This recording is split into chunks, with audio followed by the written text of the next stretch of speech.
बिस्मिल्लाहिर्रहमानिर्रहीम। अस्सलाम वालेकुम। Voice of Kashmir TV USA के साथ मैं हूं डॉक्टर सहरीश। आइए नजर डालते हैं आज की खबरों पर।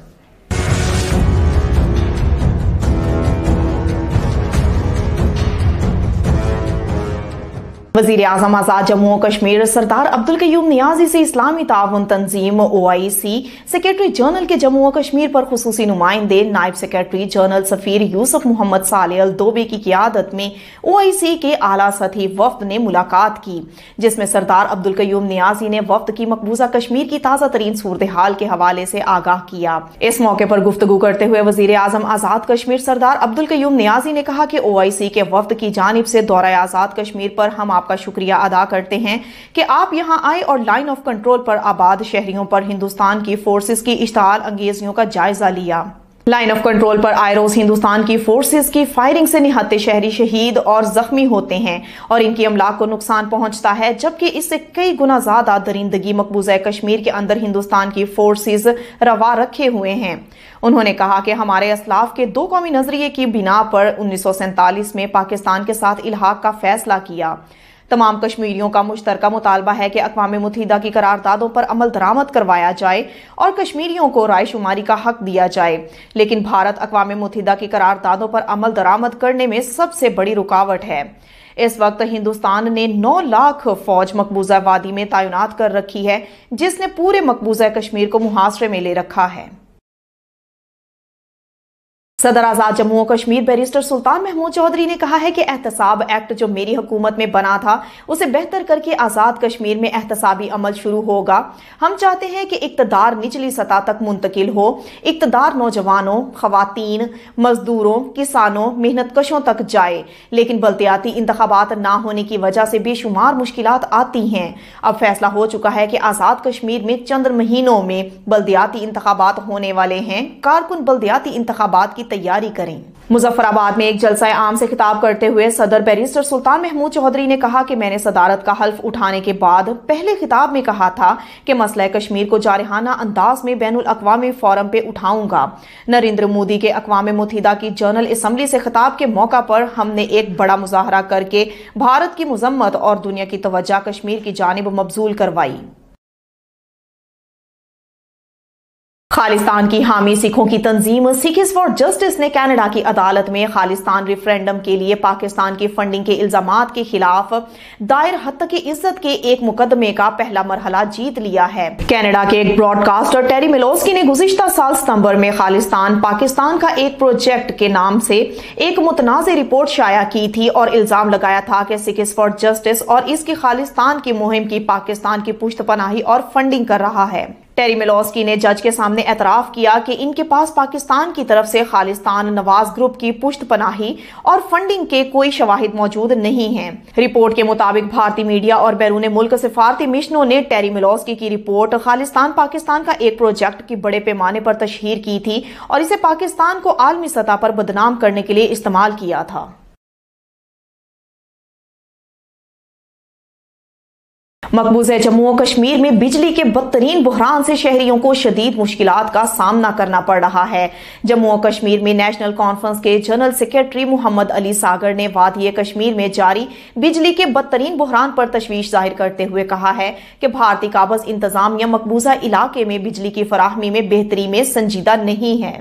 उन्होंने कहा कि 2016 में भारतीय काबज़ हुकूमत की तरफ से कश्मीरियों से बिजली की बिला तातुल फराहमी के वादे किए जा रहे हैं, जबकि दर हकीकत बिजली की फराहमी की सूरत हाल बद से बदतर होती जा रही है। दूसरी जानिब श्रीनगर के मुख्तलिफ इलाकों के शहरियों और तुलबा ने बिजली की बार बार लोड शेडिंग और इंटरनेट सर्विस मुअत्तली पर तशवीश का इजहार करते हुए कहा है कि बिजली की तवील लोड शेडिंग और इसके बायस इंटरनेट की मुअत्तली ने इनका जीना दोबर कर दिया है।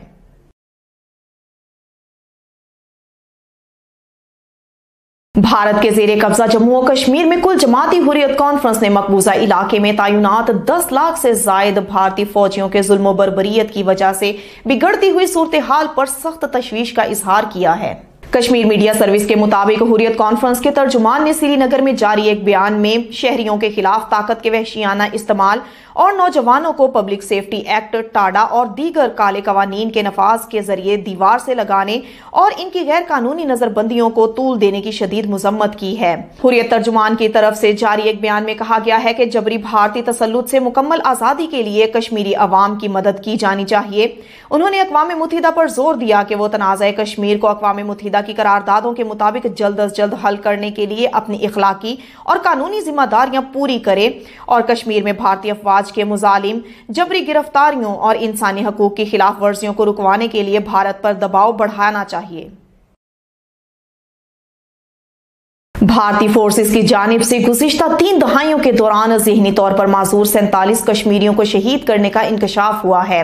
International forum for justice and human rights के चेयरमैन मोहम्मद एहसन ओंतो ने कहा है कि भारतीय फोर्सेस ने गुज़िश्ता 3 दहाइयों के दौरान ज़हनी तौर पर माजूर 47 कश्मीरी शहीद किए हैं। मोहम्मद एहसन ओंतो ने कहा है कि ज़हनी तौर पर माजूर अफराद को जिस तरह गोलियां मारकर कत्ल किया जाता है, इसे महज इत्तफाक नहीं कहा जा सकता। उन्होंने कहा कि कश्मीर में मसला यह है कि armed forces special powers act जैसे काले कवानीन भारतीय फोर्सेस को महज शक की बुनियाद पर किसी को गोली मारने की इजाजत देते हैं और हुकाम तहकीकात का वादा करते हैं, लेकिन कभी किसी को जिम्मेदार नहीं ठहराया जाता।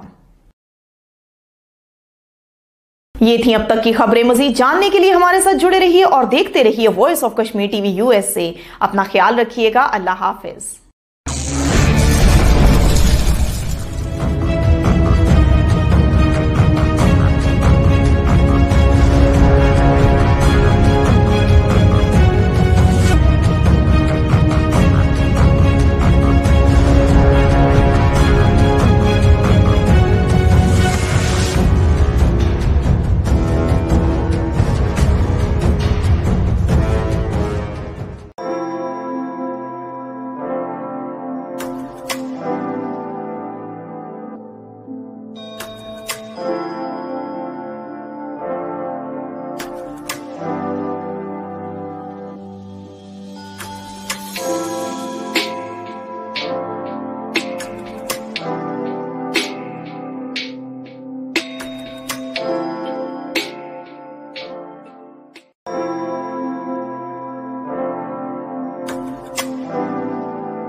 बिस्मिल्लाहिर्रहमानिर्रहीम। अस्सलामुअलैकुम। Voice of Kashmir TV USA के साथ मैं दानिश मलिक। आइए नजर डालते हैं अब तक की खबरों पर।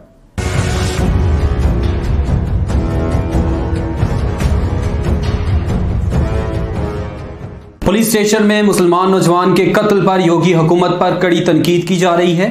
बेटे को दौरान हिरासत कत्ल किया गया, वालिद का इल्जाम। भारतीय रियासत उत्तर प्रदेश के जिला कासगंज के एक पुलिस स्टेशन में मुर्दा हालत में पाए जाने वाले 22 साला मुसलमान नौजवान के वालिद ने इल्जाम लगाया है कि उनके बेटे को दौरान हिरासत कत्ल किया गया। कश्मीर मीडिया सर्विस के मुताबिक नौजवान अल्ताफ के वालिद चाहत मियां ने मीडिया को बताया है कि वो खुद अपने बेटे को पुलिस चौकी छोड़कर आए थे और पुलिस ने यकीन दहानी कराई थी कि वो पूछगछ के बाद उसे छोड़ देंगे, मगर उसे दौरान हिरासत कत्ल कर दिया गया। उधर अल्ताफ के दौरान हिरासत कत्ल पर हिज़्ब इख्तिलाफ की पार्टियां भी योगी हुकूमत को शदीद तनकीद का निशाना बना रही हैं। कांग्रेस की यूपी इंचार्ज प्रियंका गांधी ने एक ट्वीट में कासगंज में पुलिस की हिरासत में मुसलमान नौजवान की मौत पर योगी हुकूमत को हदफे तनकीद बनाते हुए कहा कि कासगंज में अल्ताफ, आगरा में औरौन वाल्मीकि और सुल्तानपुर में राजेश कोरी की पुलिस की हिरासत में हलाकत के वाकयात से वाज़ेह होता है कि रहबर रहजन बन चुके हैं। उन्होंने कहा कि उत्तर प्रदेश पुलिस दौरान हिरासत लोगों के कत्ल में सरे फहरिस्त है। हिंदुत्व को दाइश और बोको हराम जैसी दहशतगर्द तंजीम करार देने पर सलमान खुर्शीद पर कड़ी तनकीद। भारत के साबिक वजीर खारजा और कांग्रेस के रहनुमा सलमान खुर्शीद की तरफ से अपनी हालिया तसनीफ सनराइज अवर अवधिया में हिंदुत्व नजरिए का मुआजना दाइश और बोको हराम जैसी दहशतगर्द तंजीमों से करने से भारत में तनाज़ा खड़ा हो गया है। कश्मीर मीडिया सर्विस के मुताबिक बुध को सलमान खुर्शीद की किताब की तकरीब रोनमाई के 24 घंटे के अंदर ही दारुल हुकूमत नई दिल्ली में पुलिस के पास उनके खिलाफ शिकायत दर्ज कराई गई है। विवेक गर्ग नामी एक वकील ने सलमान खुर्शीद पर हिंदुत्व को बदनाम करने का इल्जाम लगाते हुए नई दिल्ली पुलिस के कमिश्नर से मुकदमा दर्ज करने की अपील की है। सलमान खुर्शीद ने अपनी किताब में लिखा है कि हिंदुत्व नजरिया ने कदीम हिंदू मजहब को एक तरफ रख दिया है, जो हर तरह से दाइश और बोको हराम जैसी जिहादी तंजीमों की तरह है। अपनी दलील में खुर्शीद ने हिंदू मजहब को एक आला मेयार का मजहब करार दिया है। उन्होंने मजीद लिखा है कि इसके लिए गांधी जी ने जो तहरीक दी है उससे बड़ा कोई मुहर्रिक नहीं हो सकता। उनका मजीद कहना था कि मैं नया लेबल क्यों कबूल करूं, मैं बोलूंगा चाहे कोई हिंदू मजहब की तौहीन कहे। मैं कहता हूं कि हिंदुत्व की सियासत करने वाले दाइश और बोको हराम की तरह गलत हैं। सिक्स फॉर जस्टिस ने पाकिस्तान की फंडिंग के खिलाफ मुकदमा जीत लिया। खालिस्तान की हामी सिखों की तंजीम सिक्स फॉर जस्टिस ने कनाडा की अदालत में खालिस्तान रेफरेंडम के लिए पाकिस्तान की फंडिंग के इल्जामात के खिलाफ दायर मुकदमे का पहला मरहला जीत लिया।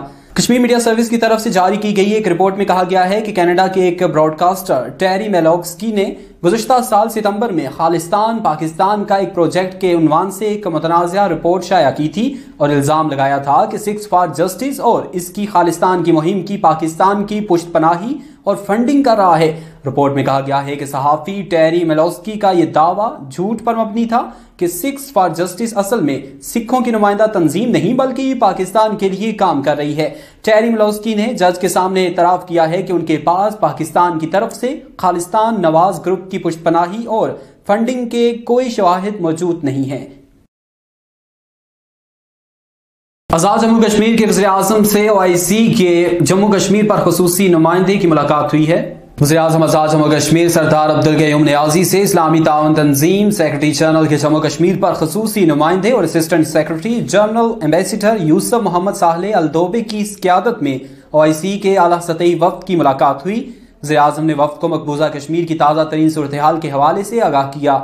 वफ़द में OIC के ambassador mister Tariq Ali Bakheet, ambassador Hassan Ali Hassan, ambassador Ahmed सरीर, एम्बेसडर रिजवान सईद शेख, OIC में पाकिस्तानी मुस्तकिल मंदूब अल-खबीब बोरानी, मिस माहा असीरी, मिस्टर मोहम्मद अल-खाम लीची, mister Waqas Latif Mughal, mister Farrukh Iqbal Khan, director general mister Mohsin Saif Ali Khan, deputy director OIC mister Shahzad Hussain और दीगर शामिल थे। इस मौके पर अपोजिशन लीडर कानून साज असम्बली चौधरी लतीफ अकबर, वजीर खजाना अब्दुल माजिद खान भी मौजूद थे। इस मौके पर गुफ्तगू करते हुए वज़ीर आज़म आज़ाद जम्मू कश्मीर सरदार अब्दुल कयूम नियाज़ी ने कहा कि OIC के वफ़द की जानिब से दौरा आज़ाद जम्मू कश्मीर पर हम आपका शुक्रिया अदा करते हैं। आप यहाँ आए और लाइन ऑफ कंट्रोल पर आबाद शहरियों पर हिंदुस्तान की फोर्सेस की इश्तियाल अंगेजियों का जायजा लिया। लाइन ऑफ कंट्रोल पर आए रोज हिंदुस्तान की फोर्सेस की फायरिंग से निहत्ते शहरी शहीद और जख्मी होते हैं। इस्लामी ताउन तंजीम के वफ्द का आज़ाद जम्मू कश्मीर में ठोठा महाजर कैंप का दौरा। वफ्द ने कैंप में कायम वोकेशनल ट्रेनिंग सेंटर का भी मुआयना किया। इस मौके पर वफ्द ने कैंप में मुकीम महाजरीन से मुलाकात की। वफ्द को कैंप के बारे में ब्रीफिंग भी दी गई। महाजरीन के नुमाइंदे वफ्द ने इस्लामी ताउन तंजीम के वफ्द से मुलाकात भी की। अब तक के लिए इतना ही। मजीद बाखबर रहने के लिए देखते रहिए voice of Kashmir TV USA या फिर विजिट कीजिए हमारी वेबसाइट। इसके अलावा आप हमें सोशल मीडिया के प्लेटफॉर्म पर भी ज्वाइन कर सकते हैं।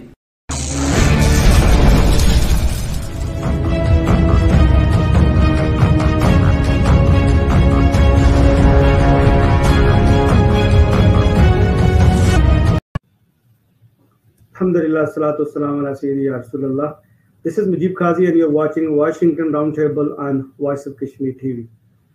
Kashmir at a crossroad, that is the topic that we have chosen for today's discussion, and I'm joined by Vice President of Kashmir Global Council, Mufti Shaukat Farooqi Sahab. Farooqi Sahab, welcome to the show. Assalamu alaikum. Thank you very much for inviting me. It's always a pleasure to speak with you. Thank you very much.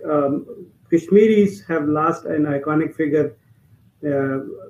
Unfortunately, if we see for the last few years we have seen almost all the Kashmiri leaders are either house arrest or they are passing away one by one due to not being able to receive adequate health treatment, who are under house arrest or they are in the jail or whatever the case may be. Sayyid Ali Gilani Sahib was one of the symbol of freedom in the freedom movement and was dedicated 60 years of his life for the cause. And we have lost him. He was under house arrest for the last 12 years. And obviously it's a huge loss for the people of Kashmir, for the movement of Kashmir. And I would like to see your reaction to that. Yeah, you said it right. Gilani Sahib was a very tall leader for the last 40 to 60 years. And what distinguished him from others was his commitment to his ideals and commitment to the goal that he had set out early on in his life, along with his organization and his political associates. And that was the resolution of the Kashmir dispute in accordance with the wishes of the Kashmiri people. And he struggled for that goal all his life. And for the last 12 years, as you rightly said, he was under house arrest, and he was put under the most draconian and harsh conditions. The police was outside his house almost all the time. His movements were monitored. Anyone who visited him, they were monitored, and it was a very difficult situation. He was not even allowed to go to the mosque, pray Jummah prayers, or go outside his house to do anything at all. And that is by itself a traumatic experience that any human being can be put through. It was cruel, and it was the worst kind of human rights violations that could be inflicted on anyone. But he did not surrender. That is one thing that we must acknowledge. He did not surrender. He did not compromise on his principles. He did not compromise on his political goals.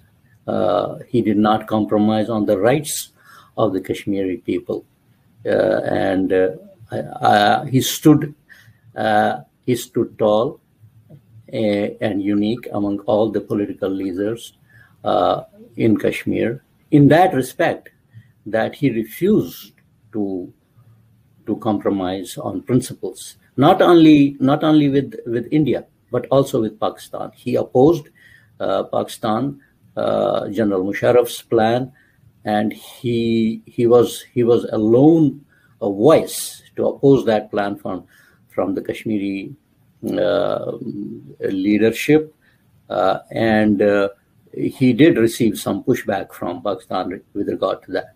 But his commitment to his ideals, to his goal, to the Kashmiri people, remained steadfast and unwavering until he breathed his last breath.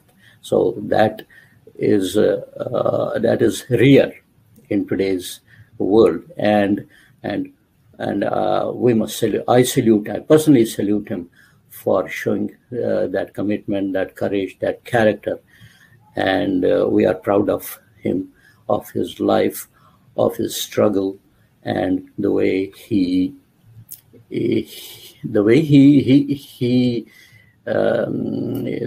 lived his life up to the very last. That's a beautiful way of paying him tribute towards a very tall leader.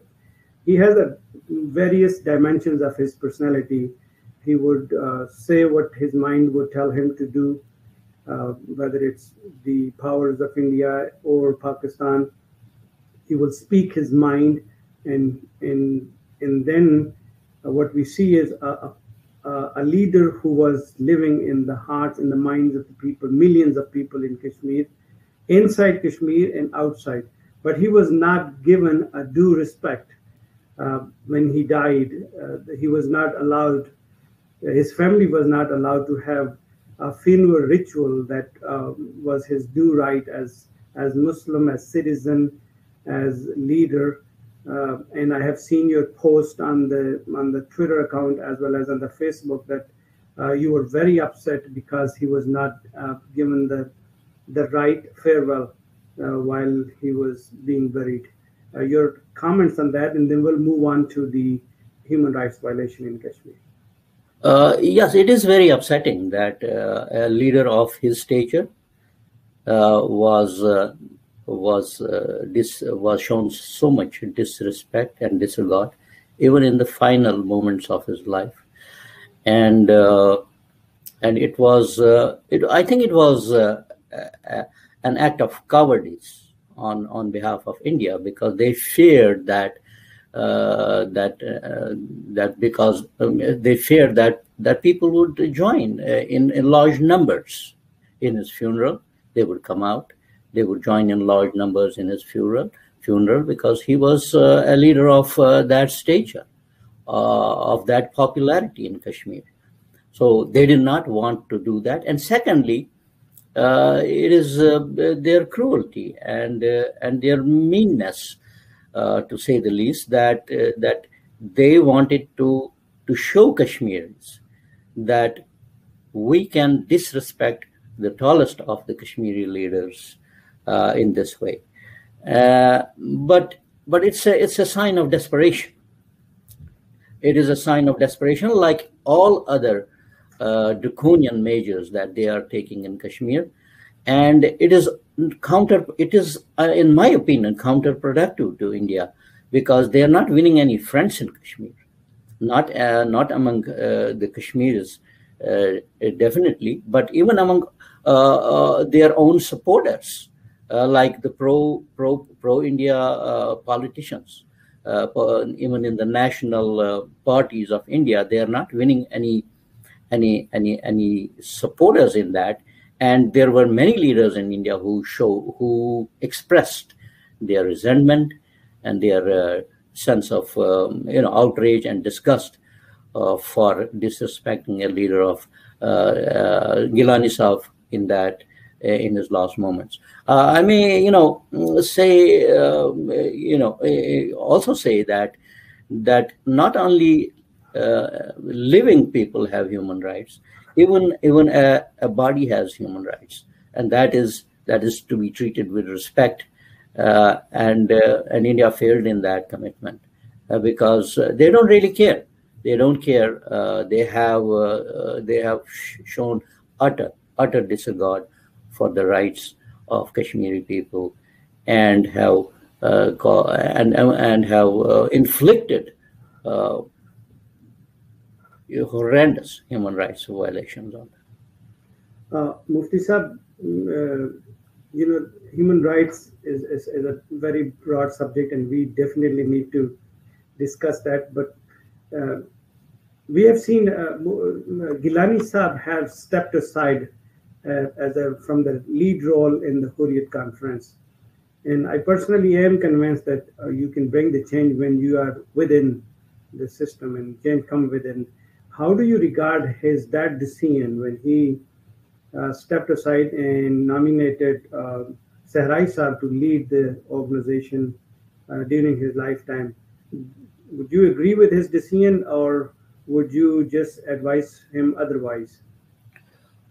Well, while we love and respect Gilani Saab, but ultimately he will be judged by history, and we have to take a dispassionate view of his political life, his political decisions. Of course, we have the hindsight, the 2020 hindsight, and we didn't have to take those decisions while he was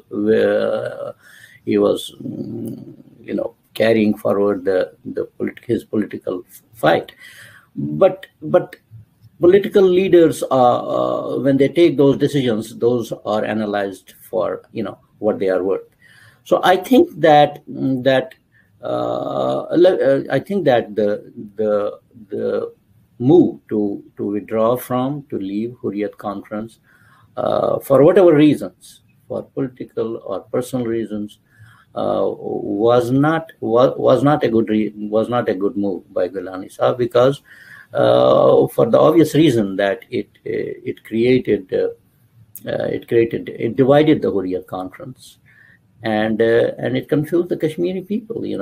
They wanted, it was against their wishes. I think it was a move that was not welcomed by Kashmiris in general, because they didn't want their leadership to be divided at a time when they were ordinary Kashmiris all over Jammu and Kashmir were giving tremendous sacrifices. People were being subjected to tremendous pressure and human rights violations by the Indian security forces and the army. That was not a move that should have been taken. In fact, they should have worked for unity, and I don't think there were any ideological differences within the Hurriyat conference. It was not for ideological reasons, because everybody in all the political parties constituting Hurriyat conference were working for the same objective, that was resolution of the Kashmir issue. And why that split happened, I don't really understand, but it was not a good move. And I agree with you that if there were differences, they should have stayed within the Hurriyat conference and made it and discussed those differences with his colleagues, and after discussion, debate, disagreements, they could have reached a consensus. But leaving is not a good strategy, because by being inside that organization, he could have helped engineer a change. He could have helped the Hurriyat conference to come to a common strategy. But by leaving, what happened was that the leadership weakened, and the people were really disappointed by that move. So that is one thing that the Kashmiris did not like. So we agree that differences do happen in the leadership, but the leaders should stay within the organization and sort things out, because the objective and the mission of the organization and the cause is much bigger than their own personal liking and disliking per se. So may Allah subhanahu wa ta'ala have mercy on his grave and accept all of his efforts. Coming back to human rights violation in Kashmir, India has committed grave human rights violation, and there were 2 reports by the UN, United Nations Human Rights Commissions, that have held India responsible for those violations. In spite of that, currently India is serving as president of the United Nations General Assembly. How do you see that? Is India, with all those grave human rights violation, is exempt from the human rights violation, or what's happening on the surface here? I'm happy that you referred to the human rights violations. There are 2 reports, recent reports. One came out on 14 June 2018, and the other report is in 2019, July 2019. And those reports are by the United Nations Committee on Human Rights. Those are comprehensive reports, independent reports, where they have collected a lot of evidence, documents, and then talked to people on both sides of the Kashmir. They went to Azad Kashmir, they went to the Indian occupied Kashmir, and they talked to people in whichever way they could. And they came up with a comprehensive report of gross human rights violations in Kashmir and made some recommendations. And they also gave India an opportunity to present its viewpoint during that investigation. But as usual, India did not cooperate with that, and they did not give them free access to visit the valley. And when the report finally came, and it was sent to the Indian government for its comments, they dismissed it as not being true. Now, this was not a report by a partisan committee, like someone in Kashmir making a report, someone in Pakistan making a report, or somewhere else making a report. This was a report by a respected and highly regarded organization or entity of the United Nations. And it should have been acted upon. So what should usually happen is that the country which is guilty of such widespread human rights violations should be sanctioned. There should be sanctions, not by the United Nations, by the countries which are part of the United Nations, notably United States, Britain, France, Germany, all the major countries, Western countries in the world. But that did not happen. And the reason that did not happen is because of economic reasons. They have economic interests in India. They see it as a global market to expand their businesses, and they don't see it as in their economic and national interest to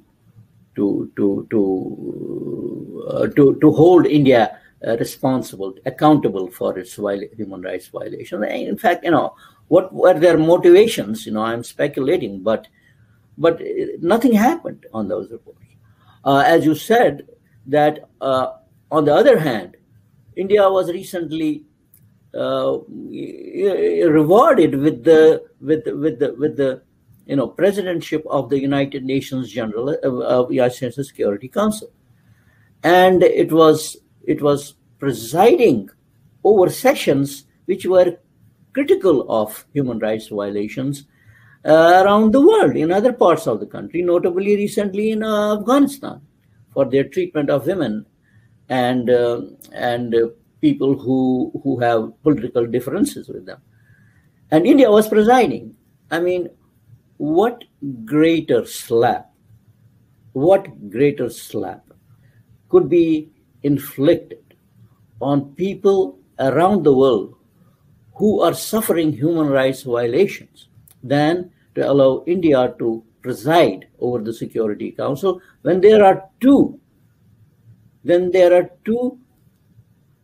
reports by the United Nations detailing widespread human rights violations in Kashmir. It was an insult to international law. It was an insult to rule of law. It was an insult to decency, to decent people around the world. And it was an insult to human rights campaigners anywhere in the world to allow India to be as the president of the United Nations Security Council and preside over sessions which were debating human rights violations around the world. Go ahead. And it is the response, and we as Kashmiri diaspora, as human rights campaigners, as Kashmiris in Jammu and Kashmir, we are entitled to ask the world community and these, especially the countries that are influential in the Security Council, to we are entitled to ask them, why did they allow this atrocity to happen? Why was this allowed to happen? And how long are they going to ignore India's dismal record of human rights violations in Kashmir? How long are they going to allow Kashmiris to suffer at the hands of Indian security forces and their institutions? Because now it's not only the security forces, they are using every arm of the Indian administrative setup to silence Kashmiris, to make them prisoners in their own houses. Kashmir is an open prison where people of Kashmir enjoy no rights. If you see the social media,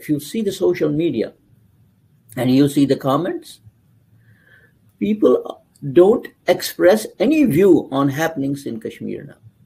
Why is that happening? Because they are immediately targeted, social media is monitored, and they are arrested. They are involved in false cases, especially the draconian anti-terrorism laws. They are using the national, the NIA, and the police forces to silence Kashmiris. Look at what is happening with the newspapers in Kashmir. They have become reporters of the government. Totally, they don't report anything about the human rights violations in Kashmir. They don't report anything about how people in Kashmir are suffering at the hands of the Indian government and their institutions. Mufti Sahib, you have eloquently elaborated on the double standard of United Nations and human rights violation taking place in Kashmir by the Indian forces. And you have also alluded slightly what happened in Afghanistan, and then India were to preside the sessions. Do you think Afghanistan, the fall of Afghanistan, has any implication for Kashmir's cause, in your point of view? Briefly, if you can want to shed a light on this one, because a lot of people are speculating, because if you watch the Indian TV channels, it's a day and night. There's a orchestrated, organized propaganda that now Taliban has taken over Afghanistan. Their next target is they will bring in the insurgency in Kashmir. Is that what Kashmiris view, that they're part of the Indian propaganda to undermine this Kashmiri struggle, which is peaceful, rightful, and has a basic right of Kashmiris to raise their voices and fight on every platform and forum for their independence, so that the Indian, this orchestrated campaign on the media can undermine the struggle to begin with? What is your view on that?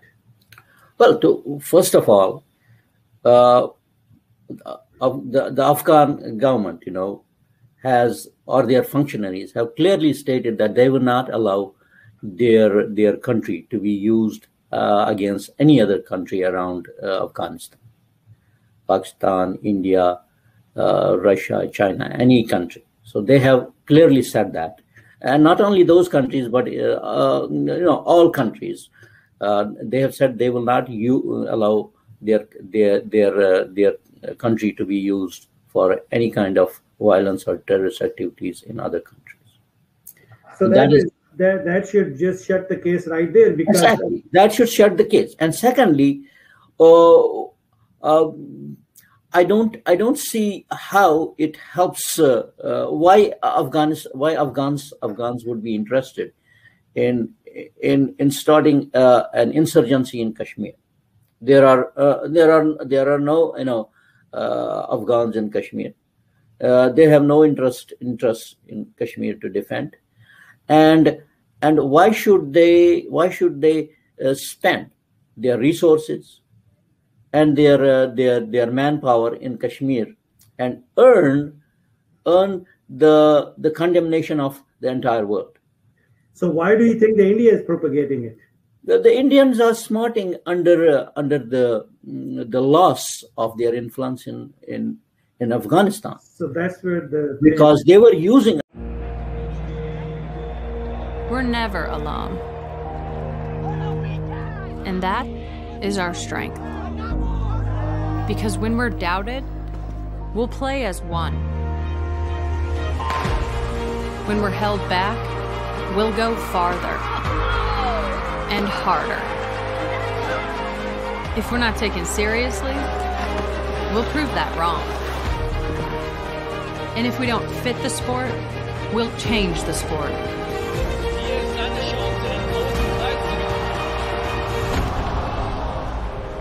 We know things won't always go our way. And the world's sporting events are postponed or cancelled. But whatever it is, we'll find a way. And when things aren't fair, we'll come together for change. We have a responsibility to make this world a better place. And no matter how bad it gets, we will always come back stronger. Because nothing can stop what we can do together.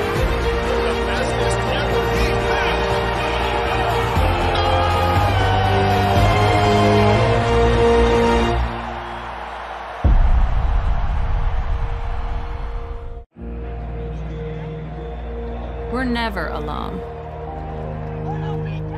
And that is our strength.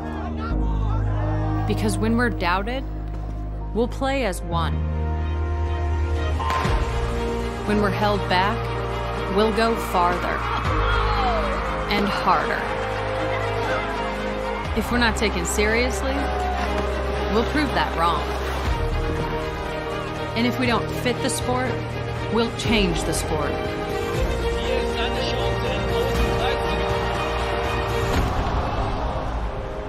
We know things won't always go our way.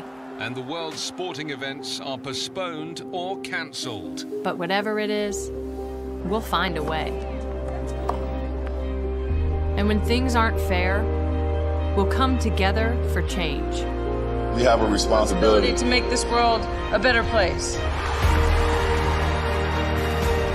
And no matter how bad it gets, we will always come back stronger. Because nothing can stop what we can do together.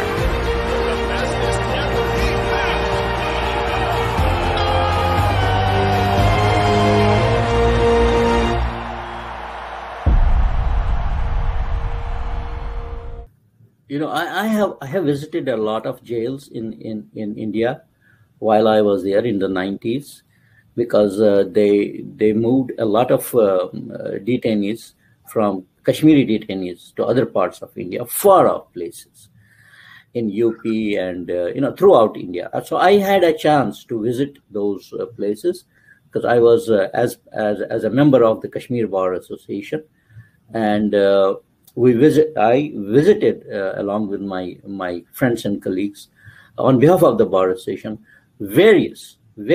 many prisons, and they were in bad shape at that time. They were not given right to counsel. They were not given medical facilities.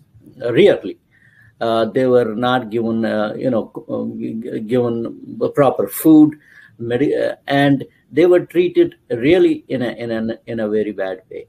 And some of these places which were in the summer zone, like UP and central India, where it gets very hot during summer, they didn't even have fans. They did not have proper facilities. Now, but the situation has only got worse with the BJP government coming into power, and I'm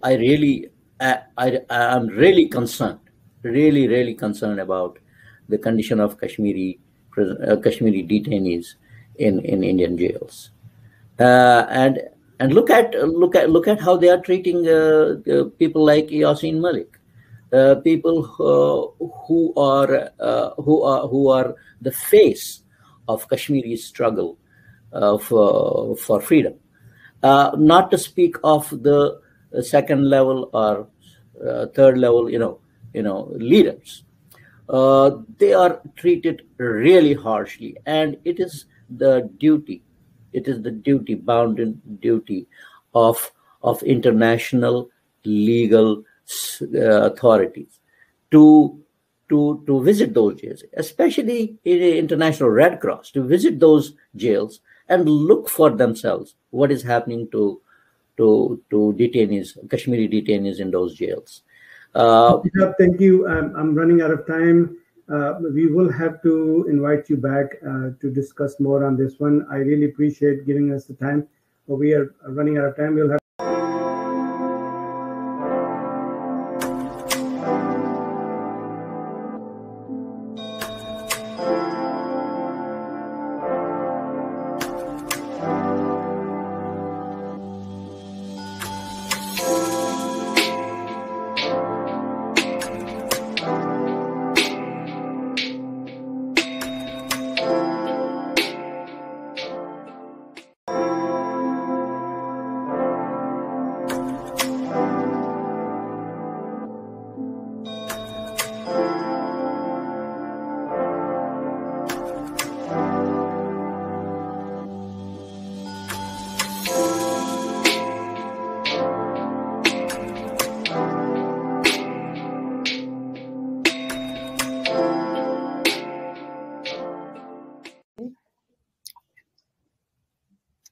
मोअज़्ज़िज़ ख़वातीन हज़रात, अस्सलाम वालेकुम। आज के इस मुशायरे में जहां हम मौजूद हैं वर्जीनिया में, और ख़ास तौर पर आज ये कश्मीर के हवाले से है, तो आज के इस प्रोग्राम का आगाज़ कर रहे हैं इस शेर से कि याराने जहां कहते हैं कश्मीर है जन्नत, याराने जहां कहते हैं कश्मीर है जन्नत, जन्नत किसी काफिर को मिली है न मिलेगी, जन्नत किसी काफिर को मिली है न मिलेगी। हसीन और खूबसूरत अल्लाह ताला की तख्लीक करदा शाहकारों में से एक शाहकार, दुनिया में जन्नत का एहसास दिलाने वाली वादी, जी हाँ, जन्नत नज़ीर वादी कश्मीर, कुदरत की बेशबहा खूबसूरतियों का मरकज़ कहलाने वाली हसीन वादी, जो अरसे दराज से जल्लादों के शिकंजे में जकड़ी हुई है, जहाँ हर दिन खून की होली खेली जाती है और बेगुनाह कश्मीरियों की बहादुरी की दास्तानें रकम होती हैं। भारतीय जल्लाद बेगुनाहों का खून सरेआम बहाते हैं, और जहां औरतों की इज्जत व आबरू पामाल की जा रही है और एक ना खत्म होने वाली जंग आज तक कश्मीर पर मुसल्लत की गई है, और अक़वाम आलम और अक़वाम मुत्तहिदा चुप साधे बैठी है। आज हम अपनी आवाज़ अपने कश्मीरी बहन भाइयों के लिए उठा रहे हैं कि कश्मीर की आवाज़ सुनो। जी हाँ, कश्मीर की आवाज़ सुनो आज के इस मुशायरे का उन्वान है। वाशिंगटन मुशायरे में राइला फरदाउस की जानिब से आदाब। वॉइस ऑफ कश्मीर टीवी के ताउन से मुनक़िदा इस मुशायरे की सदारत फरमा रहे हैं राजा मुज़फ़्फ़र साहब। राजा मुज़फ़्फ़र साहब कश्मीरी रहनुमा हैं, कश्मीर ग्लोबल काउंसिल के बोर्ड ऑफ डायरेक्टर्स में से हैं। तो आज के इस मुशायरे का आगाज़ कर रहे हैं हम, और इसमें सबसे पहले मैं चाहूँगी कि हम यहाँ पर हमारे एक नौ आमोज़ नए शायर हबीबुल्लाह साहब से गुजारिश करें कि वो तशरीफ़ लाएं और इस हवाले से अपना कलाम पेश करें। हबीबुल्लाह साहब जी तशरीफ़ लाइए। इरशाद। आपने तो मुश्किल में डाल दिया, शुरुआत ही मुझसे करवा दी। आइए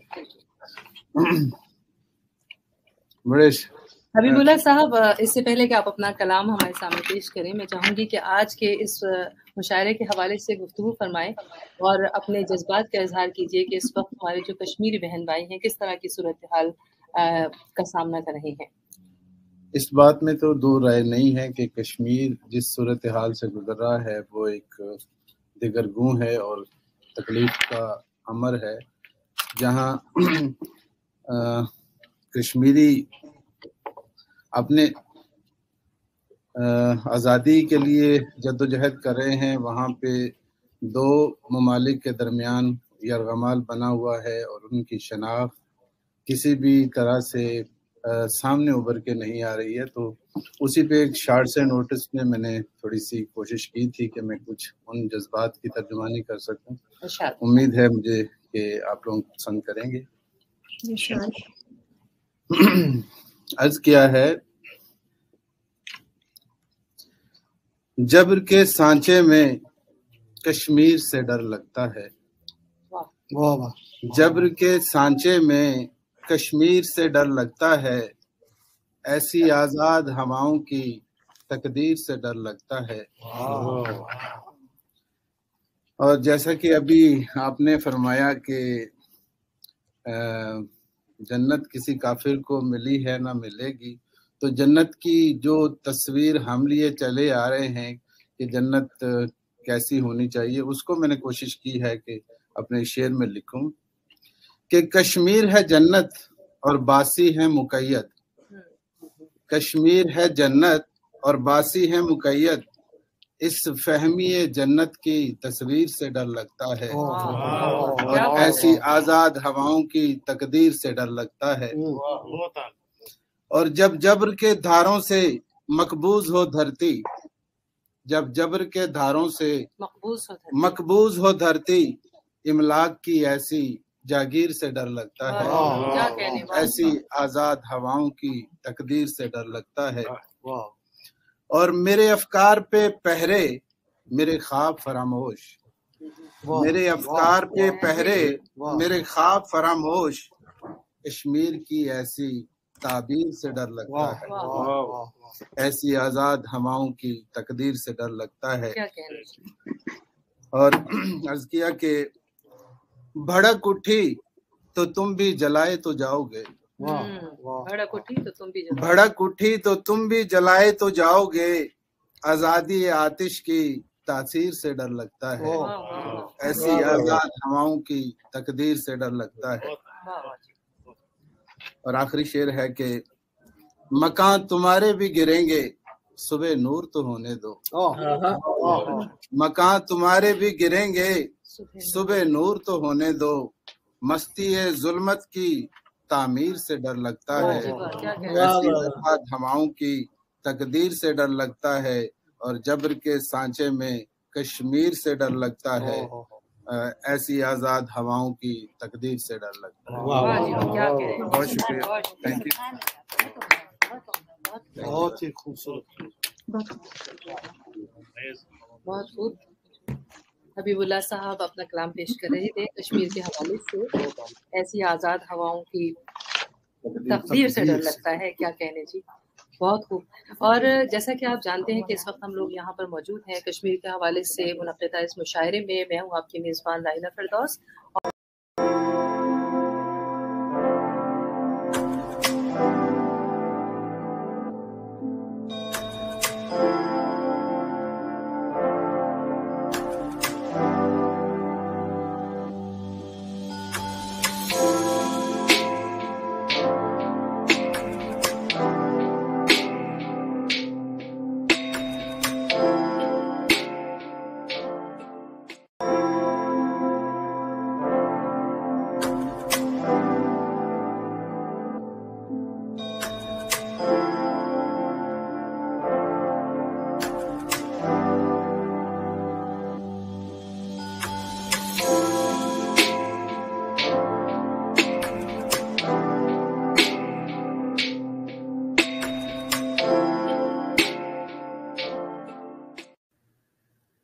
Alhamdulillah Rabbil Alameen, wassalatu wassalamu ala Sayyidil Anbiya wal Mursaleen. This is Mujib Qazi and you're watching Washington Roundtable on TV Voice of Kashmir. We have been discussing a series on Kashmir as a Switzerland of South Asia. This is our third episode and we are joined by our very esteemed guest who is going to talk about tourism and other industries that are vital for the economy of Kashmir, because historically we have seen that Kashmir is rich by virtue of its history and political controversies, offers exquisite, special native cuisines and festive tea, rugged trekking routes that you can enjoy, and obviously the famous houseboats of Srinagar. And we cannot ignore, when we talk about tourism, the spiritual moments when we reflect on our religious tourism that several, people of followers of different faiths can enjoy. And obviously the native craftsmanship and the carpet textile and so many other things that we can talk about that can not only boost and help the economy, but these are the resources that are not tapped by the virtue of unrest that is being faced in the region. So I'm joined by a very esteemed guest who has an in-depth knowledge on the subject, as well as he is current president of the Kashmir Global Council. Farooq Siddiqui sir, welcome to the show. Assalamu alaikum wa rahmatullahi wa barakatuh. Assalamu alaikum. Thank you very much for having me again. And I am delighted that you are doing this series. And I hope by this series we will be able to make the people of Kashmir aware of why we are looking for independence and sovereignty, so that we can have our own resources for the benefit of the people of Kashmir, and which is in accordance with the political and civil rights, the Covenant of Political and Civil Rights of United Nations, Article 1, that says that the indigenous people have the right to the resources that their land has, and it should be used for the benefit of their own welfare. So, which is important. That has not happened with Kashmir under occupation. Rightly said. Absolutely, because a lot of people have this argument. Basically, they object to the narrative that if the Kashmir becomes an independent, how would it survive on its own? And that's part of the reason we are discussing this series of discussion. In the last 2 episodes, you have given us a general synopsis of the resources that are available, and you went into depth of financial resources that are being used in terms of banking and financing. And today, you're going to tap into tourism and other resources that are available. So please go ahead. Yeah, thank you. We'll continue from what we left the last time. Was the money is available there. The investment is available. The only thing is that investment of the people of Kashmir, the money rather, of people of Kashmir, as I said last time, that about 98% of the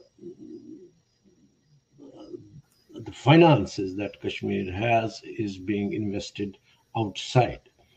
Had that money been invested back in Kashmir, then things would have been different. And again, I will recall that conversation that I had with you, telling you very frankly that Maharaja of Kashmir was one of the richest persons in the world.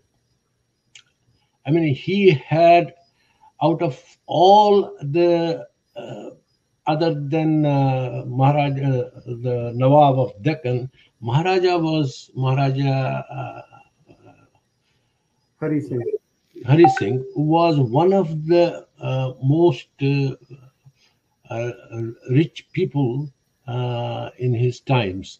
And that money that they were a Jagirdar. The Dogra region was a Jagirdar in the beginning, and then they evolved into Maharaja. And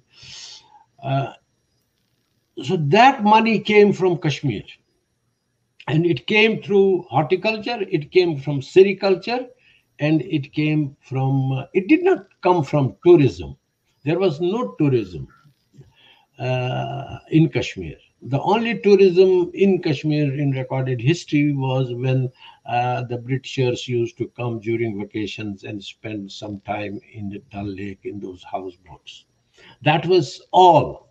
And Kashmir basically, and the the chest of Maharaja was not because of tourism, but because of the resources that Kashmir had. Now, coming back to tourism, there is an immense potential of tourism in Kashmir. But for a tourism to not have an impact on the environment, you need to create a basic infrastructure. That is the sanitary system. The tourism in Kashmir has been encouraged by the people of India or the Indian government and the state government without any thought given to the impact that it will have on the environment, very, very, very sensitive environment of Kashmir. So I, for that matter, would not go for tourism as the main earning economy. But instead, I would say that the 70% of the economy of Kashmir has been agriculture. Unless you do not provide the infrastructure, basic infrastructure for the tourism, and that too also for the high-end tourism, Kashmir would get negative impact due to environment abuses, and which has happened. You can see the Dal Lake, the Wular Lake, and all those lakes have gone. They are almost going down. And the army, which is throughout in the higher areas of Kashmir, has been devastating and then deforesting for their personal and for for smuggling purposes. So secondly, the tourism that needs to be there has to be in higher end tourism, like if you go to Gulmarg, you go to those places where you have people who would be spending money and there will be less impact. So I am not a very strong supporter of tourism in Kashmir, but if tourism is given an opportunity and the infrastructure which we can create, then it is going to have one of the best economy generating sector in Kashmir. If I may ask for 1 second, I know you have a good conversation. What is the reason that you are opposed to the tourism? I'm just wondering. You see, the tourism in Kashmir is basically the tourist coming from India. There are 3 or 4 months of tourism season in Kashmir, and that tourism is coming from. It's not a high-end tourism. It's a tourism from Delhi, Bombay, Calcutta, and all those places. And when they come in flocks to Kashmir, Kashmir does not have, number one, the transportation system. The impact of that is extremely hazardous. Then the second is that Kashmir does not have the infrastructure for sanitary system, like you have places where the tourism has to be. What happens is that this influx of 300 or 400,000 people in just 2-3 months, it has an impact, and you see, basically the human refuse always goes in the ground, and when it percolates into the ground, it goes into the water bodies and wetlands, and when it goes into the wetlands and when it goes into the water table, it spoils. So cost-benefit ratio of tourism versus the impact, negative impact it has, that is where I say that tourism is not. Yes, tourism is important. When it is in high-end tourism, like people who would like to go for skiing, that's okay. But if you want to come there to Kashmir 7 days or 8 days with your family, we're not against them coming. But when the infrastructure is not ready, then probably it would be not a good idea that the tourism should be kept as one of the economy generating sector. I will come back. Why we have to divert to other resources that we have. Let me explain to you about in this segment. I will explain about the Padar Valley, Kishtawad, an area in Kashmir, which became famous when there was a landslide in 1882 somewhere in that time. And there was, in that landslide, what happened is that the blue diamond, which is called, it came from the surface. I talked to you earlier also. There was Richard Hughes in his book, Ruby and Sapphires, writes, while India's use of impure corundum as an abrasive appears to stretch back at least millennia or more than country's history of gem corundum, production is relatively brief. But India did not enter the major leagues of gem corundum production until 1880 with the discovery of sapphire in Kashmir. It is these mines that we now turn to. This is Albert Ramsay saying in the book of Ruby and Sapphires.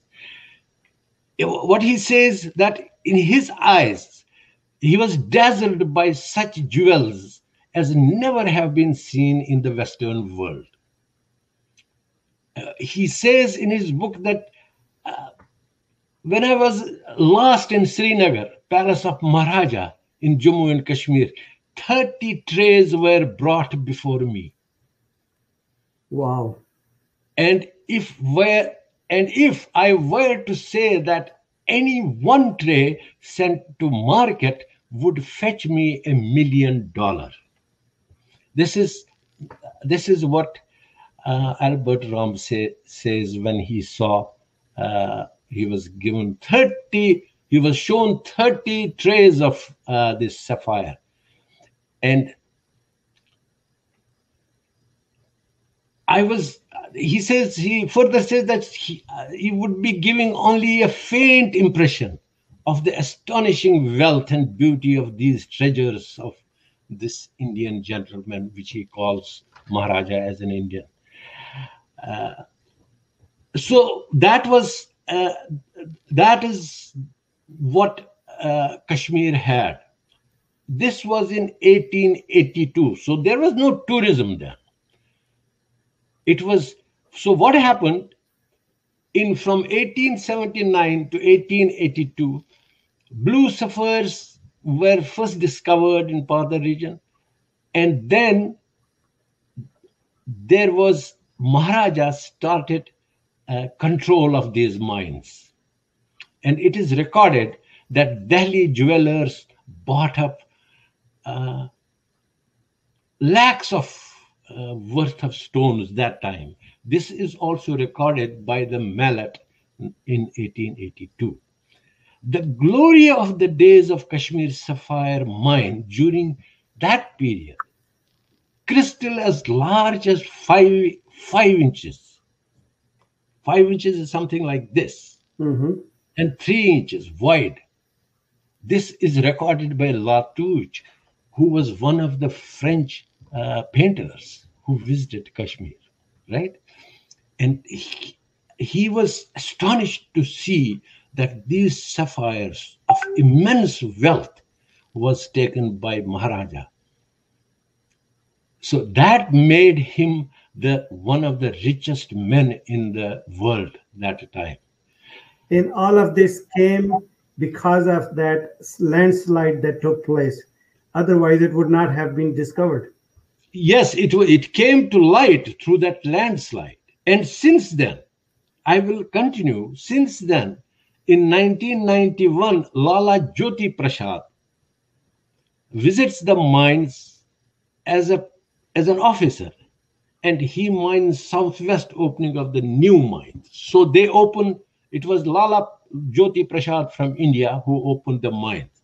In 1920, Sonu Shah of Jammu leases the mines. I'm just telling you, you will not find a single Kashmiri Muslim who was given the opportunity to mine these. And it is recorded by the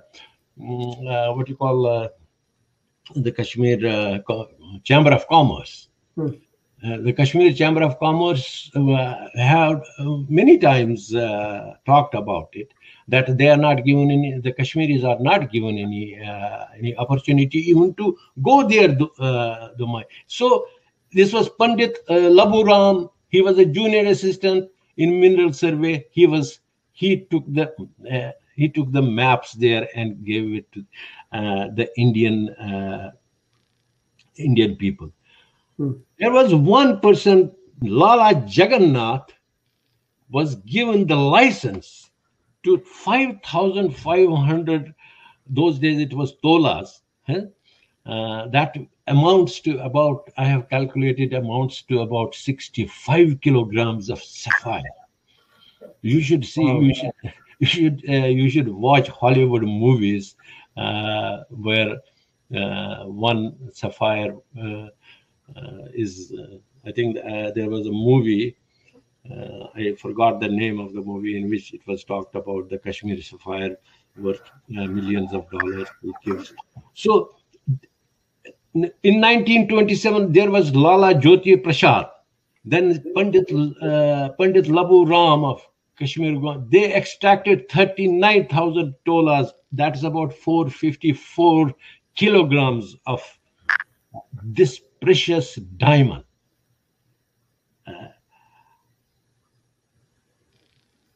In 1944, geologist Gaines, I guess his name was Gaines, and Rice, they were who had left U.S. Army. They went and found these mines guarded by the Maharaja, and after the Maharaja was over, it was taken by Jammu Kashmir Minerals. And Jammu Kashmir Minerals have not so far in the last 70 years given one time a contract for the mining to a Kashmiri Muslim. So it was given every time to the people from outside the state. And so the wealth was basically, whenever it was given in Jammu, Dogras. So not to the Kashmiri non-state. It was always given to the non-state. But I am saying that Kashmiri people, you should go to Padar. If you go to Padar, Padar is in Kishtwar. Kishtwar is an area which is predominantly a Muslim area. I mean, what I would say that indigenous people are the first people who should have the right to their resources.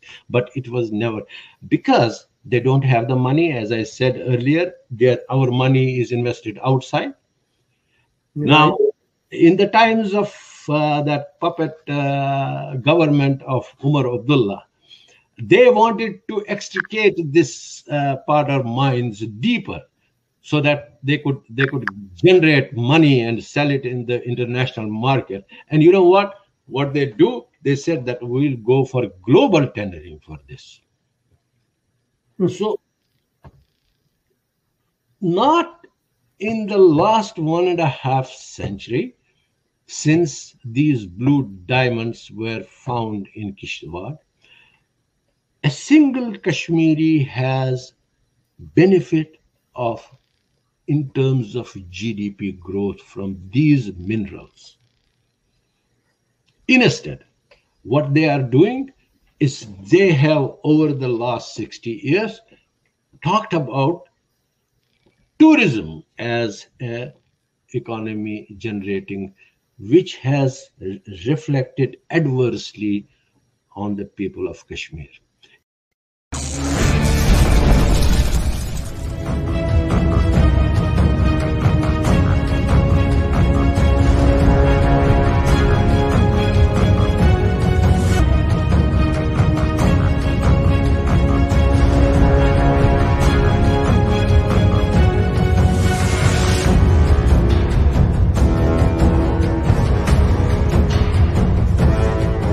बिस्मिल्लाहिर्रहमानिर्रहीम, अस्सलाम वालेकुम। Voice of Kashmir TV USA के साथ मैं हूं दानिश मलिक। आइए नजर डालते हैं अब तक की खबरों पर। सिख वफ्द की नरेंद्र मोदी के साथ मुलाकात हुई है। मुलाकात में करतारपुर राहदारी दोबारा खोलने पर जोर दिया गया है। सिखों के एक वफ्द ने भारतीय वज़ीर आज़म नरेंद्र मोदी से मुलाकात की है और इन पर पाकिस्तान में करतारपुर साहब गुरुद्वारा की यात्रा को यकीनी बनाने के लिए करतारपुर राहदारी को दोबारा खोलने पर जोर दिया है। ज़राए के मुताबिक पंजाब, दिल्ली और मकबूजा जम्मू कश्मीर के भारतीय जनता पार्टी के रहनुमाओं के 11 रुकनी वफ्द ने वज़ीर आज़म नरेंद्र मोदी से नई दिल्ली में उनकी सरकारी रिहाइशगाह पर मुलाकात की। सिखों की करतारपुर यात्रा को मार्च 2020 में कोरोना वबा की वजह से मुअत्तल कर दिया गया था। सिख रहनुमाओं ने 19 नवंबर को गुरु नानक देव के यौम पैदाइश से पहले करतारपुर राहदारी को दोबारा खोलने का मुतालबा किया है। भारतीय रियासत त्रिपुरा की पुलिस ने 2 सहाफियों के खिलाफ FIR दर्ज कर ली। भारतीय रियासत त्रिपुरा पुलिस ने रियासत में हालिया फिरका वाराना तशद्दुद की रिपोर्टिंग करने वाली 2 सहाफियों के खिलाफ थाने में FIR दर्ज कर दी है। ज़राए के मुताबिक FIR कंचन दास की तरफ से दर्ज की गई, जिन्होंने दावा किया है कि समृद्धि के सकूनिया और जहां सवरना नामी 2 ख्वातीन सहाफियों ने पाल बाजार के इलाके में मुसलमानों से मुलाकात के दौरान हिंदू बरादरी और त्रिपुरा हुकूमत के खिलाफ नफरत अंगेज तकरीर की। याद रहे कि त्रिपुरा की पानी सागर सब डिवीजन में 26 अक्टूबर को हिंदू इंतहा पसंद तंजीम विश्व हिंदू परिषद के मुजाहरे के दौरान मस्जिद और मुसलमानों के घरों, दुकानों और दिगर अमलाक पर हमले किए और इनकी तोड़ फोड़ की, जिसके बाद से त्रिपुरा में कशीदगी पाई जाती है। मकबूजा जम्मू कश्मीर का इस्लामी तशख्खुस, रवायात और सकाफत भारत के निशाने पर है। पासबान हुर्रियत के चेयरमैन का बयान। पासबान हुर्रियत जम्मू कश्मीर ने कहा है कि गैर कानूनी तौर पर भारत के ज़ेर कब्जा जम्मू कश्मीर में इंसानी हकूक की सूरत हाल इंतहाई अबतर हो चुकी है और इलाके का इस्लामी तशख्खुस, रवायात और सकाफत भारत के निशाने पर है। ज़राए के मुताबिक पासबान हुर्रियत जम्मू कश्मीर के चेयरमैन उज़ैर अहमद गजाली ने मुजफ्फराबाद में जारी एक बयान में कहा कि मकबूजा जम्मू कश्मीर इस वक्त तारीख के स्याह तरीन दौर से गुजर रहा है और भारत अपनी पूरी फौजी ताकत और काले क़वानीन के जरिए आज़ादी, इंसाफ और हक़ हुदरादियत के लिए उठने वाली हर आवाज को खामोश कराने की कोशिश कर रहा है। उन्होंने कहा कि भारत के जिंदानों में हजारों कश्मीरी नजरबंद जुल्म की चक्की में पिस रहे हैं। इजहार राय की आजादी पर पाबंदियां आयद करके रियासत को एक जेल में तब्दील कर दिया गया है, जबकि काबिज फोर्सेस हजारों कनाल अराजी पर जबरी तौर पर काबिज हो रही है। उज़ैर अहमद गजाली ने आज़ाद जम्मू कश्मीर की हुकूमत और अवाम से अपील की है कि कश्मीरी अवाम के हकूक के लिए अपना मौसर किरदार अदा करें। उन्होंने कहा कि तनाज़ा कश्मीर की हसासियत भारत के जालिमाना रवैये और दहशत गर्द मनसूबों से अक़वाम मुत्तहिदा और इंसानी हकूक के आलमी इदारों को आगाह करने के लिए रियासत गिर मुज़ाहिमती तहरीक का आगाज करना होगा। उन्होंने कहा कि आलमी इदारों की खामोशी की वजह से नरेंद्र मोदी की फस्ताई भारतीय हुकूमत निहत्ते कश्मीरियों पर सफाकाना मुजालम ढा रही है। दुनिया भारत की हिंदुत्व हुकूमत को दहशतगर्द तंजीम करार दे, मिसाल मलिक का बयान। कल्चर ऑर्गेनाइजेशन की चेयरपर्सन और गैर कानूनी तौर पर नजरबंद जम्मू कश्मीर लिबरेशन फ्रंट के चेयरमैन मोहम्मद यासीन मलिक की अहलिया मिसाल हुसैन मलिक ने दुनिया पर जोर दिया है कि वो दाइश की तरह बुनियाद परस्त और फस्ताई हिंदुत्व हुकूमत के खिलाफ भी मुत्तहिद होकर सख्त कार्रवाई करे, क्योंकि इसने जन्नत नज़ीर वादी कश्मीर की आवाम की जिंदगी जहन्नम बना दी है। ज़राए के मुताबिक मिशाल हुसैन मलिक ने इस्लामाबाद में एक बयान में कहा कि आलमी बरादरी और इंसानी हकूक की तंजीमें दाइश की तरफ से उठाए जाने वाले मुजालिम के खिलाफ यक आवाज हैं, जो काबिल तहसीन है। ताहम उन्होंने मकबूजा जम्मू कश्मीर में हिंदुत्वा हुकूमत और फलस्तीन में सिहोनी हुकूमत की तरफ से रियासती दहशतगर्दी और गैर इंसानी कार्रवाइयों पर मुकम्मल खामोशी अख्तियार किए जाने पर दुनिया के दोहरे मेयार पर सवालात उठाए। उन्होंने कहा कि हकीकी अमन का ख्वाब उसी वक्त पूरा हो सकता है जब आलमी ताकतें और अक़वाम मुत्तहिदा के इदारे दोगलेपन से परहेज करें और इंसानियत और इंसानी हकूक को अपने माली मुफादात और ज़ाती पसंद और नापसंद से बालातर रखें। पाकिस्तान के ज़ेर इंतज़ाम आज़ाद जम्मू कश्मीर में खसरा और रुबेला से बचाव के लिए वैक्सीनेशन मुहिम का आगाज कर दिया गया। आज़ाद कश्मीर में 16,85,571 बच्चों को वैक्सीन लगाने का हदफ मुकर्रर कर दिया गया है। Provincial program manager EPI doctor Abdul Sattar Khan ने मरकजी ऐवान सहाफत में प्रेस कॉन्फ्रेंस से खिताब करते हुए बताया कि 15 नवंबर से 27 नवंबर तक मुहिम आज़ाद कश्मीर भर में जारी रहेगी। EPI के 370 मराकिज, 1,874 आउटरीच टीमें, 4,488 तरबियत याफ्ता वर्कर्स टीम असिस्टेंट, 4119 सोशल मोबाइलर्स मुहिम में हिस्सा लेंगे। मॉनिटरिंग के लिए 449 first level supervisor, 220 union council supervisors, 199 tehsil level supervisor, district education officers मर्दाना और जनाना, तमाम डिप्टी कमिश्नर्स, महकमा सेहत के 60 ज़िले अफसरान और 15 provincial manager EPI office supervisor को मुहिम कामयाब बनाने की जिम्मेदारियां सौंप दी गई हैं। अब तक के लिए इतना ही। मज़ीद बाखबर रहने के लिए देखते रहिए voice of Kashmir TV USA या फिर विजिट कीजिए हमारी वेबसाइट। इसके अलावा आप हमें सोशल मीडिया के प्लेटफॉर्म पर भी ज्वाइन कर सकते हैं।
बिस्मिल्लाहिर्रहमानिर्रहीम, अस्सलाम वालेकुम। Voice of Kashmir TV USA के साथ मैं हूं निमरा मलिक। आइए चलते हैं आज की ताज़ा तरीन खबरों की जानिब।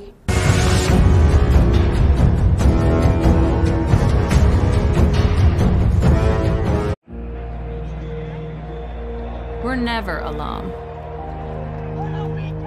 And that is our strength. Because when we're doubted, we'll play as one. When we're held back, we'll go farther and harder. If we're not taken seriously, we'll prove that wrong. And if we don't fit the sport, we'll change the sport.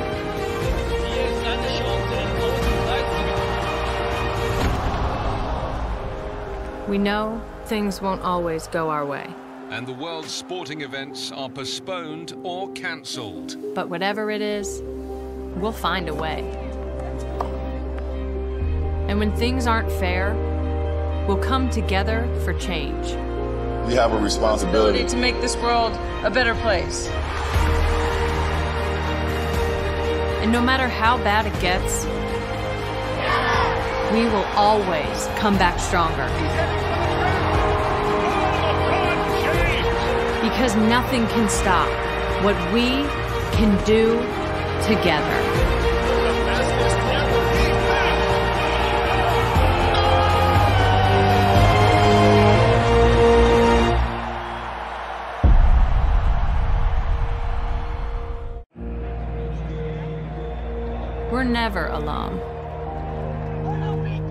And that is our strength. Because when we're doubted, we'll play as one. When we're held back, we'll go farther and harder.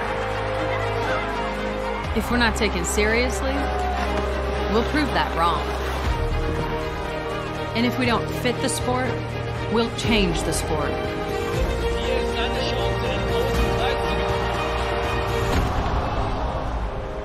We know things won't always go our way. And the world's sporting events are postponed or cancelled. But whatever it is, we'll find a way. And when things aren't fair, we'll come together for change. We have a responsibility to make this world a better place. And no matter how bad it gets, we will always come back stronger. Because nothing can stop what we can do together.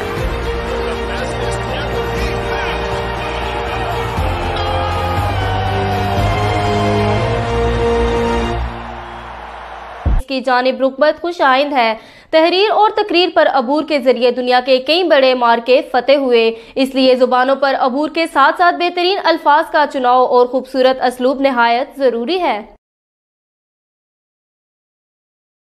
रियासत आज़ाद जम्मू कश्मीर में शुरू होने वाली 12 रोज़ा खसरा रोबेला मुहिम का बाकायदा इफ्तिताह। वज़ीर आज़म आज़ाद कश्मीर सरदार अब्दुल कयूम नियाज़ी ने रियासत आज़ाद जम्मू कश्मीर भर में शुरू होने वाली 12 रोज़ा खसरा रोबेला मुहिम का बाकायदा इफ्तिताह कर दिया। इस मौके पर वज़ीर आज़म आज़ाद कश्मीर ने कहा कि महकमा सेहत आमा आज़ाद कश्मीर में डॉक्टर्स और दीगर असामियों में इजाफा किया जाएगा। अवामी सहूलियात की खातिर महकमा सेहत के अदारों को अपग्रेड्स ने अदारे की क़याम में अमल में ला रहे हैं। इस हवाले से हुकूमत आज़ाद कश्मीर में महकमा सेहत आमा में बहुत बड़ा पायलट प्रोजेक्ट लगाने पर इत्तफाक किया है।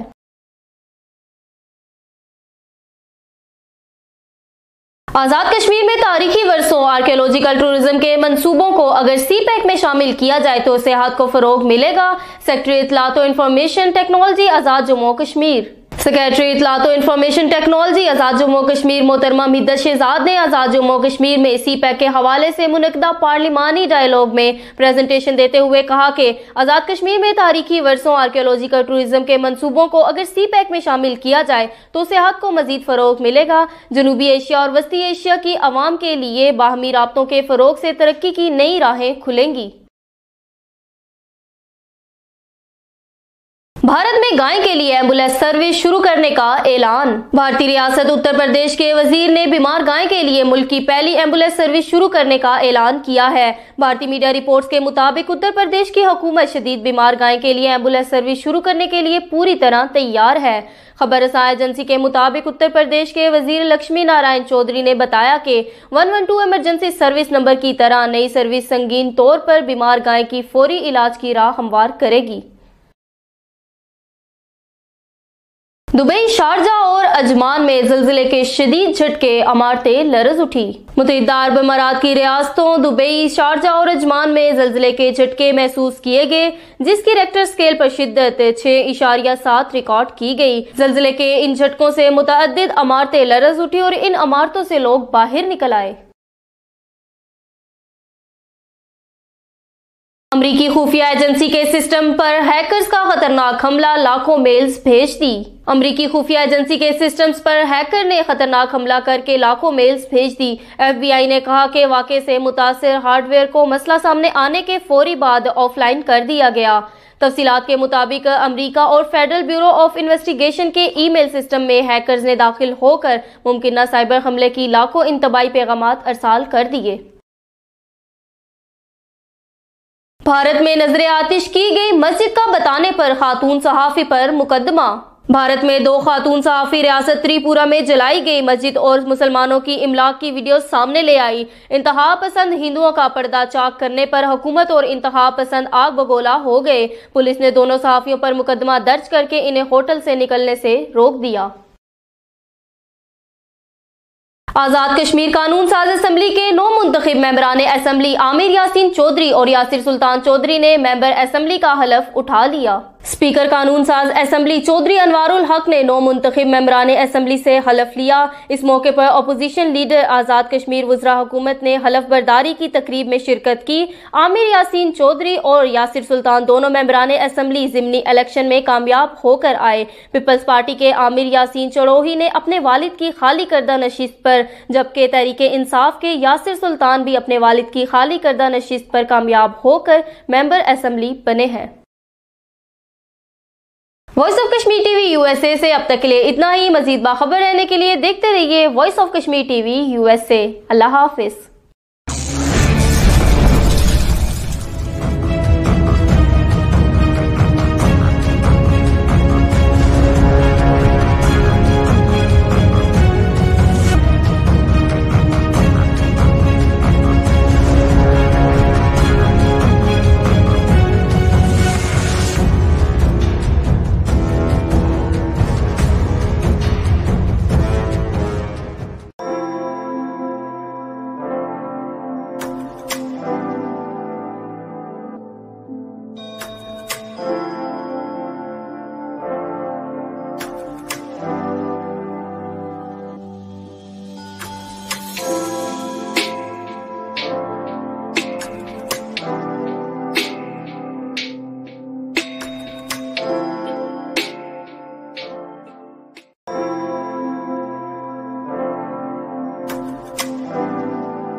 बिस्मिल्लाहिर्रहमानिर्रहीम, अस्सलाम वालेकुम। Voice of Kashmir TV USA के साथ मैं दानिश मलिक। आइए नजर डालते हैं अब तक की खबरों पर।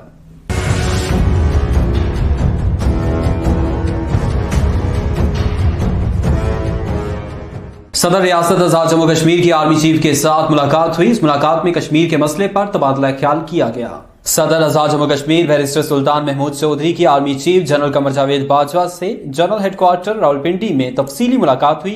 इस मौके पर मुलाकात में सदर रियासत बैरिस्टर सुल्तान महमूद चौधरी ने army chief general Qamar Javed Bajwa को मसला कश्मीर और अपने अमरीका, बरतानिया और यूरोप के हालिया दौरों पर ब्रीफिंग दी।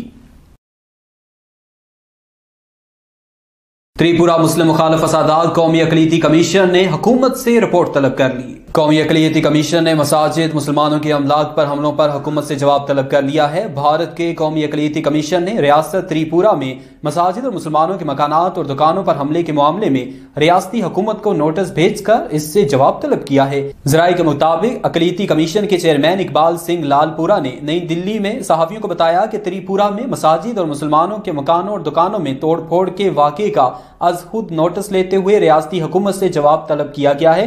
उन्होंने कहा कि हिंदू इंतहा पसंद तंजीम विश्व हिंदू परिषद की रैली के दौरान शुमाली त्रिपुरा की सब डिवीजन पानी सागर में एक मस्जिद और मुसलमानों की 3 दुकानों और मकानों पर हमला किया गया था। उन्होंने कहा कि इस सिलसिले में रियासती हुकूमत को नोटिस भेजकर हमलावरों के खिलाफ की गई कार्रवाई की रिपोर्ट तलब की गई है। इसके अलावा इस मामले में कितने लोगों को गिरफ्तार किया गया, किस सेक्शन के तहत मुकदमा दर्ज किया गया और मुस्तकबिल में ऐसे वाकयात दोबारा न होने के लिए क्या इकदाम किए गए, इस हवाले से भी रिपोर्ट तलब की गई है। मकबूजा जम्मू कश्मीर में इंसानी हकूक के कारकुन को भारतीय पुलिस ने गिरफ्तार कर लिया। भारत के गैर कानूनी जेर कब्जा जम्मू कश्मीर में भारतीय पुलिस ने जिला इस्लामाबाद से इंसानी हकूक के कारकुन तालिब हुसैन को गिरफ्तार किया है। ज़राए के मुताबिक तालिब हुसैन को पुलिस ने उनके खिलाफ 3 हफ्ते कबल लारनो पुलिस स्टेशन में दर्ज किए गए एक मुकदमे में जिला के इलाके कोकरनाग में उनके घर से हिरासत में लिया। तालिब हुसैन को गुज़श्ता माह जिला में طالب حسین کو گزشتہ ماہ ضلع میں بھارتی سینٹرل ریزرو پولیس فورس کی طرف سے ایک قبائلی نوجوان پرویز احمد کے قتل کے بعد متاثرہ خاندان کا انصاف کی فراہمی کا مطالبہ کرنے پر انتقامی کارروائی کا نشانہ بنانے کے لیے گرفتار کیا گیا ہے۔ 7 اکتوبر کو پیش آنے والے واقعے کو طالب نے جعلی مقابلہ قرار دیا تھا۔ SHO لارنو کے مطابق طالب نے مقامی لوگوں کو قابض انتظامیہ اور بھارتی فورسز کے خلاف اکسایا تھا۔ طالب نے اپنے بھائی کو بتایا ہے کہ پولیس نے اسے گزشتہ ماہ پرویز احمد کے قتل کے بارے میں جاری کی گئی 14 منٹ دورانیے کی ویڈیو کی وجہ سے گرفتار کیا ہے۔ طالب حسین کے وکیل طارق نے میڈیا کو بتایا کہ انہوں نے ضمانت کے لیے درخواست دے دی ہے اور امید ہے کہ طالب کو ضمانت مل جائے گی۔ طالب حسین اس وقت محبوبہ مفتی کی پیپلز ڈیموکریٹک پارٹی سے وابستہ ہیں۔ بھارت کی ریاستی دہشت گردی جاری، مقبوضہ کشمیر میں مزید 3 نوجوانوں کو گرفتار کر لیا گیا۔ بھارت کے غیر قانونی زیر قبضہ جموں کشمیر میں بھارتی پولیس اور بدنام زمانہ تحقیقاتی ادارے NIA نے بارہمولہ اور گاندربل کے اضلاع سے 3 کشمیری نوجوانوں کو گرفتار کر لیا۔ ذرائع کے مطابق NIA کے اہلکاروں نے 2 نوجوانوں راشد مظفر گنائی اور ناصر میر کو ضلع بارہمولہ کے قصبہ سوپور سے گرفتار کیا۔ بھارتی پولیس نے ضلع گاندربل کے علاقے سہپورہ سے ارشد احمد میر نامی نوجوان کو گرفتار کر لیا۔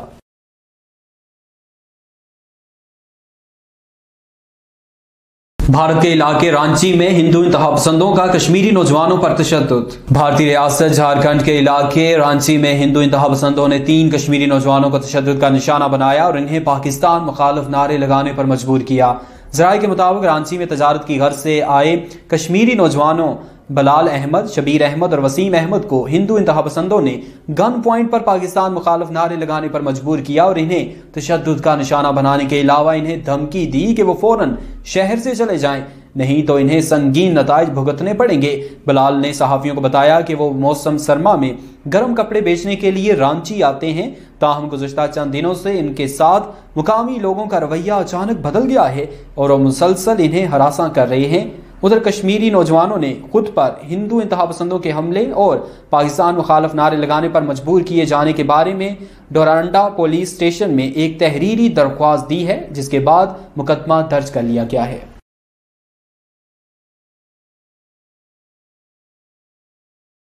اب تک کے لیے اتنا ہی۔ مزید باخبر رہنے کے لیے دیکھتے رہیے voice of Kashmir TV USA یا پھر وزٹ کیجیے ہماری ویب سائٹ۔ اس کے علاوہ آپ ہمیں سوشل میڈیا کے پلیٹ فارم پر بھی جوائن کر سکتے ہیں۔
بسم اللہ الرحمن الرحیم۔ السلام علیکم۔ Voice of Kashmir TV USA کے ساتھ میں ہوں ڈاکٹر سہریش۔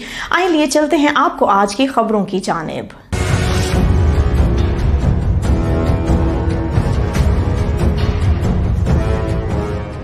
वजीर आजम आजाद जम्मू और कश्मीर सरदार अब्दुल कयूम नियाजी ने कहा है कि पाक चीन इक्तसादी राहदारी के मंसूबे खित्ते की तामीर और तरक्की और खुशहाली के लिए संगे मील साबित होंगे।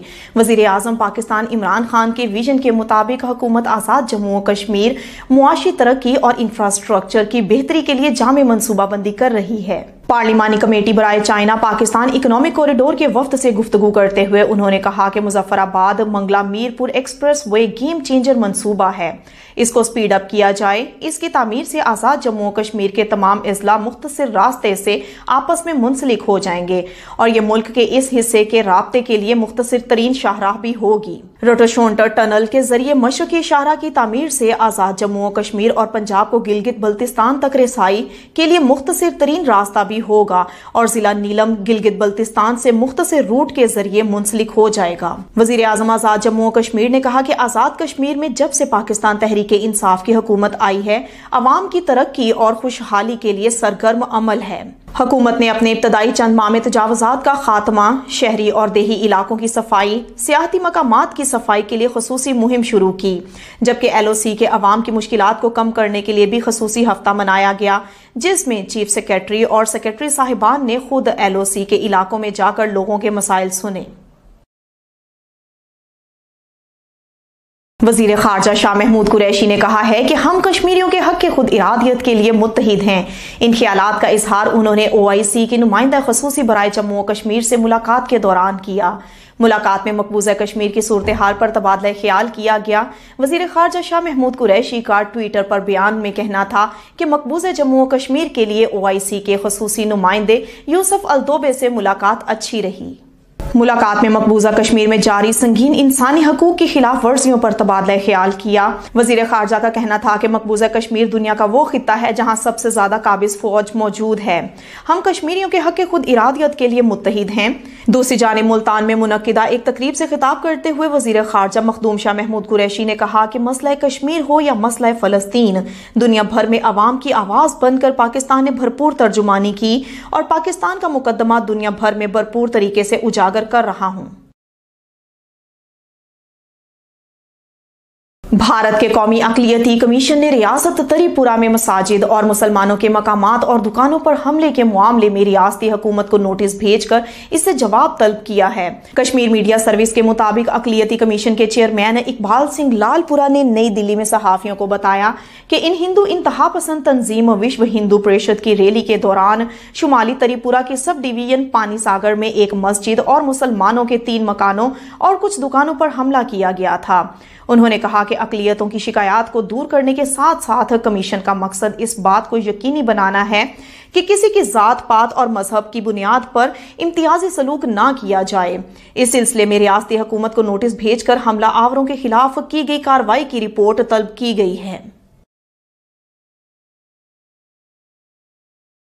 कांग्रेस के रहनुमा राहुल गांधी ने मोदी हुकूमत पर कड़ी तनकीद करते हुए कहा है कि भारतीय हुकूमत कौमी सलामती से खिलवाड़ कर रही है और इसके पास मुल्क की सरहदों के दफा के लिए कोई हिकमत अमली नहीं है। अपने एक ट्वीट में उन्होंने कहा कि हुकूमत झूठ पर झूठ बोल रही है और अवाम को गुमराह किया जा रहा है। राहुल गांधी ने एक ट्वीट में एक खबर भी पोस्ट की है जिसके मुताबिक भारतीय वजारत खारजा का दावा है कि कुछ बरसों से सरहद पर चीन की सरगर्मियों में इजाफा हुआ है, लेकिन भारतीय chief of defence staff Bipin Rawat कहते हैं कि चीनियों की हिंदुस्तानी सरहद में घुसने की खबरें गलत हैं। एक अमरीकी डाटा इंजीनियर, साइंसदान और प्रोडक्ट मैनेजर फ्रांसिस होगन की इंकशाफात ने भारत में मुस्लिम मुखालिफ नफरत अंगेज तकारीर को नजरअंदाज करने और इस सिलसिले में अपनी पॉलिसियों को एक मुनज़्ज़म तरीके से नाफज करने पर फेसबुक को मुश्किल सूरत हाल में डाल दिया है। फ्रांसिस होगन की तरफ से अफशा की गई दस्तावेजात में भारत में नफरत अंगेज तकारीर और गलत मालूमात पर कंपनी की रिपोर्ट्स का एक जखीरा शामिल है। फ्रांसिस होगन ने इंकशाफ किया कि हिंदू इंतहा पसंद तंजीम राष्ट्रीय स्वयं सेवक संघ से मुंसलिक फेसबुक अकाउंट्स भारत में नफरत अंगेज तकारीर और मुस्लिम मुखालिफ बयानियों को फरोग देते हैं।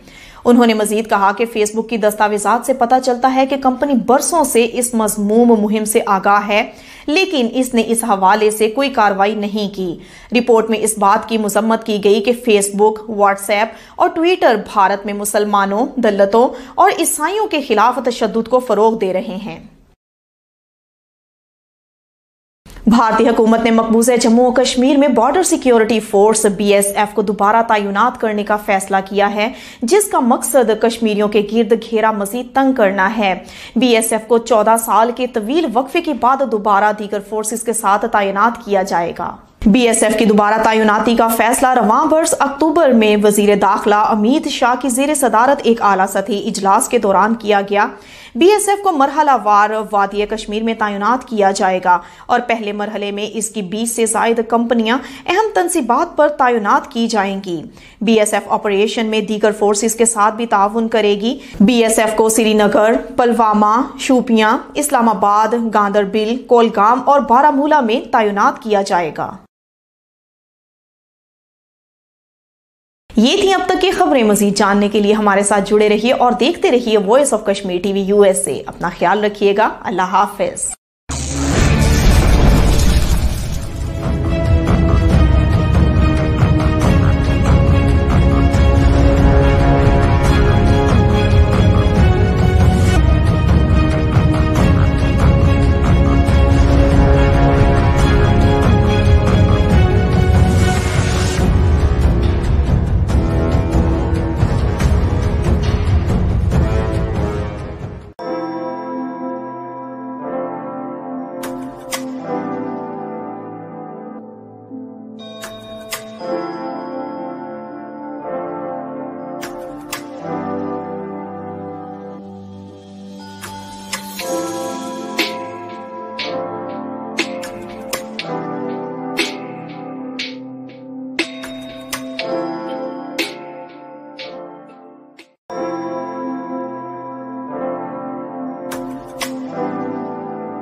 बिस्मिल्लाहिर्रहमानिर्रहीम। अस्सलामुअलैकुम। Voice of Kashmir TV USA के साथ मैं हूं डॉक्टर सहरीश। आइए नजर डालते हैं आज की खबरों पर।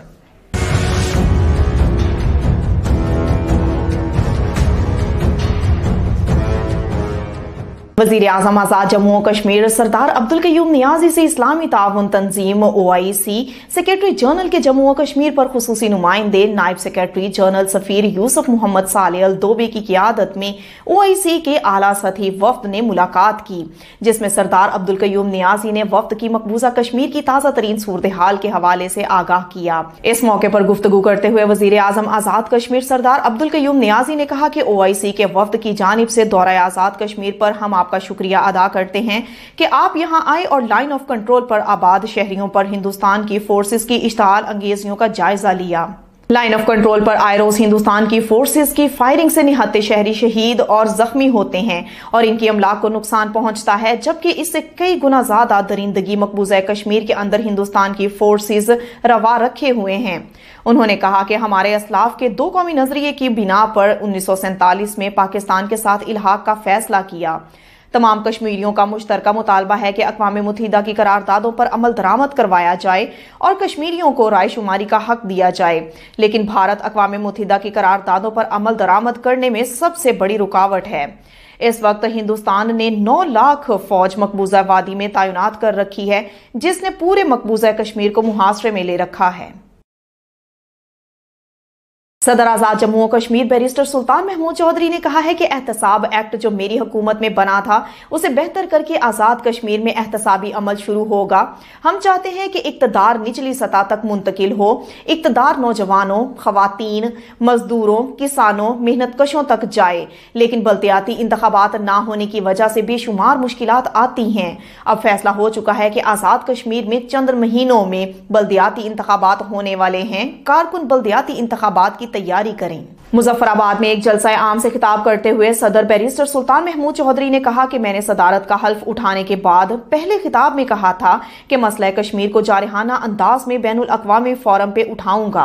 नरेंद्र मोदी के अक़वाम मुत्तहिदा की जनरल असम्बली से खिताब के मौका पर हमने एक बड़ा मुजाहरा करके भारत की मजम्मत और दुनिया की तवज्जो कश्मीर की जानिब मबजूल करवाई। खालिस्तान की हामी सिखों की तंजीम सिखिस फॉर जस्टिस ने कनाडा की अदालत में खालिस्तान रेफरेंडम के लिए पाकिस्तान की फंडिंग के इल्जामात के खिलाफ दायर हत्या की इज्जत के एक मुकदमे का पहला मरहला जीत लिया है। कनाडा के एक ब्रॉडकास्टर टेरी मिलोस्की ने गुज़िश्ता साल सितंबर में खालिस्तान पाकिस्तान का एक प्रोजेक्ट के नाम से एक मुतनाज़ रिपोर्ट शाया की थी और इल्जाम लगाया था कि सिखिस फॉर जस्टिस और इसकी खालिस्तान की मुहिम की पाकिस्तान की पुश्तपनाही और फंडिंग कर रहा है। टेरी मिलोस्की ने जज के सामने एतराफ किया कि इनके पास पाकिस्तान की तरफ से खालिस्तान नवाज ग्रुप की पुश्तपनाही और फंडिंग के कोई शवाहिद मौजूद नहीं हैं। रिपोर्ट के मुताबिक भारतीय मीडिया और बैरून मुल्क सिफारती मिशनों ने टेरी मिलोस्की की रिपोर्ट खालिस्तान पाकिस्तान का एक प्रोजेक्ट की बड़े पैमाने पर तशहीर की थी और इसे पाकिस्तान को आलमी सतह पर बदनाम करने के लिए इस्तेमाल किया था। मकबूजा जम्मू और कश्मीर में बिजली के बदतरीन बुहरान से शहरियों को शदीद मुश्किलात का सामना करना पड़ रहा है। जम्मू और कश्मीर में नेशनल कॉन्फ्रेंस के जनरल सेक्रेटरी मोहम्मद अली सागर ने वादी कश्मीर में जारी बिजली के बदतरीन बुहरान पर तशवीश जाहिर करते हुए कहा है कि भारतीय काबज इंतजामिया मकबूजा इलाके में बिजली की फराहमी में बेहतरी में संजीदा नहीं है। उन्होंने कहा कि 2016 में भारतीय काबज हुकूमत की तरफ से कश्मीरियों से बिजली की बिला तातुल फराहमी के वादे किए जा रहे हैं, जबकि दर हकीकत बिजली की फराहमी की सूरत हाल बद से बदतर होती जा रही है। दूसरी जानिब श्रीनगर के मुख्तलिफ इलाकों के शहरियों और तुलबा ने बिजली की बार बार लोड शेडिंग और इंटरनेट सर्विस मुअत्तली पर तशवीश का इजहार करते हुए कहा है कि बिजली की तवील लोड शेडिंग और इसके बायस इंटरनेट की मुअत्तली ने इनका जीना दोबर कर दिया है।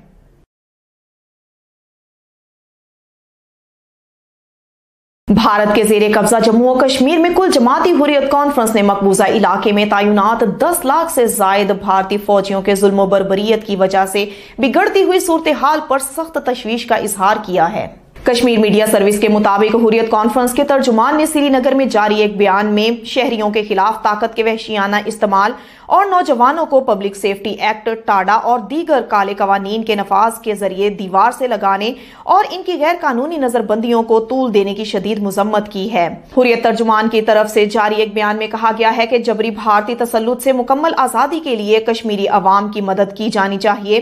उन्होंने अक़वाम मुत्तहिदा पर जोर दिया कि वो तनाज़ा कश्मीर को अक़वाम मुत्तहिदा की करारदादों के मुताबिक जल्द अज जल्द हल करने के लिए अपनी इखलाकी और कानूनी जिम्मेदारियां पूरी करे और कश्मीर में भारतीय अफवाज के मुजालिम जबरी गिरफ्तारियों और इंसानी हकूक की खिलाफ वर्जियों को रुकवाने के लिए भारत पर दबाव बढ़ाना चाहिए। भारतीय फोर्सेस की जानिब से गुज़िश्ता 3 दहाइयों के दौरान ज़हनी तौर पर माजूर 47 कश्मीरियों को शहीद करने का इंकशाफ हुआ है। International forum for justice and human rights के चेयरमैन मोहम्मद एहसन ओंतो ने कहा है कि भारतीय फोर्सेस ने गुज़िश्ता 3 दहाइयों के दौरान ज़हनी तौर पर माजूर 47 कश्मीरी शहीद किए हैं। मोहम्मद एहसन ओंतो ने कहा है कि ज़हनी तौर पर माजूर अफराद को जिस तरह गोलियां मारकर कत्ल किया जाता है, इसे महज इत्तफाक नहीं कहा जा सकता। उन्होंने कहा कि कश्मीर में मसला यह है कि armed forces special powers act जैसे काले कवानीन भारतीय फोर्सेस को महज शक की बुनियाद पर किसी को गोली मारने की इजाजत देते हैं और हुकाम तहकीकात का वादा करते हैं, लेकिन कभी किसी को जिम्मेदार नहीं ठहराया जाता। ये थी अब तक की खबरें। मजीद जानने के लिए हमारे साथ जुड़े रहिए और देखते रहिए voice of Kashmir TV USA। अपना ख्याल रखिएगा। अल्लाह हाफिज।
बिस्मिल्लाहिर्रहमानिर्रहीम, अस्सलाम वालेकुम। Voice of Kashmir TV USA के साथ मैं दानिश मलिक। आइए नजर डालते हैं अब तक की खबरों पर।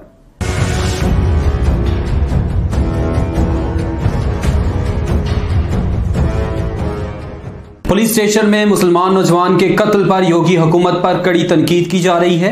बेटे को दौरान हिरासत कत्ल किया गया, वालिद का इल्जाम। भारतीय रियासत उत्तर प्रदेश के जिला कासगंज के एक पुलिस स्टेशन में मुर्दा हालत में पाए जाने वाले 22 साला मुसलमान नौजवान के वालिद ने इल्जाम लगाया है कि उनके बेटे को दौरान हिरासत कत्ल किया गया।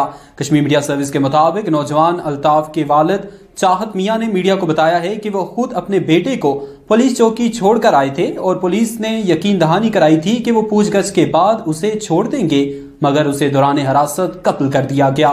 उधर अल्ताफ के दौरान हिरासत कत्ल पर हिज़्ब इख्तिलाफ की पार्टियां भी योगी हुकूमत को शदीद तनकीद का निशाना बना रही हैं। कांग्रेस की यूपी इंचार्ज प्रियंका गांधी ने एक ट्वीट में कासगंज में पुलिस की हिरासत में मुसलमान नौजवान की मौत पर योगी हुकूमत को हदफे तनकीद बनाते हुए कहा कि कासगंज में अल्ताफ, आगरा में अरोन वाल्मीकि और सुल्तानपुर में राजेश कोरी की पुलिस की हिरासत में हलाकत के वाकयात से वाज़े होता है कि रहबर रहजन बन चुके हैं। उन्होंने कहा कि उत्तर प्रदेश पुलिस दौरान हिरासत लोगों के कत्ल में सरे फहरिस्त है। हिंदुत्व को दाइश और बोको हराम जैसी दहशतगर्द तंजीम करार देने पर सलमान खुर्शीद पर कड़ी तनकीद। भारत के साबिक वज़ीर ख़ारजा और कांग्रेस के रहनुमा सलमान खुर्शीद की तरफ से अपनी हालिया तसनीफ सनराइज अवर अवधिया में हिंदुत्व नजरिए का मुआजना दाइश और बोको हराम जैसी दहशतगर्द तंजीमों से करने से भारत में तनाज़ा खड़ा हो गया है। कश्मीर मीडिया सर्विस के मुताबिक बुध को सलमान खुर्शीद की किताब की तकरीब रोनुमाई के 24 घंटे के अंदर ही दारुल हुकूमत नई दिल्ली में पुलिस के पास उनके खिलाफ शिकायत दर्ज कराई गई है।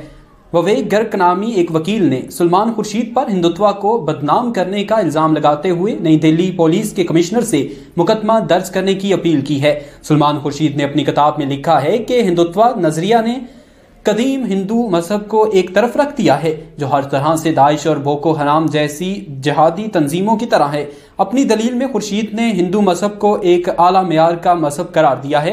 उन्होंने मजीद लिखा है कि इसके लिए गांधी जी ने जो तहरीक दी है उससे बड़ा कोई मुहर्रिक नहीं हो सकता। उनका मजीद कहना था कि मैं नया लेबल क्यों कबूल करूं, मैं बोलूंगा चाहे कोई हिंदू मजहब की तौहीन कहे। मैं कहता हूं कि हिंदुत्व की सियासत करने वाले दाइश और बोको हराम की तरह गलत हैं। सिक्स फॉर जस्टिस ने पाकिस्तान की फंडिंग के खिलाफ मुकदमा जीत लिया। खालिस्तान की हामी सिखों की तंजीम सिक्स फॉर जस्टिस ने कनाडा की अदालत में खालिस्तान रेफरेंडम के लिए पाकिस्तान की फंडिंग के इल्जामात के खिलाफ दायर मुकदमे का पहला मरहला जीत लिया। कश्मीर मीडिया सर्विस की तरफ से जारी की गई एक रिपोर्ट में कहा गया है कि कनाडा के एक ब्रॉडकास्टर टेरी मेलोक्स्की ने गुज़श्ता साल सितंबर में खालिस्तान पाकिस्तान का एक प्रोजेक्ट के उन्वान से एक मुतनाज़ा रिपोर्ट शाया की थी और इल्जाम लगाया था कि सिक्स फॉर जस्टिस और इसकी खालिस्तान की मुहिम की पाकिस्तान की पुष्टपनाही और फंडिंग कर रहा है। रिपोर्ट में कहा गया है कि सहाफ़ी टेरी मेलोक्स्की का यह दावा झूठ पर मबनी था कि सिक्स फॉर जस्टिस असल में सिखों की नुमाइंदा तंजीम नहीं बल्कि पाकिस्तान के लिए काम कर रही है। टेरी मेलोक्स्की ने जज के सामने इतराफ किया है कि उनके पास पाकिस्तान की तरफ से खालिस्तान नवाज ग्रुप की पुष्टपनाही और फंडिंग के कोई शवाहिद मौजूद नहीं है। आजाद जम्मू कश्मीर के वज़ीर आज़म से OIC के जम्मू कश्मीर पर खुसूसी नुमाइंदे की मुलाकात हुई है। वज़ीर आज़म आजाद जम्मू कश्मीर सरदार अब्दुल कयूम नियाज़ी से इस्लामी ताउन तंजीम सेक्रेटरी जनरल के जम्मू कश्मीर पर खुसूसी नुमाइंदे और assistant secretary general ambassador Yusuf Mohammad Sahle अल-दोबे की क़यादत में OIC के आला सतही वफ्द की मुलाकात हुई। वज़ीर आज़म ने वफ्द को मकबूजा कश्मीर की ताज़ा तरीन सूरत हाल के हवाले से आगाह किया। वफ्द में OIC के ambassador mister Tariq Ali Bakheet, ambassador Hassan Ali Hassan, ambassador Ahmed सरीर, एम्बेसडर रिजवान सईद शेख, OIC में पाकिस्तानी मुस्तकिल मंदूब अल-खबीब बोरानी, मिसमाहा असीरी, मिस्टर मोहम्मद अल-खाम लीची, mister Waqas Latif Mughal, mister Farrukh Iqbal Khan, director general mister Mohsin Saif Ali Khan, deputy director OIC mister Shahzad Hussain और दीगर शामिल थे। इस मौके पर अपोजिशन लीडर कानून साज असम्बली चौधरी लतीफ अकबर, वजीर खजाना अब्दुल माजिद खान भी मौजूद थे। इस मौके पर गुफ्तगू करते हुए वज़ीर आज़म आज़ाद जम्मू कश्मीर सरदार अब्दुल कयूम नियाज़ी ने कहा कि OIC के वफ्द की जानिब से दौरा आज़ाद जम्मू कश्मीर पर हम आपका शुक्रिया अदा करते हैं। आप यहाँ आए और लाइन ऑफ कंट्रोल पर आबाद शहरियों पर हिंदुस्तान की फोर्सेस की इश्तियाल अंगेजियों का जायजा लिया। लाइन ऑफ कंट्रोल पर आए रोज हिंदुस्तान की फोर्सेस की फायरिंग से निहत्ते शहरी शहीद और जख्मी होते हैं। इस्लामी ताउन तंजीम के वफ्द का आज़ाद जम्मू कश्मीर में ठोठा महाजर कैंप का दौरा। वफ्द ने कैंप में कायम वोकेशनल ट्रेनिंग सेंटर का भी मुआयना किया। इस मौके पर वफ्द ने कैंप में मुकीम महाजरीन से मुलाकात की। वफ्द को कैंप के बारे में ब्रीफिंग भी दी गई। महाजरीन के नुमाइंदे वफ्द ने इस्लामी ताउन तंजीम के वफ्द से मुलाकात भी की। अब तक के लिए इतना ही। मजीद बाखबर रहने के लिए देखते रहिए voice of Kashmir TV USA या फिर विजिट कीजिए हमारी वेबसाइट। इसके अलावा आप हमें सोशल मीडिया के प्लेटफॉर्म पर भी ज्वाइन कर सकते हैं।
बिस्मिल्लाहिर्रहमानिर्रहीम। अस्सलामुअलैकुम। Voice of Kashmir TV USA के साथ मैं हूं डॉक्टर सहरीश। आइए नजर डालते हैं आज की खबरों पर।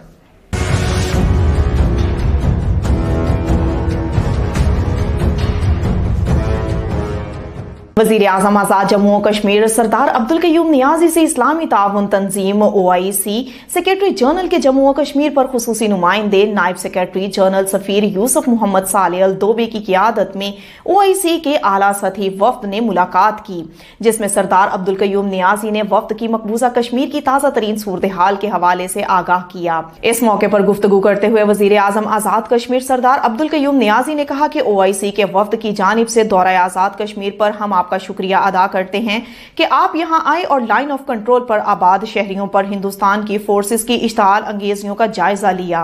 लाइन ऑफ कंट्रोल पर आए रोज हिंदुस्तान की फोर्सेस की फायरिंग से निहत्ते शहरी शहीद और जख्मी होते हैं और इनकी अमलाक को नुकसान पहुंचता है, जबकि इससे कई गुना ज्यादा दरिंदगी मकबूजा कश्मीर के अंदर हिंदुस्तान की फोर्सेस रवा रखे हुए हैं। उन्होंने कहा कि हमारे असलाफ के दो कौमी नजरिए की बिना पर 1947 में पाकिस्तान के साथ इल्हाक का फैसला किया। तमाम कश्मीरियों का मुश्तरका मुतालबा है कि अक़वाम मुत्तहिदा की करारदादों पर अमल दरामद करवाया जाए और कश्मीरियों को रायशुमारी का हक दिया जाए, लेकिन भारत अक़वाम मुत्तहिदा की करारदादों पर अमल दरामद करने में सबसे बड़ी रुकावट है। इस वक्त हिंदुस्तान ने 9 लाख फौज मकबूजा वादी में तैनात कर रखी है, जिसने पूरे मकबूजा कश्मीर को मुहासरे में ले रखा है। सदर आजाद जम्मू और कश्मीर बैरिस्टर सुल्तान महमूद चौधरी ने कहा है कि एहतसाब एक्ट जो मेरी हुकूमत में बना था उसे बेहतर करके आजाद कश्मीर में एहतसाबी अमल शुरू होगा। हम चाहते हैं कि इक्तदार निचली सतह तक मुंतकिल हो, इक्तदार नौजवानों, खवातीन, मजदूरों, किसानों, मेहनत कशों तक जाए, लेकिन बल्दियाती इंतखाबात ना होने की वजह से बेशुमार मुश्किलात आती हैं।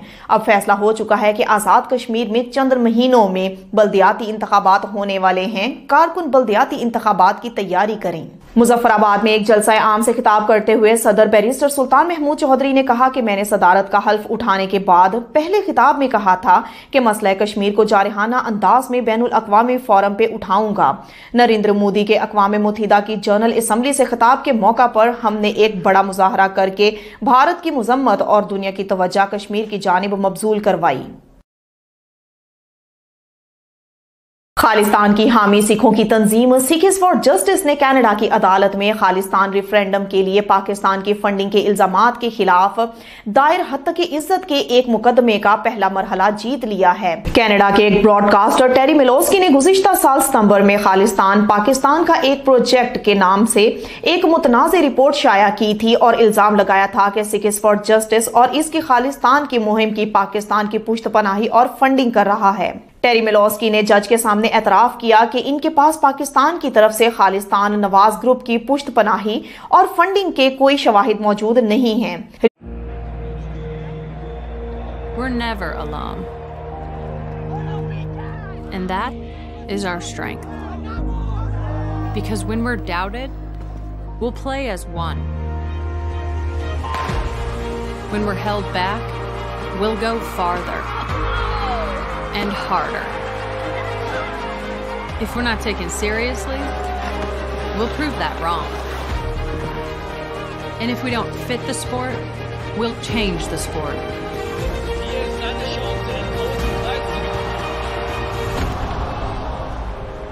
We know things won't always go our way. And the world's sporting events are postponed or cancelled. But whatever it is, we'll find a way. And when things aren't fair, we'll come together for change. We have a responsibility to make this world a better place. And no matter how bad it gets, we will always come back stronger. Because nothing can stop what we can do together.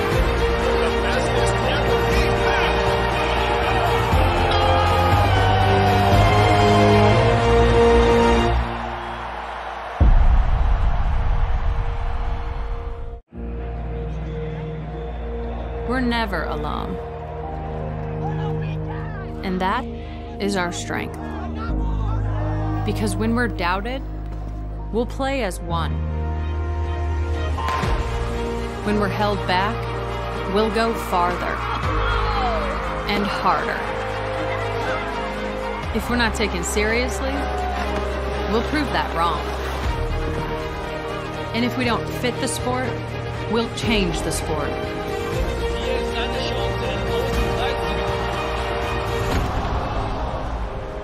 We know things won't always go our way. And the world's sporting events are postponed or cancelled. But whatever it is, we'll find a way. And when things aren't fair, we'll come together for change. We have a responsibility to make this world a better place. And no matter how bad it gets, we will always come back stronger. Because nothing can stop what we can do together.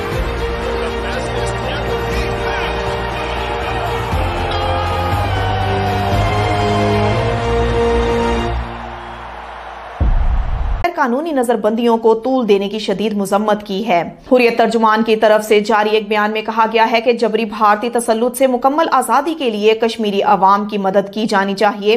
उन्होंने अक़वाम मुत्तहिदा पर जोर दिया कि वो तनाज़ा कश्मीर को अक़वाम मुत्तहिदा की करारदादों के मुताबिक जल्द अज जल्द हल करने के लिए अपनी इखलाकी और कानूनी जिम्मेदारियां पूरी करे और कश्मीर में भारतीय अफवाज के मुजालिम जबरी गिरफ्तारियों और इंसानी हकूक की खिलाफ वर्जियों को रुकवाने के लिए भारत पर दबाव बढ़ाना चाहिए। भारतीय फोर्सेस की जानिब से गुज़िश्ता 3 दहाइयों के दौरान ज़हनी तौर पर मासूर 47 कश्मीरियों को शहीद करने का इंकशाफ हुआ है।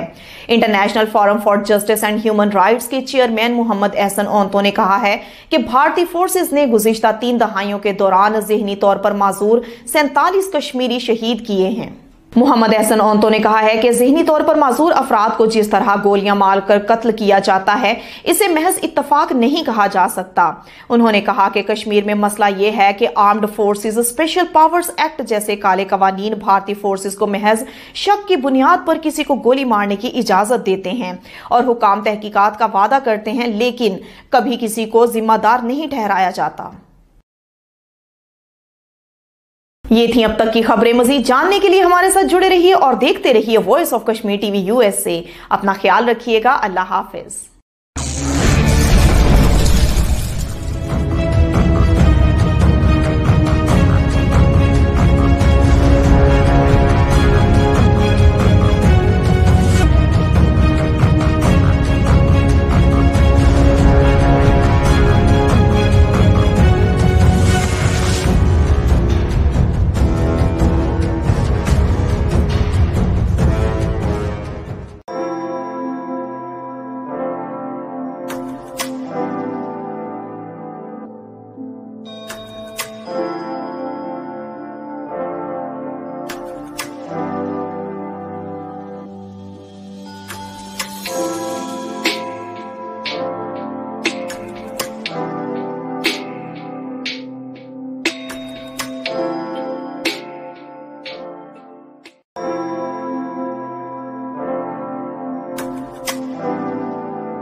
बिस्मिल्लाहिर्रहमानिर्रहीम। अस्सलाम वालेकुम। Voice of Kashmir TV USA के साथ मैं दानिश मलिक। आइए नजर डालते हैं अब तक की खबरों पर।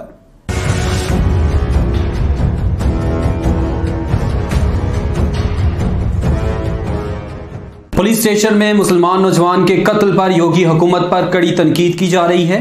बेटे को दौरान हिरासत कत्ल किया गया। वालिद का इल्जाम भारतीय रियासत उत्तर प्रदेश के जिला कासगंज के एक पुलिस स्टेशन में मुर्दा हालत में पाए जाने वाले 22 साला मुसलमान नौजवान के वालिद ने इल्जाम लगाया है कि उनके बेटे को दौरान हिरासत कत्ल किया गया।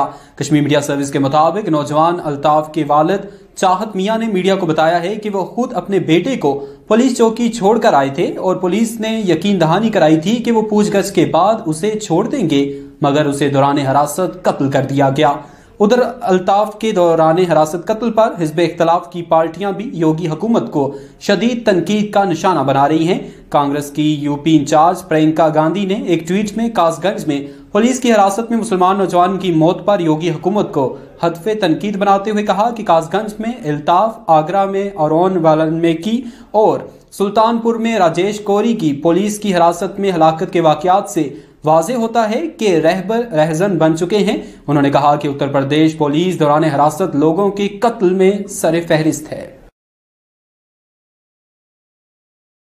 हिंदुत्व को दाइश और बोको हराम जैसी दहशतगर्द तंजीम करार देने पर सलमान खुर्शीद पर कड़ी तनकीद।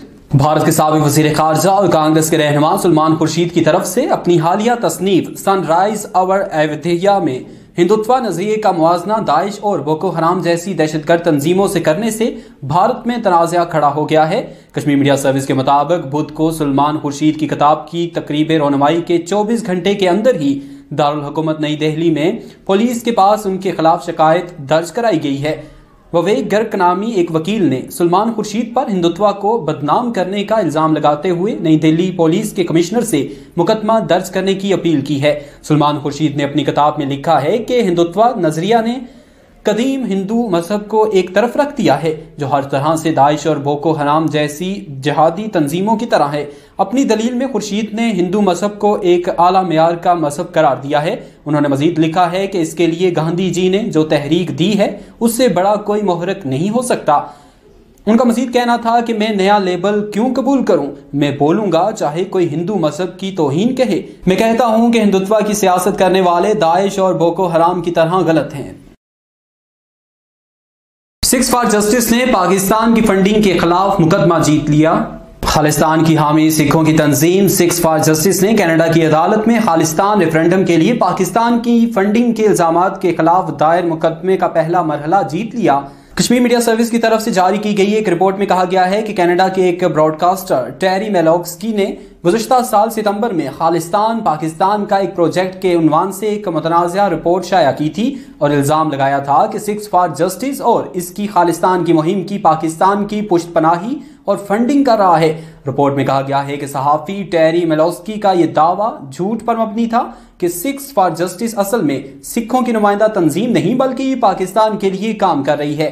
टेरी मेलोक्स्की ने जज के सामने इतराफ किया है कि उनके पास पाकिस्तान की तरफ से खालिस्तान नवाज ग्रुप की पुष्टपनाही और फंडिंग के कोई शवाहिद मौजूद नहीं है। आज़ाद जम्मू कश्मीर के वज़ीर-ए-आज़म से OIC के जम्मू कश्मीर पर खुसूसी नुमाइंदे की मुलाकात हुई है। वज़ीर-ए-आज़म आज़ाद जम्मू कश्मीर सरदार अब्दुल कयूम नियाज़ी से इस्लामी ताउन तंजीम सेक्रेटरी जनरल के जम्मू कश्मीर पर खुसूसी नुमाइंदे और assistant secretary general ambassador Yusuf Mohammad Sahle अल-दोबे की क़यादत में OIC के आला सतही वफ़द की मुलाकात हुई। वज़ीर-ए-आज़म ने वफ़द को मकबूजा कश्मीर की ताज़ा तरीन सूरत हाल के हवाले से आगाह किया। वफ़द में OIC के ambassador mister Tariq Ali Bakheet, ambassador Hassan Ali Hassan, ambassador Ahmed सरीर, एम्बेसडर रिजवान सईद शेख, OIC में पाकिस्तानी मुस्तकिल मंदूब अल-खबीब बोरानी, मिस माहा असीरी, मिस्टर मोहम्मद अल-खाम लीची, mister Waqas Latif Mughal, mister Farrukh Iqbal Khan, director general mister Mohsin Saif Ali Khan, deputy director OIC mister Shahzad Hussain और दीगर शामिल थे। इस मौके पर अपोजिशन लीडर कानून साज असम्बली चौधरी लतीफ अकबर, वजीर खजाना अब्दुल माजिद खान भी मौजूद थे। इस मौके पर गुफ्तगू करते हुए वज़ीर-ए-आज़म आज़ाद जम्मू कश्मीर सरदार अब्दुल कयूम नियाज़ी ने कहा कि OIC के वफ़द की जानिब से दौरा आज़ाद जम्मू कश्मीर पर हम आपका शुक्रिया अदा करते हैं। आप यहाँ आए और लाइन ऑफ कंट्रोल पर आबाद शहरियों पर हिंदुस्तान की फोर्सेस की इश्तियाल अंगेजियों का जायजा लिया। लाइन ऑफ कंट्रोल पर आए रोज हिंदुस्तान की फोर्सेस की फायरिंग से निहत्ते शहरी शहीद और जख्मी होते हैं। इस्लामी ताउन तंजीम के वफ़द का आज़ाद जम्मू कश्मीर में ठोठा महाजर कैंप का दौरा। वफ़द ने कैंप में कायम वोकेशनल ट्रेनिंग सेंटर का भी मुआयना किया। इस मौके पर वफ़द ने कैंप में मुकीम महाजरीन से मुलाकात की। वफ़द को कैंप के बारे में ब्रीफिंग भी दी गई। महाजरीन के नुमाइंदे वफ़द ने इस्लामी ताउन तंजीम के वफ़द से मुलाकात भी की। अब तक के लिए इतना ही। मज़ीद बाखबर रहने के लिए देखते रहिए voice of Kashmir TV USA या फिर विजिट कीजिए हमारी वेबसाइट। इसके अलावा आप हमें सोशल मीडिया के प्लेटफॉर्म पर भी ज्वाइन कर सकते हैं।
Good afternoon, ladies and gentlemen. Welcome to Middle East Institute. On behalf of the Institute, we welcome every one of you. This is going to be a very interactive session today. And of course, time sensitive. We are time sensitive. It will be capsuled. I think we should be able to finish in 90 minutes. I hope so.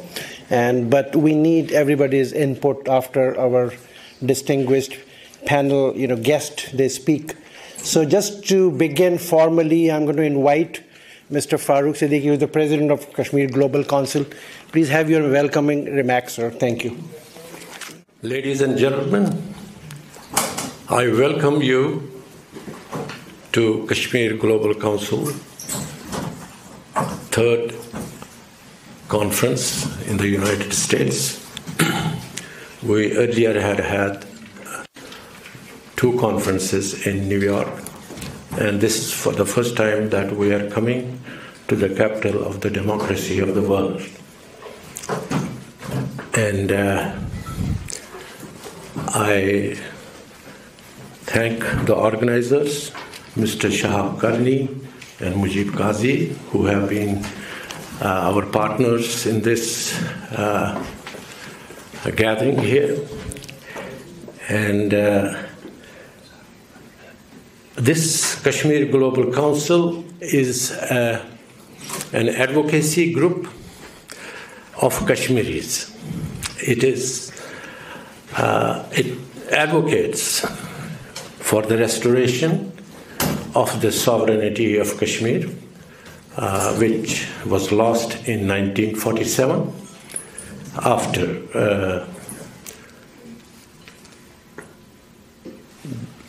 the subcontinent, India and Pakistan now.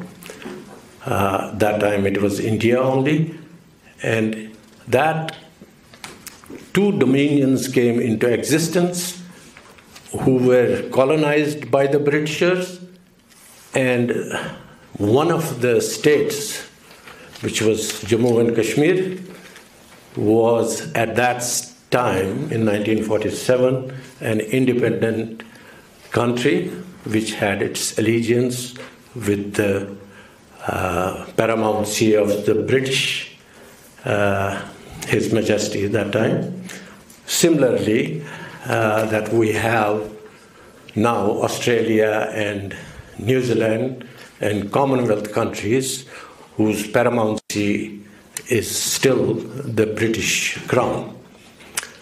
But unfortunately, and the irony of the whole history is that 2 dominions became independent, got decolonized, while Kashmir became an occupied country. Later on, it was also divided into 3 territories, and in 1962 we had a Chinese aggression there, and part of the Kashmir was taken by the China. I would also like to mention that there have been 2 United Nations Human Rights Council reports in 2019 and 2018, which very explicitly give a detailed description of how the human rights abuses are being done, especially in the Indian-held Kashmir. Not that they have left some of the clauses of those areas in the other part of Kashmir, which is in which all of you know as Azad Kashmir. Right? Kashmiris ever since then have been divided, not allowed to see each other within their own territory and within their own land.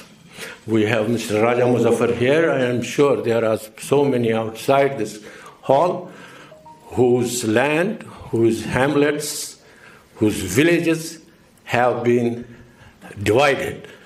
And that's the tragedy, that within your own land, if you want to visit a neighbor, you have to cross more than 4,000 kilometers in order to seek the visa, then go to the international border between India and Pakistan, and then come to their own neighbor.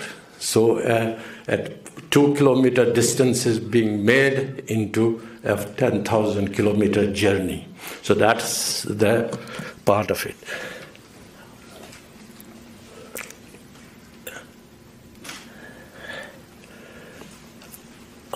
We have, I was only last month, I attended one of the forums in the birthplace of democracy, that's Athens Democracy Forum. And in that forum, what was important, that there were very eminent speakers who came and they emphasized that the challenges that the democracies have right now is that the people's participation is lacking. And exactly that's what has happened in Kashmir to an extent that there is zero participation of the people of Kashmir in order for democracy to flourish. And I would like to recall one of the prime ministers of India who came to Washington about a decade back, and he addressed the joint session of the Congress here, and I would quote that what he said, and that's very interesting for all of you to understand, and how the evolving democracy of India has not come to the expectation of what democracy all is about. And I will quote Mr. Manmohan Singh that the democracy is not what is written in the Constitution, but democracy is how it will function on the ground. And as I said, there are so many human rights abuses going on. The Indian democracy is not functioning. We have been many times by the United States. We have had earlier some meetings with the State Department of the United States, when in our discussions with them, they have always come up with this reason that India and Pakistan are saying that Kashmiris are being represented by the elected governments of the respective countries. But my question is that Kashmiris cannot be recommended by the people who control them and by the state that occupies them. Thank you. Thank you. Thank you, Mr. Farooq Siddiqui. Due to the time difference, almost 10 hours, right, between us and India and Pakistan. So at this time, I'm going to bring a very distinguished friend of good causes. I call it an intellectual and a scholar, general in Pakistan Army, former chief of MI and ISI, Lieutenant General Asad Durrani. Durrani Sahab, welcome to Washington virtually.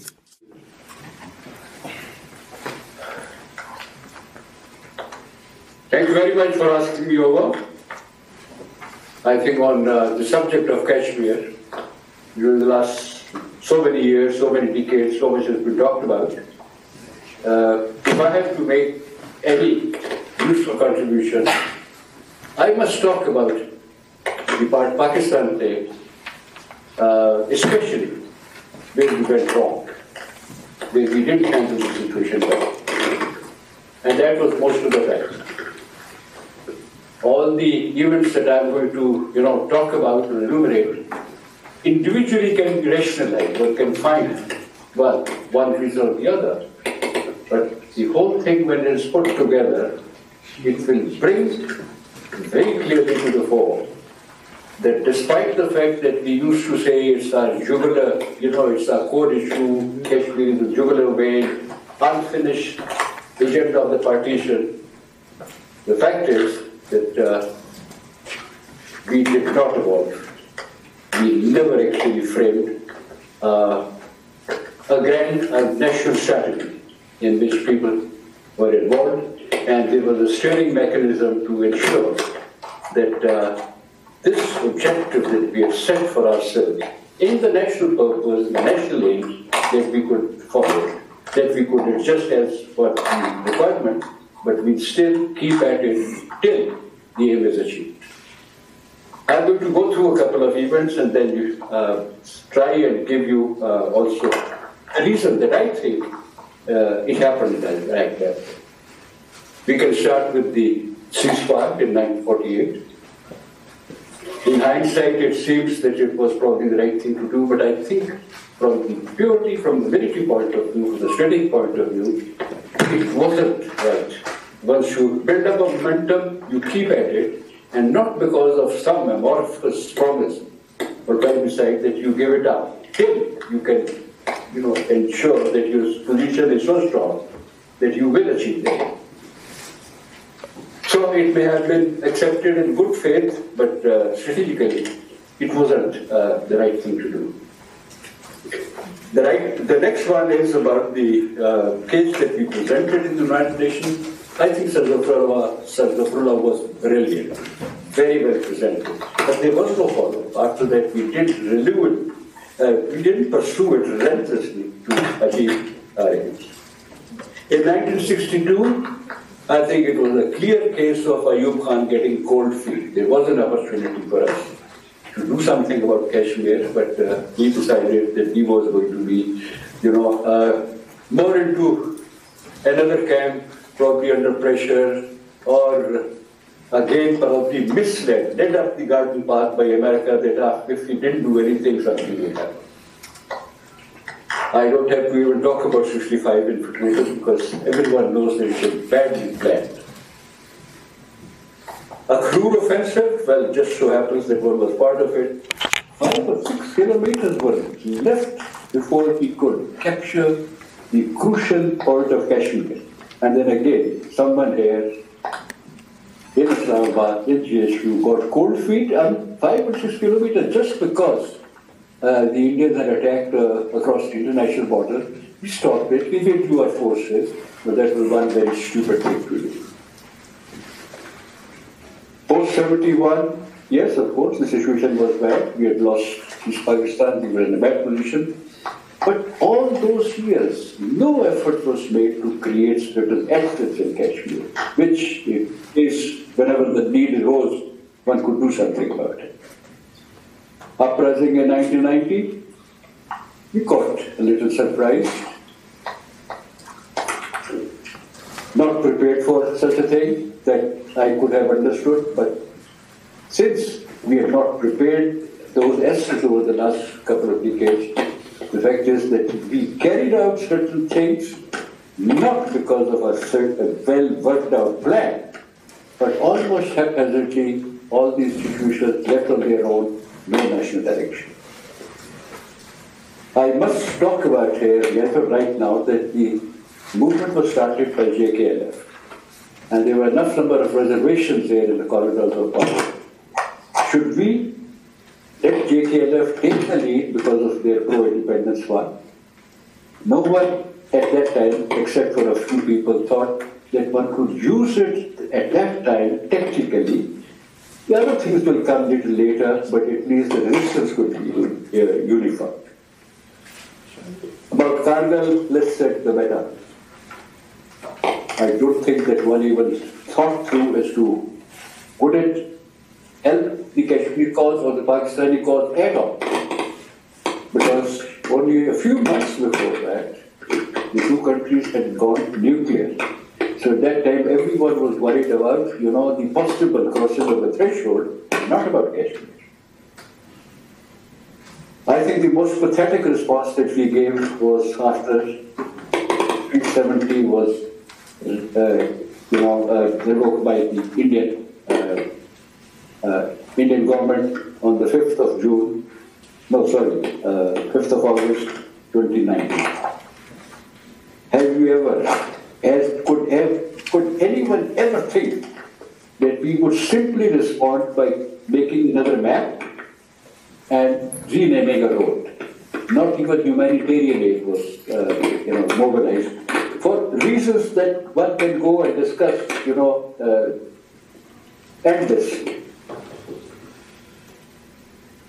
I think one should talk about the causes, why it happened every time, why no sustained strategy was made, why were we fixated with a particular name and plebiscite or nothing, all or nothing, although the strategic thinkers will advise you that you do it incrementally, take whatever you can, and then piecemeal move towards gaining the ultimate objective. But whenever, this independence card or the third option was talked about, instead of thinking that how to now make use of it, because after all, a very large number of people in Indian held Kashmir were for independence. So getting them on board could have been, at least, I think, avoided. Very, very bad, very foolish statements have been made here at the highest level. People keep reminding me about the youth Khan having said once, for the sake of 7 million people, Kashmiris, we are not going to sacrifice 70 million Pakistanis. And this is something that has never made sense to me, except for some people who think that who must think about it, in a mathematical sense.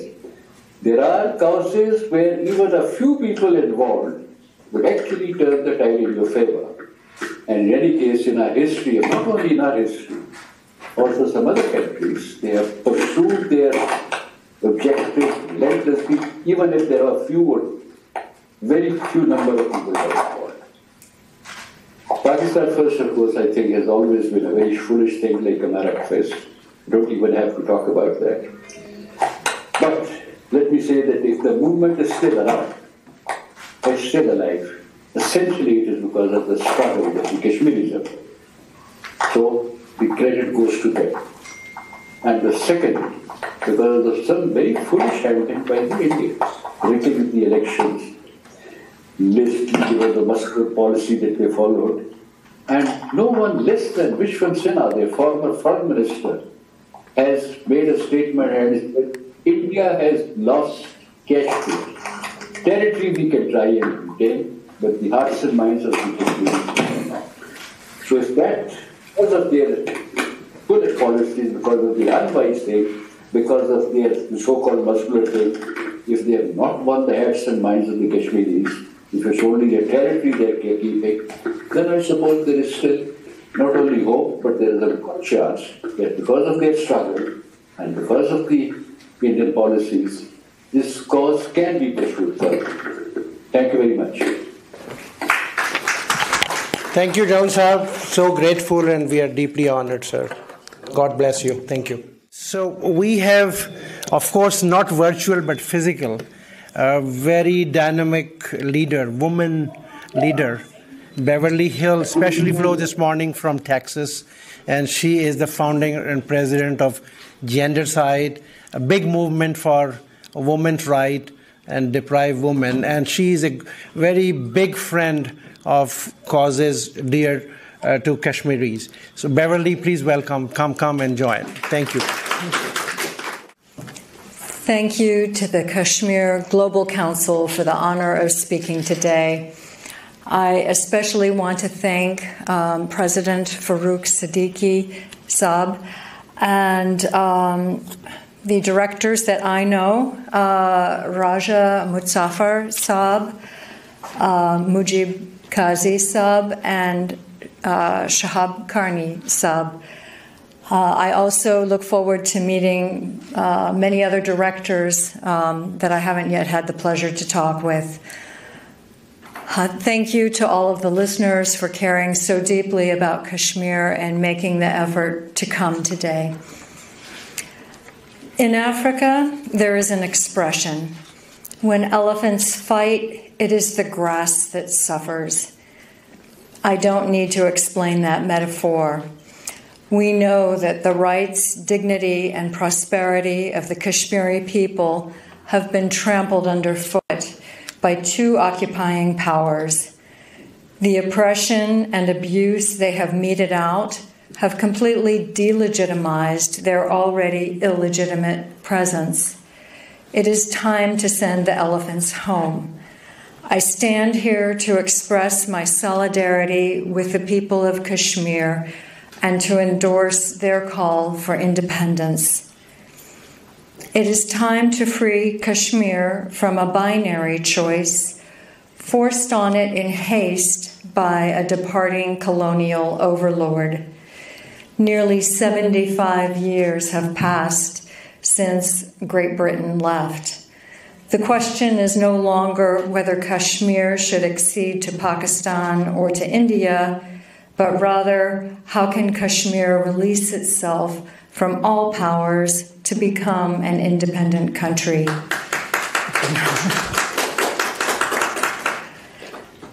This is personal for me. I advocate for women who lack the most basic human rights, freedoms, and ability to govern their own lives, particularly Dalit women, indigenous women, the women of Afghanistan, and women of color in the United States. I align myself with women who are overpowered and dominated, women who have no power except the power of their own voices. There are strong parallels between women's struggles and Kashmir's struggle. I support your cause, just as so many of you have supported mine. And for that, I thank you from the bottom of my heart. As human beings, we are at our best when we say to someone else, your problem is my problem. That is how we love each other. If we want to extend that love beyond our personal circle to people we do not know, we do that by upholding justice. We insist that people we do not know be treated fairly and with dignity. That is what you do, that is what I try to do, and that is how our separate struggles become interlinked. When we lock arms, when we support each other in pursuit of justice, we are more likely to succeed. Now is the time to lock arms regarding Kashmir. 2 years have passed, more, since we were jolted by the news that India had annexed Kashmir and sent hundreds of thousands of new troops into an already heavily militarized area. We watched in horror as civil rights were suspended and brutality was unleashed. We read of summary arrests, journalists who disappeared, civilians in lockdown, and armed forces maiming and killing with impunity thanks to a law called AFSPA. When the country receded from view under a news and internet blackout. When Kashmir emerged again, the shocking developments had hardened into the new normal. Never had the Kashmiris' call for independence been more justified, and never had hopes for self-rule seemed more out of reach. I want to remind my fellow Americans of our own war for independence. The noble and sonorous phrases we love to quote emanated from that struggle. We hold these rights to be self-evident, that all men are created equal, and that they are endowed by their Creator with certain unalienable rights, that among these are life, liberty, and pursuit of happiness. Kashmiris aspire to those rights too. Or consider this very daring statement, that whenever any form of government becomes destructive of these ends, it is the right of the people to alter or abolish it and to institute new government. These principles are stitched into the American psyche. So how can we be deaf to the Kashmiris' plea for the same freedom and right to self-government? How can India, who fought the British 170 years later for the same reason that we did, not sympathize? And what about Pakistan? Pakistan was born of fear that rights and freedoms would not be protected in a new India. Consistency demands that we support the oppressed party in each of these struggles. Today, that party is Kashmir. All of you in the Kashmiri diaspora are trying your hardest to muster support for an independent Kashmir. You are struggling and sacrificing, and believe it or not, some of us are listening. Fighting injustice can be exhausting, though, even demoralizing. When I feel discouraged or tired, I look to Dr. Martin Luther King for inspiration and encouragement. If anyone had a right to feel defeated, discouraged, or just weary of it all, that man did. He never underestimated the size of his struggle. He said, "Every step toward the goal of justice requires sacrifice, suffering, and struggle. The tireless exertions and passionate concern of dedicated individuals." Yet even while viewing the situation in the harsh light of reality, Dr. King stood tall in his optimism. We must walk on in the days ahead with an audacious faith in the future, he said. We must accept finite disappointment, but never lose infinite hope. Here you are today with your tireless exertions and passionate concern. If Dr. King were here, he would find beautiful words to blow wind in your sails. You would leave this room with his wind beneath your wings. I am no Dr. King, but let me give you some encouragement. It is only because you all spoke out that I am here today. You spoke, I heard you, and you have inspired me. Because of you, I will continue calling upon my fellow Americans to make our foreign policy consistent with our democratic principles. We will continue urging our members of Congress to create a pathway toward Kashmiri independence. We also will press for freedom of speech and political expression, military accountability, an end to arbitrary arrests and detentions, and reintroduction of human rights observers and journalists. When elephants fight, it is the grass that suffers. Let us send the elephants home. Thank you so much.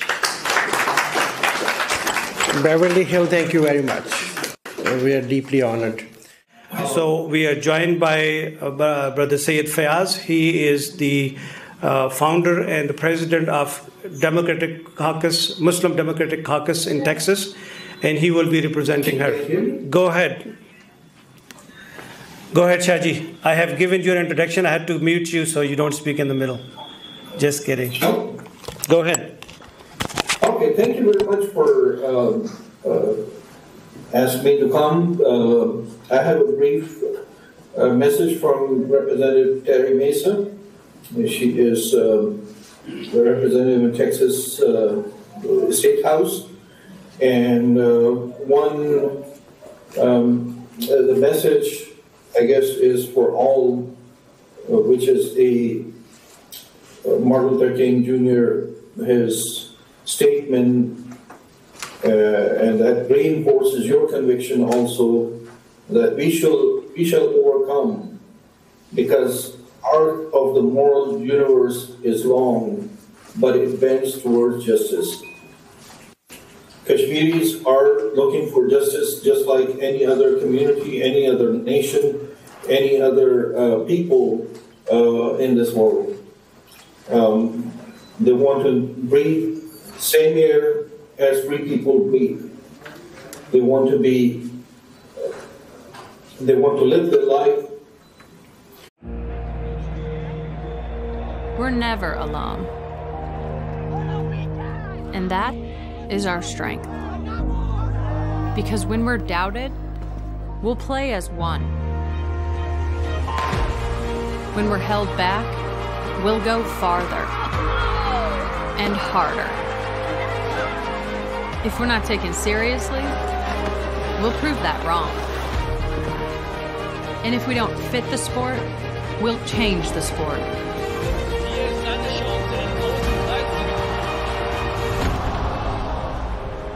We know things won't always go our way. And the world's sporting events are postponed or cancelled. But whatever it is, we'll find a way. And when things aren't fair, we'll come together for change. We have a responsibility to make this world a better place. And no matter how bad it gets, we will always come back stronger. Because nothing can stop what we can do together.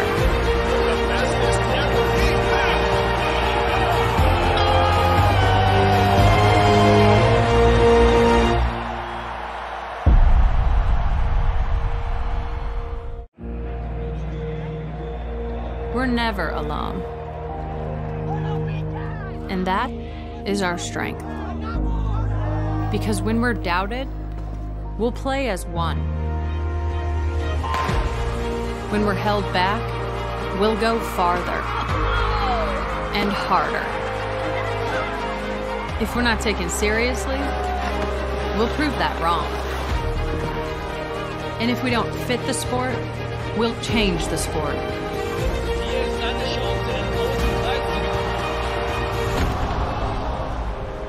We know things won't always go our way. And the world's sporting events are postponed or cancelled. But whatever it is, we'll find a way. And when things aren't fair, we'll come together for change. We have a responsibility to make this world a better place. And no matter how bad it gets, we will always come back stronger. Because nothing can stop what we can do together.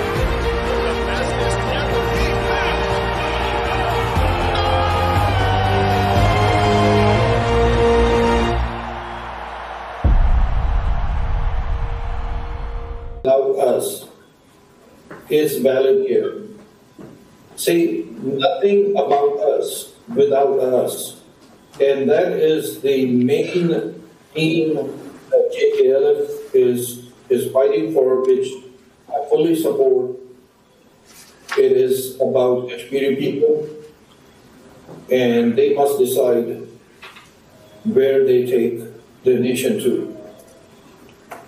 That's my brief statement, and I wish your council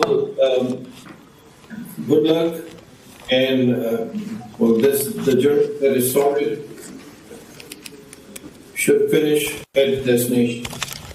Thank you, Sayyid Fayaz Hassan. We're so grateful to you. Please. Thank you very much. Now I'm going to invite Dr. Humaira Gohar. She flew this afternoon from Chicago, and big activist on Kashmir causes. Dr. Humaira, please come. Thank you. So I'm extremely humbled, first of all, that I was invited to speak here on this podium where I see a lot of eminent people who have long experience in the area of political dispute and have seen a lot, much more than me.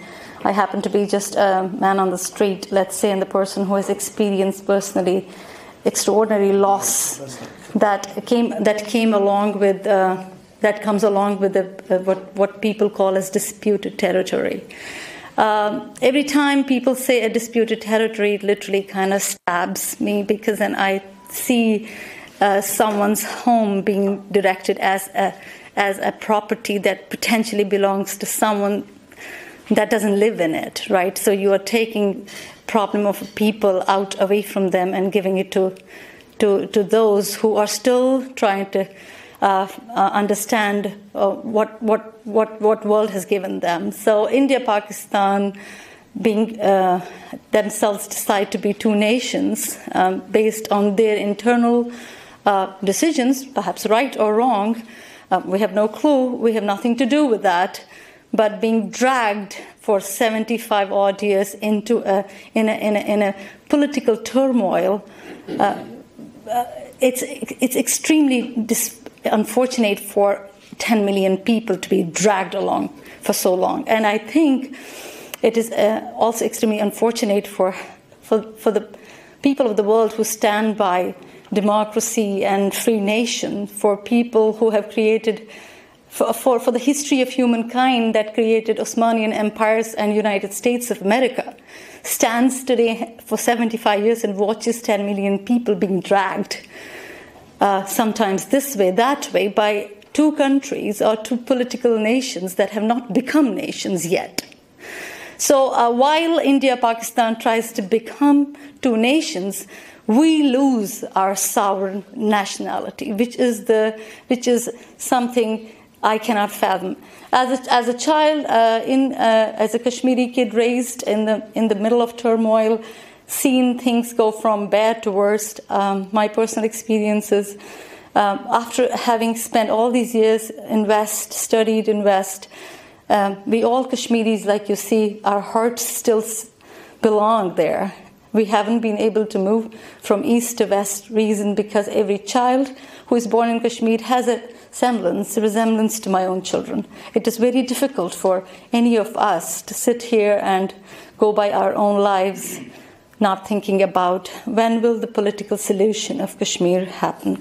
And given that, in my mind, I don't see this to be something that is going to change something, it's going to in some way harm anything for the world population. It can only bring peace. I just cannot understand why this problem has stayed like that for so many years, and why is not world able to see this as one of the most emergent and oldest problems that needs to be solved. Given the borders with China and Pakistan and Afghanistan and India, these people happen to be sitting in the most vulnerable situation now, and I think before it gets worse, and we have a whole generation of people that have completely lost their identity in some way. They really do not even know who they are because they all the time keep being dragged around, right? Should we say, if we say Pakistan and then India, and why should they? The youngest generation understands that they are Kashmiris, and this is a new revival. In some way, it is amazing how Kashmiri kids, how their belonging to the nation has become much more stronger. I'm only warning this world, and I'm warning India and Pakistan. This is a new era. There's information across the world. People are not secluded anymore. You will have a new generation of Kashmiris who have a completely different outlook of their identity. They are not going to stoop. No forces can stop them. So before, you will have another whole generation of people doing something that is not necessarily the right thing to do. Or you will have to face some extremely smart people who will question your integrity of being the people on the podium. I really request people out there who have power today, because power is also not something that is going to be persistent with one nation. We have seen, this world has seen nations fall. Today it's here, tomorrow it will be somewhere else. So the only thing humanity today can do is put its hand out and bring those who are down up, because you don't know whether you're down tomorrow and you'll need their hand. So for the sake of the persistence of humankind, we need to do this. I feel this has just been too long, and I think I really think there has to be a political solution for this problem, and the land of Kashmir, the homeland of Kashmir, must go back to Kashmiris. It belongs to them, and they are absolutely capable of running their show. They do not need an external leadership. We have been independent forever. We have been a nation forever. And thank I think it was somebody from Texas. I'm sorry, I did not get the name. Who exactly said that Kashmiri people are a nation of people, and we really need to bring that character back to the people and give them their freedom. Thank you very much for listening to me. Thank you, Dr. Humaira. So nice, very powerful words, in fact. Now, among us, we also have a poet and a scholar, came all the way from New York, very famous, known name, Mr. Rafiq Katwari. Would you please come and share your wisdom with us? Thank you, sir. It's good to be here, and it's a privilege to be here. Usually when women are not represented in equal number in any forum, I walk out, but somebody paid for my hotel bill, so I'm obligated to say a few words, and I've been asked to talk about the ground reality in Kashmir today. So I jotted some notes down this morning, and I'm going to share that with you.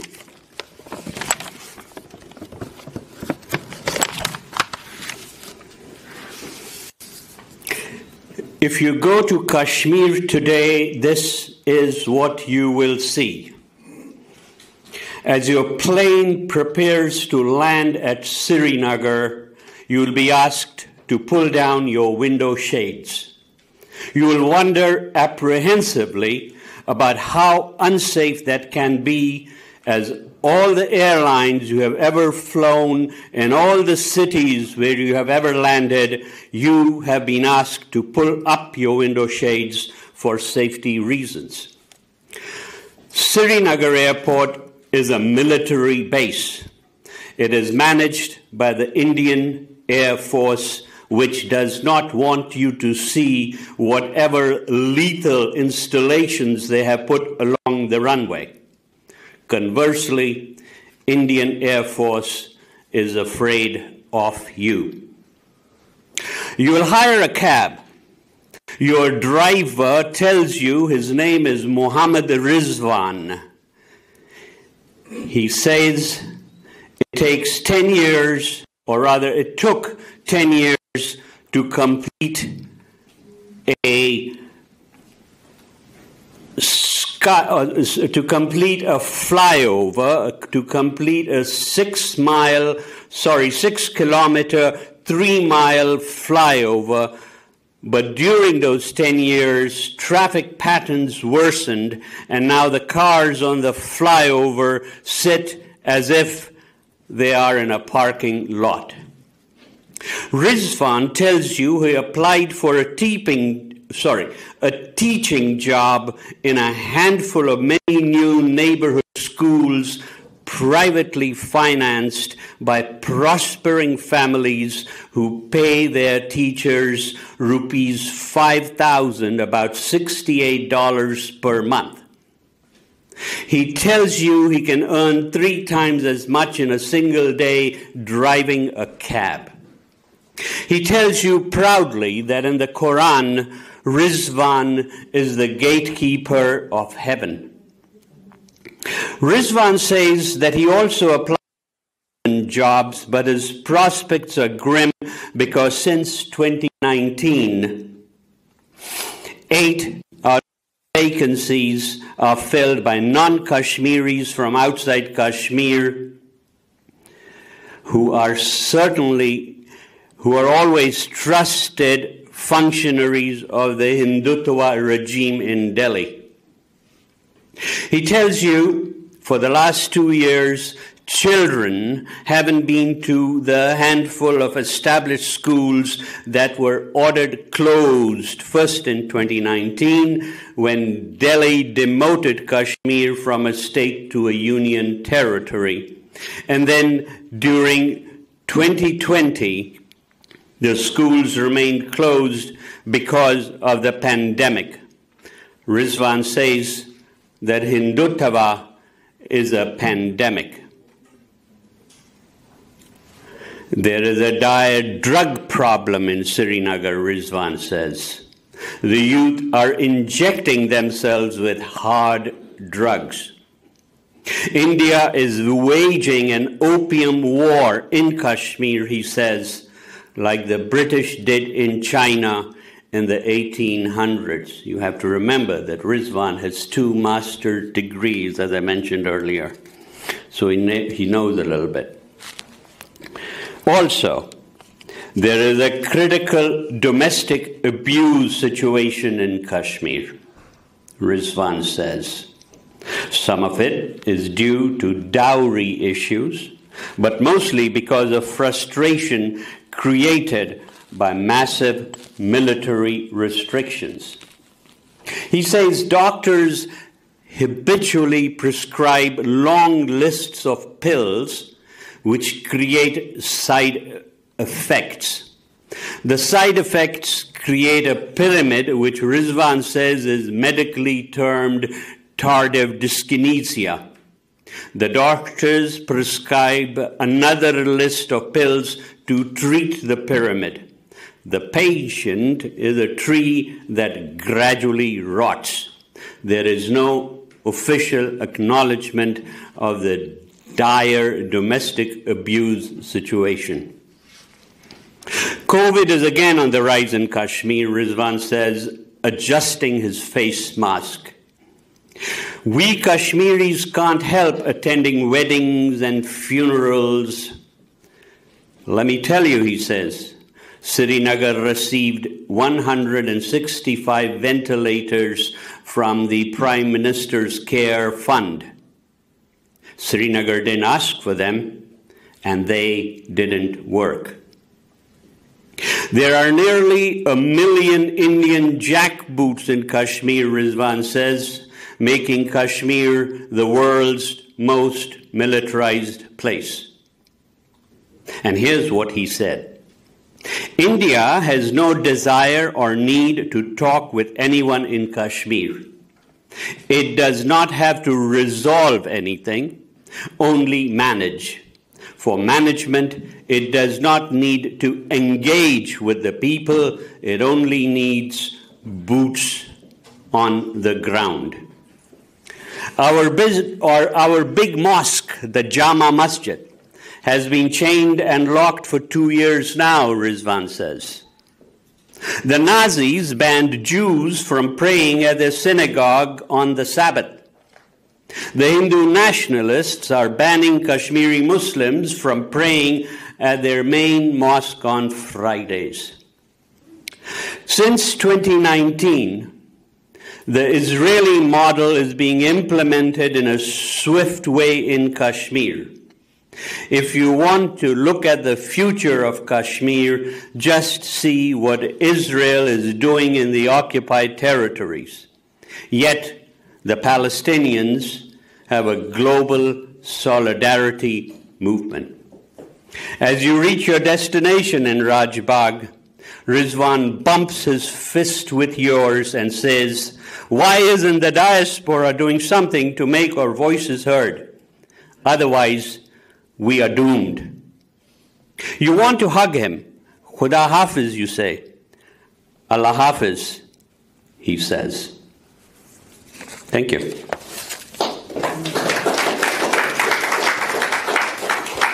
Thank you, sir. Very interesting. Very different and interesting.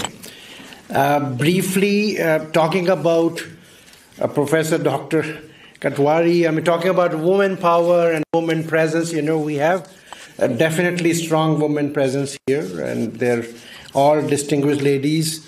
One of them just joined us, Aisha Khan. Thank you very much. She is the Central Committee member of State of Maryland Democratic Party. Would you like to add some comments, Aisha, or would you like to speak? Sure, please come.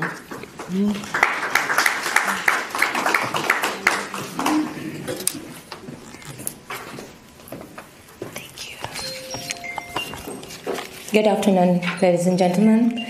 Thank you for giving me a chance to speak on this stage. My name is Aisha Khan, and I am here to talk about how much Kashmir is important for the peace of the world and how humanitarian and nuclear crisis in our heads due to Kashmir issue.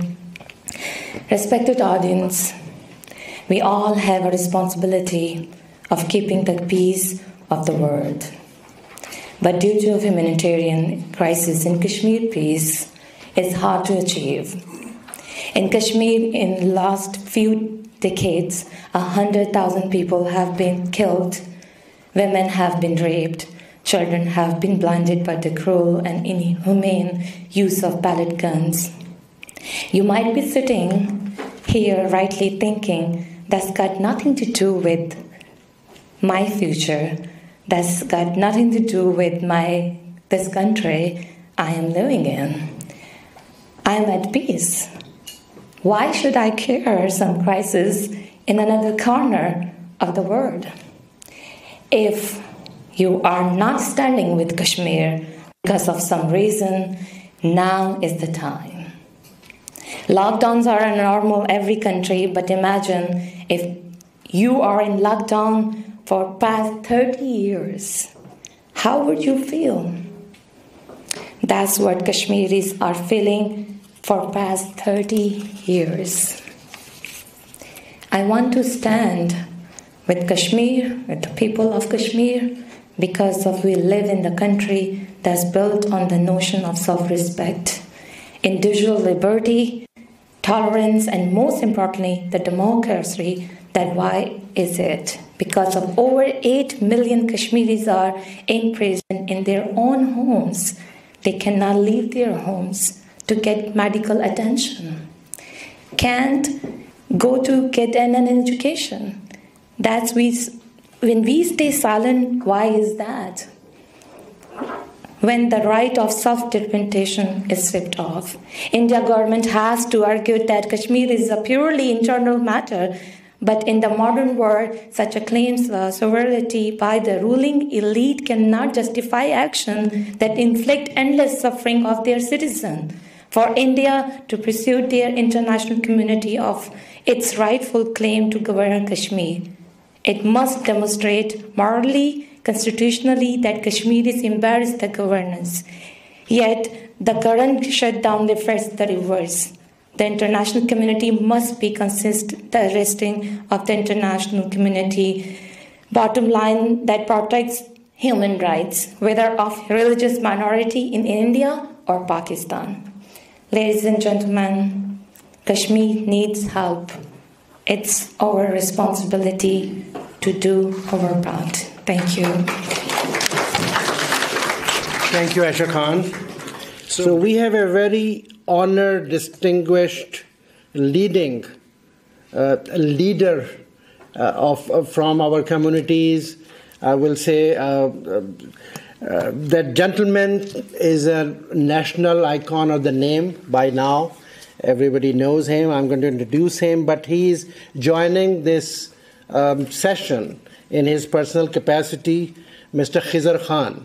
At this time, I would like to invite you, who was recently appointed by President Biden as the Commissioner of International Religious Forum as well.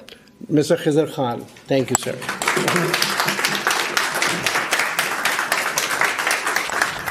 Assalamu alaikum. As my dear brother Kearney said, I'm joining you in my personal capacity, not as a little bit here, put in a good screen view. I want to have a good view of this handsome man. I'm joining you in my personal capacity, so not to burden my host with the reporting requirements of the Commission recently appointed by President Biden to the U.S. Commission on International Religious Freedom. Coincidentally, before coming and joining, I was attending a Veterans Day ceremony today. And I'll share with you why I cite that ceremony. I was heartened to hear Professor Beverly Hill. My comments are a footnote to her comments about when she read a brief part of the Declaration of Independence. To me, that Declaration of Independence means equal dignity for all. It is with that in my heart that I stand before you. I stand in solidarity, President Siddiqui, with you, leaders among us, that we want equal dignity for Kashmiris. It has been long overdue.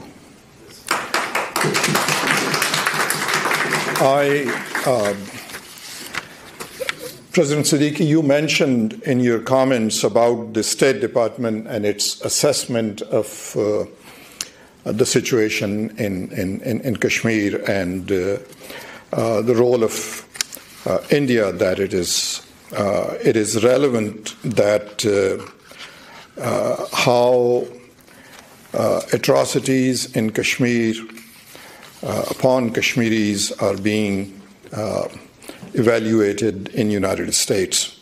Let me share with you briefly, I know we are short of on time.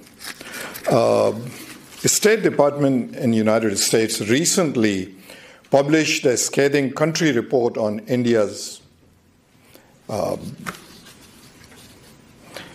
it states significant human rights issues including unlawful and arbitrary killings, including extrajudicial killings perpetrated by police, torture, and cases of cruel, inhumane, or degrading treatment or punishment by some police and prison officials, arbitrary arrest and detention by government authorities, harsh and life-threatening prison conditions, political prisoners or detainees in certain states, including Kashmir, restrictions on freedom of expression and the press, including violence, threats of violence, or unjustified arrests or persecutions against journalists,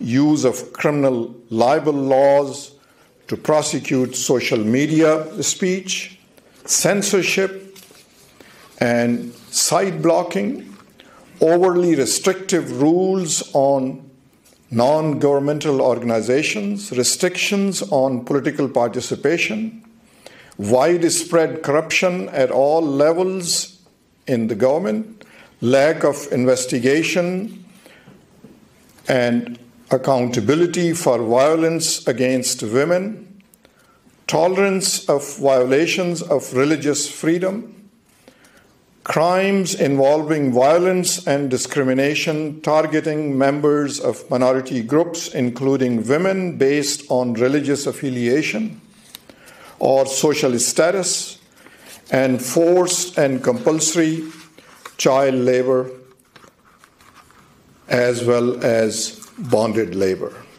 These are the atrocities that are being committed and Kashmiris are subject to. In that backdrop, we state that the world community must stand for equal dignity for Kashmiris. It's long overdue.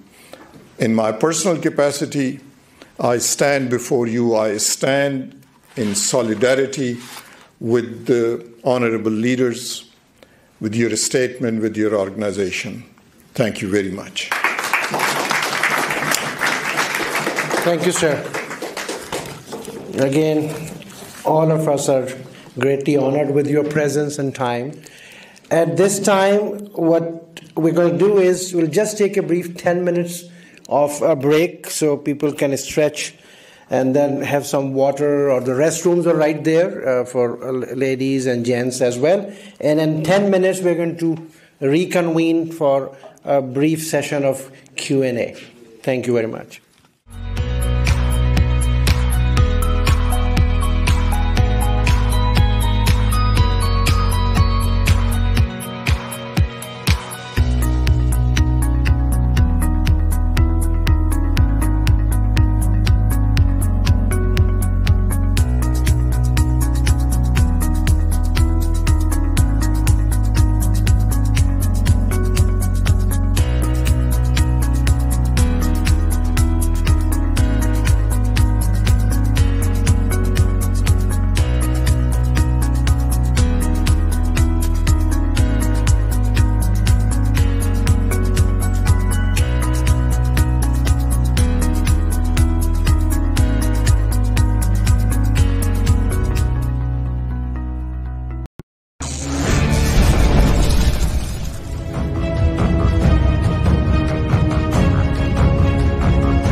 बिस्मिल्लाहिर्रहमानिर्रहीम, अस्सलाम वालेकुम। Voice of Kashmir TV USA के साथ मैं दानिश मलिक। आइए नजर डालते हैं अब तक की खबरों पर। सिख वफ्द की नरेंद्र मोदी के साथ मुलाकात हुई है। मुलाकात में करतारपुर राहदारी दोबारा खोलने पर जोर दिया गया है। सिखों के एक वफ्द ने भारतीय वज़ीर आज़म नरेंद्र मोदी से मुलाकात की है और इन पर पाकिस्तान में करतारपुर साहब गुरुद्वारा की यात्रा को यकीनी बनाने के लिए करतारपुर राहदारी को दोबारा खोलने पर जोर दिया है। ज़राए के मुताबिक पंजाब, दिल्ली और मकबूजा जम्मू कश्मीर के भारतीय जनता पार्टी के रहनुमाओं के 11 रुकनी वफ्द ने वज़ीर आज़म नरेंद्र मोदी से नई दिल्ली में उनकी सरकारी रिहाइशगाह पर मुलाकात की। सिखों की करतारपुर यात्रा को मार्च 2020 में कोरोना वबा की वजह से मुअत्तल कर दिया गया था। सिख रहनुमाओं ने 19 नवंबर को गुरु नानक देव के यौम पैदाइश से पहले करतारपुर राहदारी को दोबारा खोलने का मुतालबा किया है। भारतीय रियासत त्रिपुरा की पुलिस ने 2 सहाफियों के खिलाफ FIR दर्ज कर ली। भारतीय रियासत त्रिपुरा पुलिस ने रियासत में हालिया फिरका वाराना तशद्दुद की रिपोर्टिंग करने वाली 2 सहाफियों के खिलाफ थाने में FIR दर्ज कर दी है। ज़राए के मुताबिक FIR कंचन दास की तरफ से दर्ज की गई, जिन्होंने दावा किया है कि समृद्धि के सकूनिया और जहां सवरना नामी 2 ख्वातीन सहाफियों ने पाल बाजार के इलाके में मुसलमानों से मुलाकात के दौरान हिंदू बरादरी और त्रिपुरा हुकूमत के खिलाफ नफरत अंगेज तकरीर की। याद रहे कि त्रिपुरा की पानी सागर सब डिवीजन में 26 अक्टूबर को हिंदू इंतहा पसंद तंजीम विश्व हिंदू परिषद के मुजाहरे के दौरान मस्जिद और मुसलमानों के घरों, दुकानों और दिगर अमलाक पर हमले किए और इनकी तोड़ फोड़ की, जिसके बाद से त्रिपुरा में कशीदगी पाई जाती है। मकबूजा जम्मू कश्मीर का इस्लामी तशख्खुस, रवायात और सकाफत भारत के निशाने पर है। पासबान हुर्रियत के चेयरमैन का बयान। पासबान हुर्रियत जम्मू कश्मीर ने कहा है कि गैर कानूनी तौर पर भारत के ज़ेर कब्जा जम्मू कश्मीर में इंसानी हकूक की सूरत हाल इंतहाई अबतर हो चुकी है और इलाके का इस्लामी तशख्खुस, रवायात और सकाफत भारत के निशाने पर है। ज़राए के मुताबिक पासबान हुर्रियत जम्मू कश्मीर के चेयरमैन उज़ैर अहमद गजाली ने मुजफ्फराबाद में जारी एक बयान में कहा कि मकबूजा जम्मू कश्मीर इस वक्त तारीख के स्याह तरीन दौर से गुजर रहा है और भारत अपनी पूरी फौजी ताकत और काले कवानीन के जरिए आज़ादी, इंसाफ और हक़ हुदरादियत के लिए उठने वाली हर आवाज को खामोश कराने की कोशिश कर रहा है। उन्होंने कहा कि भारत के जिंदानों में हजारों कश्मीरी नजरबंद जुल्म की चक्की में पिस रहे हैं। इजहार राय की आजादी पर पाबंदियां आयद करके रियासत को एक जेल में तब्दील कर दिया गया है, जबकि काबज फोर्सेस हजारों कनाल अराजी पर जबरी तौर पर काबज हो रही है।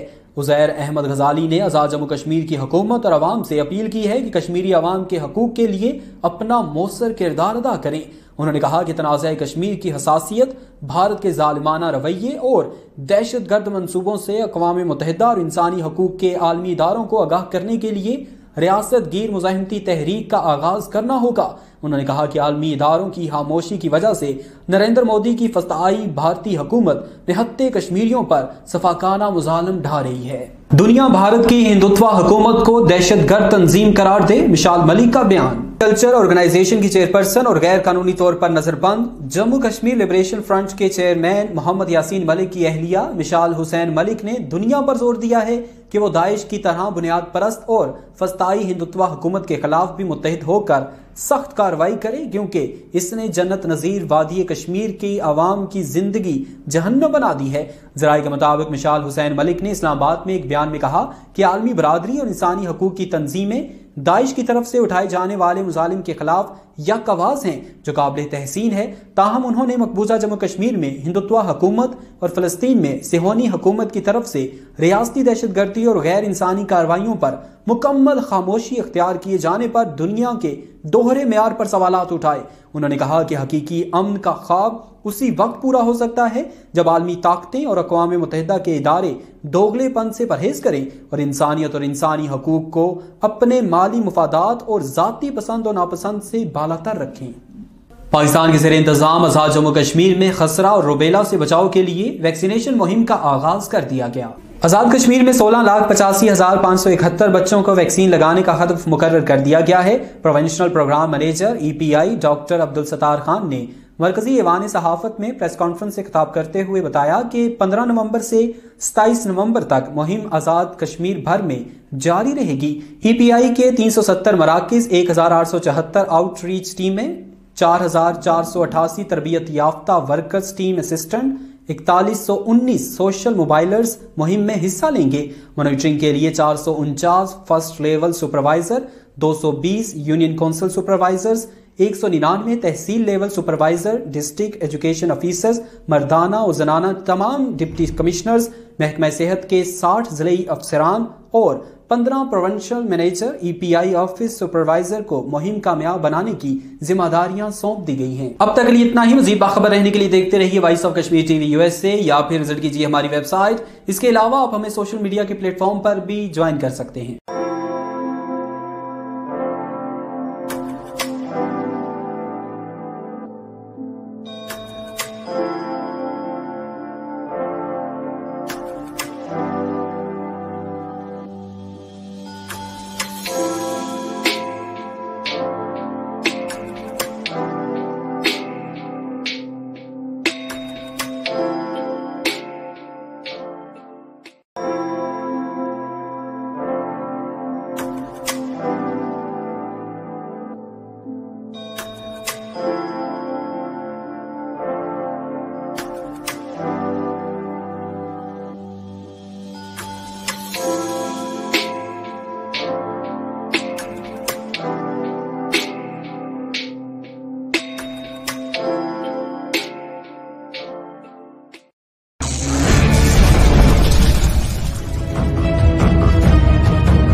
बिस्मिल्लाहिर्रहमानिर्रहीम, अस्सलाम वालेकुम। Voice of Kashmir TV USA के साथ मैं हूं निमरा मलिक।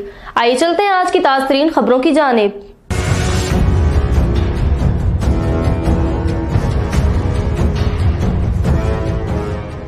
आज़ादी पसंद मुजाहिदीन की एलगार में श्रीनगर में पुलिस एहलकार शदीद जख्मी। इंडियन फोर्सेज ने कई मकानात को घेरे में ले लिया और सर्च ऑपरेशन शुरू कर दिया।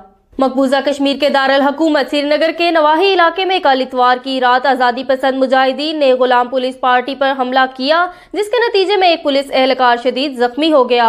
जख्मी पुलिस एहलकार की शनाख्त 37 साला मोहम्मद मकबूल के नाम से हुई है। मुजाहिदीन ने यह हमला श्रीनगर के नवाही इलाके नवाकदल के जमालता गांव में किया है। आजाद कश्मीर में कोरोना वायरस के मरीजों की तादाद बढ़ने लगी, इलाज की सहूलतों में भी इजाफा कर दिया गया। आजाद कश्मीर में गुज़श्ता 24 घंटों के दौरान 2 अफराद में कोरोना वायरस की तस्दीक हुई है, जिनमें एक का ताल्लुक मीरपुर और एक का भिंबर से है। 3 मरीज सेहतयाब हुए और 174 अफराद के कोरोना वायरस के शुबा में टेस्ट लिए गए हैं। आजाद कश्मीर में अब तक 3,18,323 अफराद के कोरोना वायरस के शुबा में टेस्ट लिए गए हैं। 34,512 अफराद में कोरोना वायरस की मौजूदगी पाई गई है। 33,727 अफराद सेहतयाब हो चुके हैं और इन्हें डिस्चार्ज भी कर दिया गया है। तालीमी अदारों में सीरतुन नबी सल्लल्लाहु अलैहि वसल्लम पर तकारीर की तैयारी और तुलबा की इसकी जानिब रुग़बत खुश आइंद है। वज़ीर ख़ज़ाना आज़ाद कश्मीर का खिताब। आज़ाद कश्मीर के वज़ीर ख़ज़ाना इमदाद बाहमी वाइन लैंड रेवेन्यू अब्दुल माजिद खान ने कहा कि रसूलुल्लाह से हकीकी मोहब्बत और इश्क ही मोमिन का असासा है। तालीमी अदारों में सीरतुन नबी पर तकरीर की तैयारी और तुलबा की इसकी जानिब रुग़बत खुश आइंद है। तहरीर और तकरीर पर अबूर के जरिए दुनिया के कई बड़े मार्के फतेह हुए, इसलिए जुबानों पर अबूर के साथ साथ बेहतरीन अल्फाज का चुनाव और खूबसूरत असलूब निहायत जरूरी है। रियासत आज़ाद जम्मू कश्मीर में शुरू होने वाली 12 रोज़ा खसरा रोबेला मुहिम का बाकायदा इफ्तिताह। वज़ीर आज़म आज़ाद कश्मीर सरदार अब्दुल कयूम नियाज़ी ने रियासत आज़ाद जम्मू कश्मीर भर में शुरू होने वाली 12 रोज़ा खसरा रोबेला मुहिम का बाकायदा इफ्तिताह कर दिया। इस मौके पर वज़ीर आज़म आज़ाद कश्मीर ने कहा कि महकमा सेहत आमा आज़ाद कश्मीर में डॉक्टर्स और दीगर असामियों में इजाफा किया जाएगा। अवामी सहूलियात की खातिर महकमा सेहत के अदारों को अपग्रेड्स ने अदारे की क़याम में अमल में ला रहे हैं। इस हवाले से हुकूमत आज़ाद कश्मीर में महकमा सेहत आमा में बहुत बड़ा पायलट प्रोजेक्ट लगाने पर इत्तफाक किया है।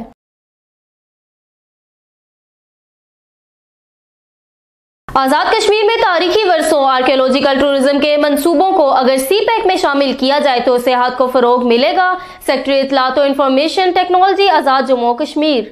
सेक्रेटरी इत्तलात और इंफॉर्मेशन टेक्नोलॉजी आज़ाद जम्मू कश्मीर मोहतरमा मिद्दत शहजाद ने आज़ाद जम्मू कश्मीर में CPEC के हवाले से मुनक़दा पार्लिमानी डायलॉग में प्रेजेंटेशन देते हुए कहा कि आज़ाद कश्मीर में तारीखी वर्सों आर्कियोलॉजिकल टूरिज्म के मंसूबों को अगर CPEC में शामिल किया जाए तो सेहत को मजीद फ़रोग मिलेगा। जनूबी एशिया और वस्ती एशिया की आवाम के लिए बाहमी राब्तों के फ़रोग से तरक्की की नई राहें खुलेंगी। भारत में गाय के लिए एम्बुलेंस सर्विस शुरू करने का ऐलान। भारतीय रियासत उत्तर प्रदेश के वजीर ने बीमार गाय के लिए मुल्क की पहली एम्बुलेंस सर्विस शुरू करने का ऐलान किया है। भारतीय मीडिया रिपोर्ट्स के मुताबिक उत्तर प्रदेश की हुकूमत शदीद बीमार गाय के लिए एम्बुलेंस सर्विस शुरू करने के लिए पूरी तरह तैयार है। खबर रसाई एजेंसी के मुताबिक उत्तर प्रदेश के वजीर लक्ष्मी नारायण चौधरी ने बताया कि 112 इमरजेंसी सर्विस नंबर की तरह नई सर्विस संगीन तौर पर बीमार गाय की फौरी इलाज की राह हमवार करेगी। दुबई, शारजा और अजमान में ज़िलज़िले के शदीद झटके, इमारतें लरज़ उठी। मुत्तहिदा अरब अमारात की रियासतों दुबई, शारजा और अजमान में ज़िलज़िले के झटके महसूस किए गए, जिसकी रेक्टर स्केल पर शिद्दत 6.7 रिकॉर्ड की गई। ज़िलज़िले के इन झटकों से मुतअद्दिद इमारतें लरज़ उठी और इन इमारतों से लोग बाहर निकल आए। अमरीकी खुफिया एजेंसी के सिस्टम पर हैकर्स का खतरनाक हमला, लाखों मेल्स भेज दी। अमरीकी खुफिया एजेंसी के सिस्टम्स पर हैकर ने खतरनाक हमला करके लाखों मेल्स भेज दी। FBI ने कहा कि वाक़े से मुतासिर हार्डवेयर को मसला सामने आने के फौरी बाद ऑफलाइन कर दिया गया। तफसीलात के मुताबिक अमरीका और फेडरल ब्यूरो ऑफ इन्वेस्टिगेशन के ईमेल सिस्टम में हैकर्स ने दाखिल होकर मुमकिन साइबर हमले की लाखों इंतबाही पैगामात अरसाल कर दिए। भारत में नजरे आतिश की गई मस्जिद का बताने पर खातून सहाफी पर मुकदमा। भारत में 2 खातून सहाफी रियासत त्रिपुरा में जलाई गई मस्जिद और मुसलमानों की इमलाक की वीडियो सामने ले आई। इंतहा पसंद हिंदुओं का पर्दा चाक करने पर हुकूमत और इंतहा पसंद आग बगोला हो गए। We're never alone. And that is our strength. Because when we're doubted, we'll play as one. When we're held back, we'll go farther and harder. If we're not taken seriously, we'll prove that wrong. And if we don't fit the sport, we'll change the sport.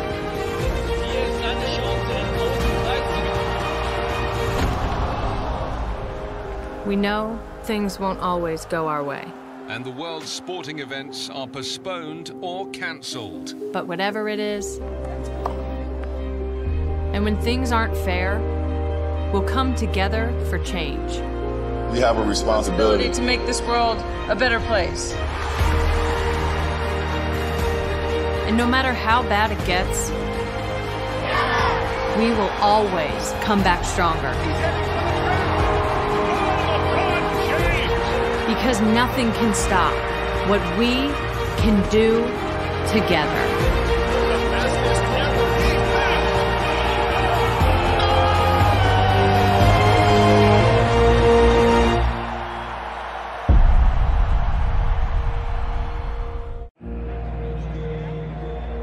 We're never alone. And that is our strength. Because when we're doubted, we'll play as one. When we're held back, we'll go farther and harder. If we're not taken seriously, we'll prove that wrong. And if we don't fit the sport, we'll change the sport.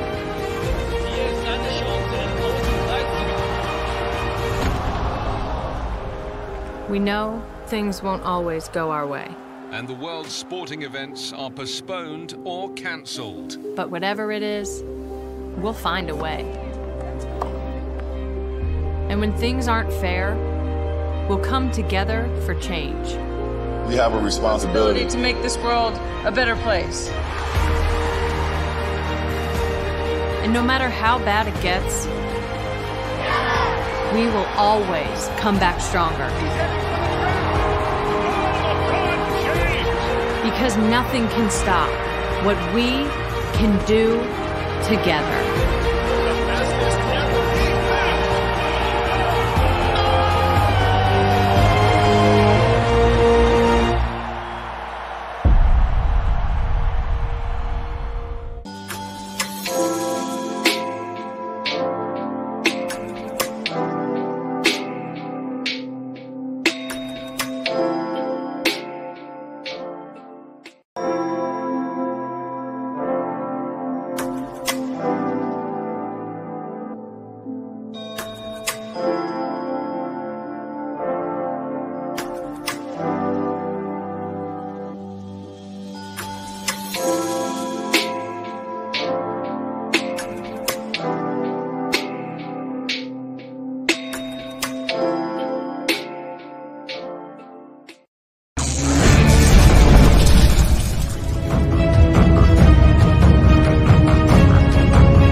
बिस्मिल्लाहिर्रहमानिर्रहीम, अस्सलाम वालेकुम। Voice of Kashmir TV USA के साथ मैं दानिश मलिक। आइए नजर डालते हैं अब तक की खबरों पर।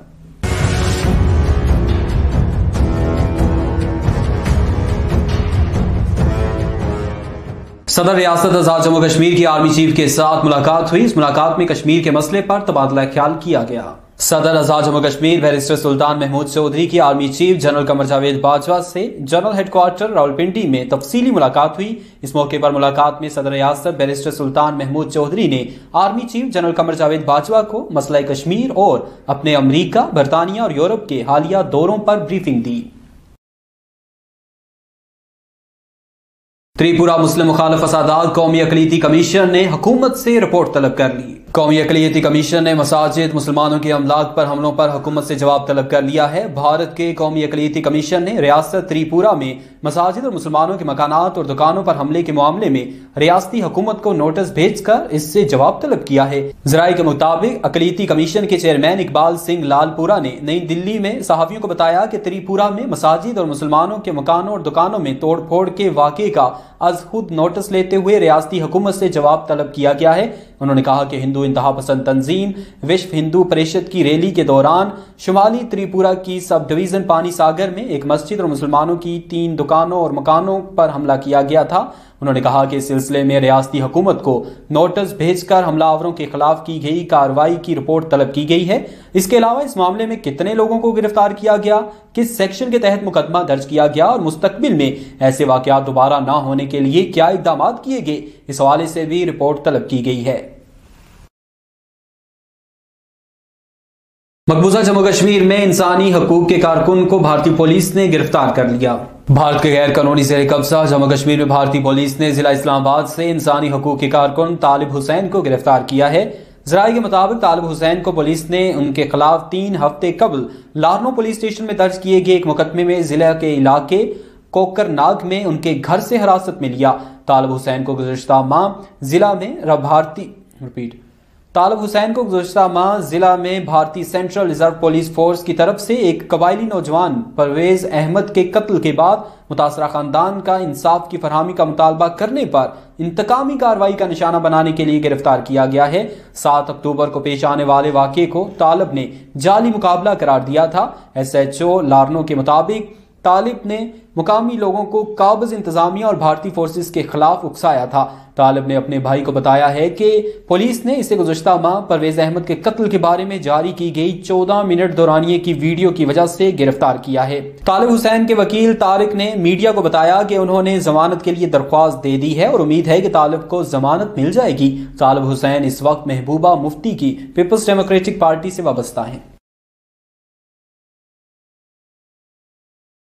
भारत की रियासती दहशतगर्दी जारी, मकबूजा कश्मीर में मजीद 3 नौजवानों को गिरफ्तार कर लिया गया। भारत के गैर कानूनी ज़ेर कब्जा जम्मू कश्मीर में भारतीय पुलिस और बदनाम जमाना तहकीकाती इदारे NIA ने बरमूला और गंदरबल के इजलास से 3 कश्मीरी नौजवानों को गिरफ्तार कर लिया।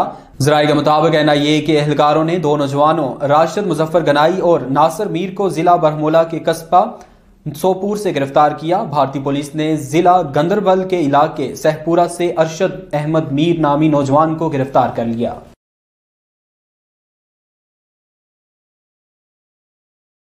भारत के इलाके रांची में हिंदू इंतहा पसंदों का कश्मीरी नौजवानों पर तशद्दुद। भारतीय रियासत झारखंड के इलाके रांची में हिंदू इंतहा पसंदों ने 3 कश्मीरी नौजवानों को तशद्दुद का निशाना बनाया और इन्हें पाकिस्तान मुखालिफ नारे लगाने पर मजबूर किया। ज़राए के मुताबिक रांची में तजारत की घर से आए कश्मीरी नौजवानों बलाल अहमद, शबीर अहमद और वसीम अहमद को हिंदू इंतहा पसंदों ने गन पॉइंट पर पाकिस्तान मुखालिफ नारे लगाने पर मजबूर किया और इन्हें तशद्दुद का निशाना बनाने के अलावा इन्हें धमकी दी कि वो फौरन शहर से चले जाएं, नहीं तो इन्हें संगीन नताइज भुगतने पड़ेंगे। बलाल ने सहाफियों को बताया कि वो मौसम सरमा में गर्म कपड़े बेचने के लिए रांची आते हैं, ताहम गुज़श्ता चंद दिनों से इनके साथ मुकामी लोगों का रवैया अचानक बदल गया है और वो मुसलसल इन्हें हरासा कर रहे हैं। उधर कश्मीरी नौजवानों ने खुद पर हिंदू इंतहा पसंदों के हमले और पाकिस्तान मुखालिफ नारे लगाने पर मजबूर किए जाने के बारे में डोरांडा पुलिस स्टेशन में एक तहरीरी दरख्वास्त दी है, जिसके बाद मुकदमा दर्ज कर लिया गया है।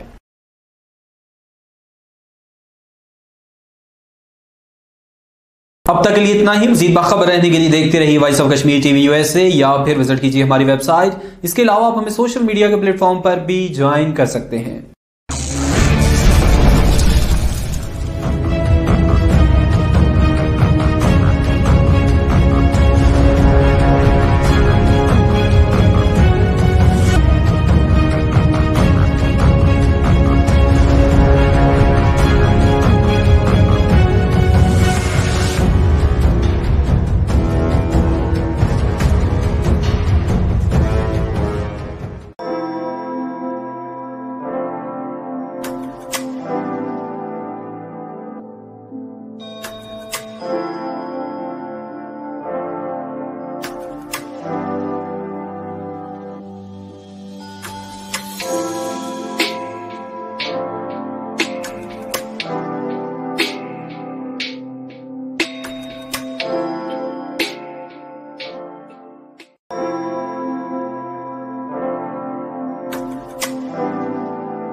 बिस्मिल्लाहिर्रहमानिर्रहीम। अस्सलाम वालेकुम। Voice of Kashmir TV USA के साथ मैं हूं डॉक्टर सहरिश।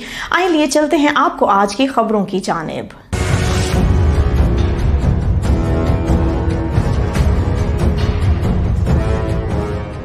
वजीर आजम आजाद जम्मू और कश्मीर सरदार अब्दुल कयूम नियाजी ने कहा है कि पाक चीन इक्तसादी राहदारी के मंसूबे खित्ते की तामीर और तरक्की और खुशहाली के लिए संगे मील साबित होंगे। वजीर आजम पाकिस्तान इमरान खान के विजन के मुताबिक हुकूमत आजाद जम्मू और कश्मीर मुआशी तरक्की और इंफ्रास्ट्रक्चर की बेहतरी के लिए जामे मनसूबाबंदी कर रही है। पार्लिमानी कमेटी बराए चाइना पाकिस्तान इकोनॉमिक कॉरिडोर के वफ्द से गुफ्तगू करते हुए उन्होंने कहा कि Muzaffarabad Mangla Mirpur express way game changer मंसूबा है, इसको स्पीड अप किया जाए। इसकी तामीर से आजाद जम्मू और कश्मीर के तमाम अजला मुख्तसर रास्ते से आपस में मुंसलिक हो जाएंगे और ये मुल्क के इस हिस्से के राब्ते के लिए मुख्तसर तरीन शाहराह भी होगी। रोटोशोंटर टनल के जरिए मशरकी शाहराह की तामीर से आजाद जम्मू और कश्मीर और पंजाब को गिलगित बल्तिस्तान तक रसाई के लिए मुख्तसर तरीन रास्ता भी होगा और जिला नीलम गिलगित बल्तिस्तान से मुख्तसर रूट के जरिए मुंसलिक हो जाएगा। वजीर आजम आजाद जम्मू और कश्मीर ने कहा कि आजाद कश्मीर में जब से पाकिस्तान तहरीक इंसाफ की हुकूमत आई है, अवाम की तरक्की और खुशहाली के लिए सरगर्म अमल है। हुकूमत ने अपने इब्तदाई चंद माह में तजावुजात का खात्मा, शहरी और देही इलाकों की सफाई, सियाहती मकामात की सफाई के लिए खसूसी मुहिम शुरू की, जबकि LOC के अवाम की मुश्किलात को कम करने के लिए भी खसूसी हफ्ता मनाया गया, जिसमें चीफ सेक्रेटरी और सेक्रेटरी साहिबान ने खुद LOC के इलाकों में जाकर लोगों के मसाइल सुने। वजीर खारजा शाह महमूद कुरैशी ने कहा है कि हम कश्मीरियों के हक के खुद इरादियत के लिए मुत्तहिद हैं। इन ख्यालात का इजहार उन्होंने OIC की नुमाइंदा खसूसी बराए जम्मू और कश्मीर से मुलाकात के दौरान किया। मुलाकात में मकबूजा कश्मीर की सूरत हाल पर तबादला ख्याल किया गया। वजीर खारजा शाह महमूद कुरैशी का ट्विटर पर बयान में कहना था कि मकबूजा जम्मू और कश्मीर के लिए OIC के खसूसी नुमाइंदे यूसुफ अलदोबे से मुलाकात अच्छी रही। मुलाकात में मकबूजा कश्मीर में जारी संगीन इंसानी हकूक की खिलाफ वर्जियों पर तबादला ख्याल किया। वजीर खारजा का कहना था कि मकबूजा कश्मीर दुनिया का वो खित्ता है जहां सबसे ज्यादा काबिज फौज मौजूद है। हम कश्मीरियों के हक के खुद इरादियत के लिए मुत्तहिद हैं। दूसरी जानिब मुल्तान में मुनक्किदा एक तकरीब से खिताब करते हुए वजीर खारजा मखदूम शाह महमूद कुरैशी ने कहा कि मसला कश्मीर हो या मसला फलस्तीन, दुनिया भर में अवाम की आवाज बनकर पाकिस्तान ने भरपूर तर्जुमानी की और पाकिस्तान का मुकदमा दुनिया भर में भरपूर तरीके से उजागर कर रहा हूं। भारत के कौमी अक़लियती कमीशन ने रियासत त्रिपुरा में मसाजिद और मुसलमानों के मकामात और दुकानों पर हमले के मामले में रियासती हुकूमत को नोटिस भेजकर इससे जवाब तलब किया है। कश्मीर मीडिया सर्विस के मुताबिक अक़लियती कमीशन के चेयरमैन इकबाल सिंह लालपुरा ने नई दिल्ली में सहाफियों को बताया कि इन हिंदू इंतहा पसंद तंजीम विश्व हिंदू परिषद की रैली के दौरान शुमाली त्रिपुरा के सब डिवीजन पानी सागर में एक मस्जिद और मुसलमानों के 3 मकानों और कुछ दुकानों पर हमला किया गया था। उन्होंने कहा कि अक़लियतों की शिकायत को दूर करने के साथ साथ कमीशन का मकसद इस बात को यकीनी बनाना है कि किसी की जात पात और मजहब की बुनियाद पर इम्तियाजी सलूक ना किया जाए। इस सिलसिले में रियासती हुकूमत को नोटिस भेजकर हमला आवरों के खिलाफ की गई कार्रवाई की रिपोर्ट तलब की गई है। कांग्रेस के रहनुमा राहुल गांधी ने मोदी हुकूमत पर कड़ी तनकीद करते हुए कहा है कि भारतीय हुकूमत कौमी सलामती से खिलवाड़ कर रही है और इसके पास मुल्क की सरहदों के दफा के लिए कोई हिकमत अमली नहीं है। अपने एक ट्वीट में उन्होंने कहा कि हुकूमत झूठ पर झूठ बोल रही है और अवाम को गुमराह किया जा रहा है। राहुल गांधी ने एक ट्वीट में एक खबर भी पोस्ट की है जिसके मुताबिक भारतीय वजारत खारजा का दावा है कि कुछ बरसों से सरहद पर चीन की सरगर्मियों में इजाफा हुआ है, लेकिन भारतीय chief of defence staff Bipin Rawat कहते हैं कि चीनियों की हिंदुस्तानी सरहद में घुसने की खबरें गलत हैं। एक अमरीकी डाटा इंजीनियर, साइंसदान और प्रोडक्ट मैनेजर फ्रांसिस होगन की इंकशाफात ने भारत में मुस्लिम मुखालिफ नफरत अंगेज तकारीर को नजरअंदाज करने और इस सिलसिले में अपनी पॉलिसियों को एक मुनज़्ज़म तरीके से नाफज करने पर फेसबुक को मुश्किल सूरत हाल में डाल दिया है। फ्रांसिस होगन की तरफ से अफशा की गई दस्तावेजात में भारत में नफरत अंगेज तकारीर और गलत मालूमात पर कंपनी की रिपोर्ट्स का एक जखीरा शामिल है। फ्रांसिस होगन ने इंकशाफ किया कि हिंदू इंतहा पसंद तंजीम राष्ट्रीय स्वयं सेवक सिंह से मुंसलिक फेसबुक अकाउंट्स भारत में नफरत अंगेज तकारीर और मुस्लिम मुखालिफ बयानियों को फरोग देते हैं। उन्होंने मजीद कहा कि फेसबुक की दस्तावेजात से पता चलता है कि कंपनी बरसों से इस मज़मूम मुहिम से आगाह है, लेकिन इसने इस हवाले से कोई कार्रवाई नहीं की। रिपोर्ट में इस बात की मजम्मत की गई कि फेसबुक, व्हाट्सएप और ट्विटर भारत में मुसलमानों, दलितों और ईसाइयों के खिलाफ तशद्दुद को फरोग दे रहे हैं।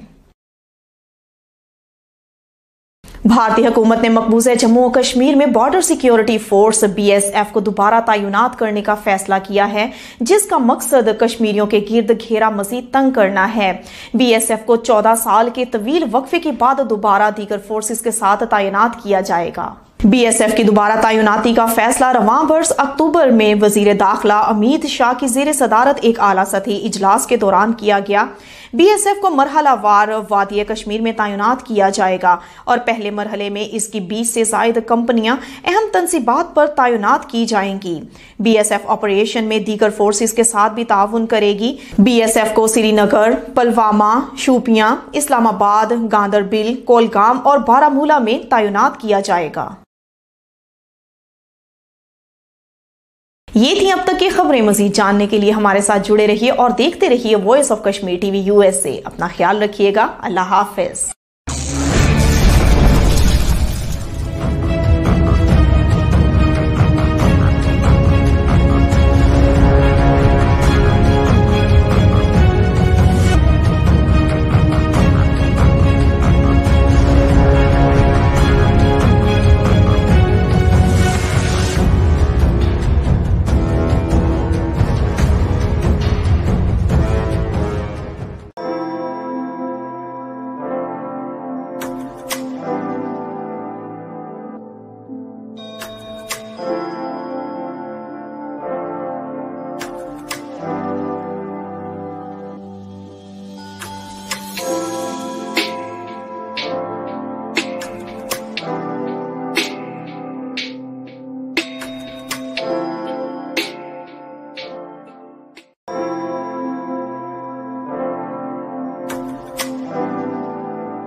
बिस्मिल्लाहिर्रहमानिर्रहीम, अस्सलाम वालेकुम।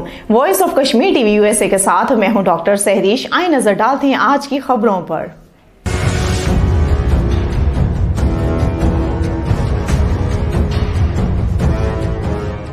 वजीर आजम आजाद जम्मू और कश्मीर सरदार अब्दुल कयूम नियाजी से इस्लामी ताउन तंजीम OIC सेक्रेटरी जनरल के जम्मू और कश्मीर पर खुसूसी नुमाइंदे नायब सेक्रेटरी जनरल सफीर यूसुफ मोहम्मद साले अल दोबे की क़ियादत में OIC के आला सतही वफ्द ने मुलाकात की, जिसमें सरदार अब्दुल कयूम नियाजी ने वफ्द की मकबूजा कश्मीर की ताज़ा तरीन सूरत हाल के हवाले से आगाह किया। इस मौके पर गुफ्तगू करते हुए वजीर आजम आजाद कश्मीर सरदार अब्दुल कयूम नियाजी ने कहा कि OIC के वफ्द की जानिब से दौरा आजाद कश्मीर पर हम आपका शुक्रिया अदा करते हैं कि आप यहां आए और लाइन ऑफ कंट्रोल पर आबाद शहरियों पर हिंदुस्तान की फोर्सेस की इश्ताल अंगेजियों का जायजा लिया। लाइन ऑफ कंट्रोल पर आए रोज हिंदुस्तान की फोर्सेस की फायरिंग से निहत्ते शहरी शहीद और जख्मी होते हैं और इनकी अमलाक को नुकसान पहुंचता है, जबकि इससे कई गुना ज्यादा दरिंदगी मकबूजा कश्मीर के अंदर हिंदुस्तान की फोर्सेस रवा रखे हुए हैं। उन्होंने कहा कि हमारे असलाफ के दो कौमी नजरिए की बिना पर 1947 में पाकिस्तान के साथ इल्हाक का फैसला किया। तमाम कश्मीरियों का मुश्तरका मुतालबा है कि अक़वाम मुत्तहिदा की करारदादों पर अमल दरामद करवाया जाए और कश्मीरियों को राय शुमारी का हक दिया जाए, लेकिन भारत अक़वाम मुत्तहिदा की करारदादों पर अमल दरामद करने में सबसे बड़ी रुकावट है। इस वक्त हिंदुस्तान ने 9 लाख फौज मकबूजा वादी में तैनात कर रखी है, जिसने पूरे मकबूजा कश्मीर को मुहासरे में ले रखा है। सदर आजाद जम्मू और कश्मीर बैरिस्टर सुल्तान महमूद चौधरी ने कहा है कि एहतसाब एक्ट जो मेरी हुकूमत में बना था उसे बेहतर करके आजाद कश्मीर में एहतसाबी अमल शुरू होगा। हम चाहते हैं कि इक्तदार निचली सतह तक मुंतकिल हो, इक्तदार नौजवानों, खवातीन, मजदूरों, किसानों, मेहनतकशों तक जाए, लेकिन बल्दियाती इंतखाबात ना होने की वजह से बेशुमार मुश्किलात आती हैं। अब फैसला हो चुका है कि आजाद कश्मीर में चंद महीनों में बल्दियाती इंतखाबात होने वाले हैं। कारकुन बल्दियाती इंतखाबात की तैयारी करें। मुजफ्फराबाद में एक जलसा आम से खिताब करते हुए सदर बैरिस्टर सुल्तान महमूद चौधरी ने कहा कि मैंने सदारत का हल्फ उठाने के बाद पहले खिताब में कहा था कि मसला कश्मीर को जारहाना अंदाज में बैनुल अक़वामी फोरम पे उठाऊंगा। नरेंद्र मोदी के अक़वाम मुत्तहिदा की जनरल असम्बली से खिताब के मौका पर हमने एक बड़ा मुजाहरा करके भारत की मुजम्मत और दुनिया की तवज्जो कश्मीर की जानिब मबजूल करवाई। खालिस्तान की हामी सिखों की तंजीम सिखिस फॉर जस्टिस ने कनाडा की अदालत में खालिस्तान रेफरेंडम के लिए पाकिस्तान की फंडिंग के इल्जामात के खिलाफ दायर हत्तक इज्जत के एक मुकदमे का पहला मरहला जीत लिया है। कनाडा के एक ब्रॉडकास्टर टेरी मिलोस्की ने गुज़िश्ता साल सितंबर में खालिस्तान पाकिस्तान का एक प्रोजेक्ट के नाम से एक मुतनाज़ रिपोर्ट शाया की थी और इल्जाम लगाया था कि सिखिस फॉर जस्टिस और इसकी खालिस्तान की मुहिम की पाकिस्तान की पुश्तपनाही और फंडिंग कर रहा है। टेरी मिलोस्की ने जज के सामने एतराफ किया कि इनके पास पाकिस्तान की तरफ से खालिस्तान नवाज ग्रुप की पुश्तपनाही और फंडिंग के कोई शवाहिद मौजूद नहीं हैं। रिपोर्ट के मुताबिक भारतीय मीडिया और बैरून मुल्क सिफारती मिशनों ने टेरी मिलोस्की की रिपोर्ट खालिस्तान पाकिस्तान का एक प्रोजेक्ट की बड़े पैमाने पर तशहीर की थी और इसे पाकिस्तान को आलमी सतह पर बदनाम करने के लिए इस्तेमाल किया था। मकबूजा जम्मू और कश्मीर में बिजली के बदतरीन बुहरान से शहरियों को शदीद मुश्किलात का सामना करना पड़ रहा है। जम्मू और कश्मीर में नेशनल कॉन्फ्रेंस के जनरल सेक्रेटरी मोहम्मद अली सागर ने वादी कश्मीर में जारी बिजली के बदतरीन बुहरान पर तशवीश जाहिर करते हुए कहा है कि भारतीय काबज इंतजामिया मकबूजा इलाके में बिजली की फराहमी में बेहतरी में संजीदा नहीं है।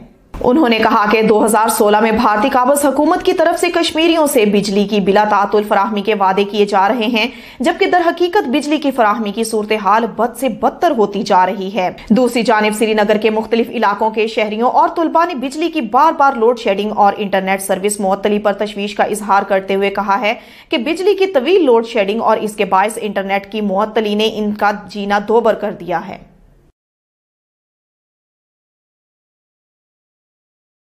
भारत के जेरे कब्जा जम्मू और कश्मीर में कुल जमाती हुर्रियत कॉन्फ्रेंस ने मकबूजा इलाके में तैनात 10 लाख से जायद भारतीय फौजियों के जुल्म और बर्बरियत की वजह से बिगड़ती हुई सूरत हाल पर सख्त तशवीश का इजहार किया है। कश्मीर मीडिया सर्विस के मुताबिक हुर्रियत कॉन्फ्रेंस के तर्जुमान ने श्रीनगर में जारी एक बयान में शहरियों के खिलाफ ताकत के वहशियाना इस्तेमाल और नौजवानों को पब्लिक सेफ्टी एक्ट, टाडा और दीगर काले कवानीन के नफाज के जरिए दीवार से लगाने और इनकी गैर कानूनी नजरबंदियों को तूल देने की शदीद मुजम्मत की है। हुर्रियत तर्जुमान की तरफ से जारी एक बयान में कहा गया है कि जबरी भारतीय तसल्लुत से मुकम्मल आजादी के लिए कश्मीरी अवाम की मदद की जानी चाहिए। उन्होंने अक़वाम मुत्तहिदा पर जोर दिया कि वो तनाज़ा कश्मीर को अक़वाम मुत्तहिदा की करारदादों के मुताबिक जल्द अज जल्द हल करने के लिए अपनी इखलाकी और कानूनी जिम्मेदारियां पूरी करे और कश्मीर में भारतीय अफवाज के मुजालिम जबरी गिरफ्तारियों और इंसानी हकूक की खिलाफ वर्जियों को रुकवाने के लिए भारत पर दबाव बढ़ाना चाहिए। भारतीय फोर्सेस की जानिब से गुज़िश्ता 3 दहाइयों के दौरान ज़हनी तौर पर माजूर 47 कश्मीरियों को शहीद करने का इंकशाफ हुआ है। International forum for justice and human rights के चेयरमैन मोहम्मद एहसन ओंतो ने कहा है कि भारतीय फोर्सेस ने गुज़िश्ता 3 दहाइयों के दौरान ज़हनी तौर पर माजूर 47 कश्मीरी शहीद किए हैं। मोहम्मद एहसन ओंतो ने कहा है कि ज़हनी तौर पर माजूर अफराद को जिस तरह गोलियां मारकर कत्ल किया जाता है, इसे महज इत्तफाक नहीं कहा जा सकता। उन्होंने कहा कि कश्मीर में मसला यह है कि armed forces special powers act जैसे काले कवानीन भारतीय फोर्सेस को महज शक की बुनियाद पर किसी को गोली मारने की इजाजत देते हैं और हुकाम तहकीकात का वादा करते हैं, लेकिन कभी किसी को जिम्मेदार नहीं ठहराया जाता। ये थी अब तक की खबरें। मजीद जानने के लिए हमारे साथ जुड़े रहिए और देखते रहिए voice of Kashmir TV USA। अपना ख्याल रखिएगा। अल्लाह हाफिज।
बिस्मिल्लाहिर्रहमानिर्रहीम, अस्सलाम वालेकुम। Voice of Kashmir TV USA के साथ मैं दानिश मलिक। आइए नजर डालते हैं अब तक की खबरों पर।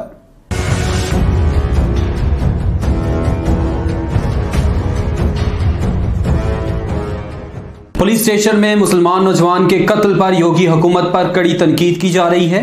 बेटे को दौरान हिरासत कत्ल किया गया, वालिद का इल्जाम। भारतीय रियासत उत्तर प्रदेश के जिला कासगंज के एक पुलिस स्टेशन में मुर्दा हालत में पाए जाने वाले 22 साला मुसलमान नौजवान के वालिद ने इल्जाम लगाया है कि उनके बेटे को दौरान हिरासत कत्ल किया गया। कश्मीर मीडिया सर्विस के मुताबिक नौजवान अल्ताफ के वालिद चाहत मियां ने मीडिया को बताया है कि वो खुद अपने बेटे को पुलिस चौकी छोड़कर आए थे और पुलिस ने यकीन दहानी कराई थी कि वो पूछगछ के बाद उसे छोड़ देंगे, मगर उसे दौरान हिरासत कत्ल कर दिया गया। उधर अल्ताफ के दौरान हिरासत कत्ल पर हिज़्ब इख्तिलाफ की पार्टियां भी योगी हुकूमत को शदीद तनकीद का निशाना बना रही हैं। कांग्रेस की यूपी इंचार्ज प्रियंका गांधी ने एक ट्वीट में कासगंज में पुलिस की हिरासत में मुसलमान नौजवान की मौत पर योगी हुकूमत को हदफे तनकीद बनाते हुए कहा कि कासगंज में अल्ताफ, आगरा में औरौन वाल्मीकि और सुल्तानपुर में राजेश कोरी की पुलिस की हिरासत में हलाकत के वाकयात से वाज़ेह होता है कि रहबर रहजन बन चुके हैं। उन्होंने कहा कि उत्तर प्रदेश पुलिस दौरान हिरासत लोगों के कत्ल में सरे फहरिस्त है। हिंदुत्व को दाइश और बोको हराम जैसी दहशतगर्द तंजीम करार देने पर सलमान खुर्शीद पर कड़ी तनकीद। भारत के साबिक वज़ीर ख़ारजा और कांग्रेस के रहनुमा सलमान खुर्शीद की तरफ से अपनी हालिया तसनीफ सनराइज अवर अवधिया में हिंदुत्व नजरिए का मुआजना दाइश और बोको हराम जैसी दहशतगर्द तंजीमों से करने से भारत में तनाज़ा खड़ा हो गया है। कश्मीर मीडिया सर्विस के मुताबिक बुध को सलमान खुर्शीद की किताब की तकरीब रोनमाई के 24 घंटे के अंदर ही दारुल हुकूमत नई दिल्ली में पुलिस के पास उनके खिलाफ शिकायत दर्ज कराई गई है। विवेक गर्ग नामी एक वकील ने सलमान खुर्शीद पर हिंदुत्व को बदनाम करने का इल्जाम लगाते हुए नई दिल्ली पुलिस के कमिश्नर से मुकदमा दर्ज करने की अपील की है। सलमान खुर्शीद ने अपनी किताब में लिखा है कि हिंदुत्व नजरिया ने कदीम हिंदू मजहब को एक तरफ रख दिया है, जो हर तरह से दाइश और बोको हराम जैसी जिहादी तंजीमों की तरह है। अपनी दलील में खुर्शीद ने हिंदू मजहब को एक आला मेयार का मजहब करार दिया है। उन्होंने मजीद लिखा है कि इसके लिए गांधी जी ने जो तहरीक दी है उससे बड़ा कोई मुहर्रिक नहीं हो सकता। उनका मजीद कहना था कि मैं नया लेबल क्यों कबूल करूं, मैं बोलूंगा चाहे कोई हिंदू मजहब की तौहीन कहे। मैं कहता हूं कि हिंदुत्व की सियासत करने वाले दाइश और बोको हराम की तरह गलत हैं। सिक्स फॉर जस्टिस ने पाकिस्तान की फंडिंग के खिलाफ मुकदमा जीत लिया। खालिस्तान की हामी सिखों की तंजीम सिक्स फॉर जस्टिस ने कनाडा की अदालत में खालिस्तान रेफरेंडम के लिए पाकिस्तान की फंडिंग के इल्जामात के खिलाफ दायर मुकदमे का पहला मरहला जीत लिया। कश्मीर मीडिया सर्विस की तरफ से जारी की गई एक रिपोर्ट में कहा गया है कि कनाडा के एक ब्रॉडकास्टर टेरी मेलोक्स्की ने गुज़श्ता साल सितंबर में खालिस्तान पाकिस्तान का एक प्रोजेक्ट के उन्वान से एक मुतनाज़ा रिपोर्ट शाया की थी और इल्जाम लगाया था कि सिक्स फॉर जस्टिस और इसकी खालिस्तान की मुहिम की पाकिस्तान की पुष्टपनाही और फंडिंग कर रहा है।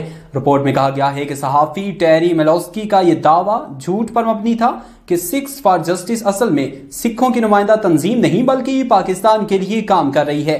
टेरी मेलोक्स्की ने जज के सामने एतराफ किया है कि उनके पास पाकिस्तान की तरफ से खालिस्तान नवाज ग्रुप की पुष्टपनाही और फंडिंग के कोई शवाहिद मौजूद नहीं है। आजाद जम्मू कश्मीर के वज़ीर आज़म से OIC के जम्मू कश्मीर पर खुसूसी नुमाइंदे की मुलाकात हुई है। वज़ीर आज़म आजाद जम्मू कश्मीर सरदार अब्दुल कयूम नियाज़ी से इस्लामी ताउन तंजीम सेक्रेटरी जनरल के जम्मू कश्मीर पर खुसूसी नुमाइंदे और assistant secretary general ambassador Yusuf Mohammad Sahle अलदोबे की क़यादत में OIC के आला सतही वफ्द की मुलाकात हुई। वज़ीर आज़म ने वफ्द को मकबूजा कश्मीर की ताज़ा तरीन सूरत हाल के हवाले से आगाह किया। वफ्द में OIC के ambassador mister Tariq Ali Bakheet, ambassador Hassan Ali Hassan, ambassador Ahmed सरीर, एम्बेसडर रिजवान सईद शेख, OIC में पाकिस्तानी मुस्तकिल मंदूब अल-खबीब बोरानी, मिस माहा असीरी, मिस्टर मोहम्मद अल-खाम लीची, mister Waqas Latif Mughal, mister Farrukh Iqbal Khan, director general mister Mohsin Saif Ali Khan, deputy director OIC mister Shahzad Hussain और दीगर शामिल थे। इस मौके पर अपोजिशन लीडर कानून साज असम्बली चौधरी लतीफ अकबर, वजीर खजाना अब्दुल माजिद खान भी मौजूद थे। इस मौके पर गुफ्तगू करते हुए वज़ीर आज़म आज़ाद जम्मू कश्मीर सरदार अब्दुल कयूम नियाज़ी ने कहा कि OIC के वफ्द की जानिब से दौरा आज़ाद जम्मू कश्मीर पर हम आपका शुक्रिया अदा करते हैं। आप यहाँ आए और लाइन ऑफ कंट्रोल पर आबाद शहरियों पर हिंदुस्तान की फोर्सेस की इश्तियाल अंगेजियों का जायजा लिया। लाइन ऑफ कंट्रोल पर आए रोज हिंदुस्तान की फोर्सेस की फायरिंग से निहत्ते शहरी शहीद और जख्मी होते हैं। इस्लामी ताउन तंजीम के वफ्द का आज़ाद जम्मू कश्मीर में ठोठा महाजर कैंप का दौरा। वफ्द ने कैंप में कायम वोकेशनल ट्रेनिंग सेंटर का भी मुआयना किया। इस मौके पर वफ्द ने कैंप में मुकीम महाजरीन से मुलाकात की। वफ्द को कैंप के बारे में ब्रीफिंग भी दी गई। महाजरीन के नुमाइंदे वफ्द ने इस्लामी ताउन तंजीम के वफ्द से मुलाकात भी की। अब तक के लिए इतना ही। मजीद बाखबर रहने के लिए देखते रहिए voice of Kashmir TV USA या फिर विजिट कीजिए हमारी वेबसाइट। इसके अलावा आप हमें सोशल मीडिया के प्लेटफॉर्म पर भी ज्वाइन कर सकते हैं।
बिस्मिल्लाहिर्रहमानिर्रहीम, अस्सलाम वालेकुम। Voice of Kashmir TV USA के साथ मैं हूं डॉक्टर सहरीश। आइए नजर डालते हैं आज की खबरों पर।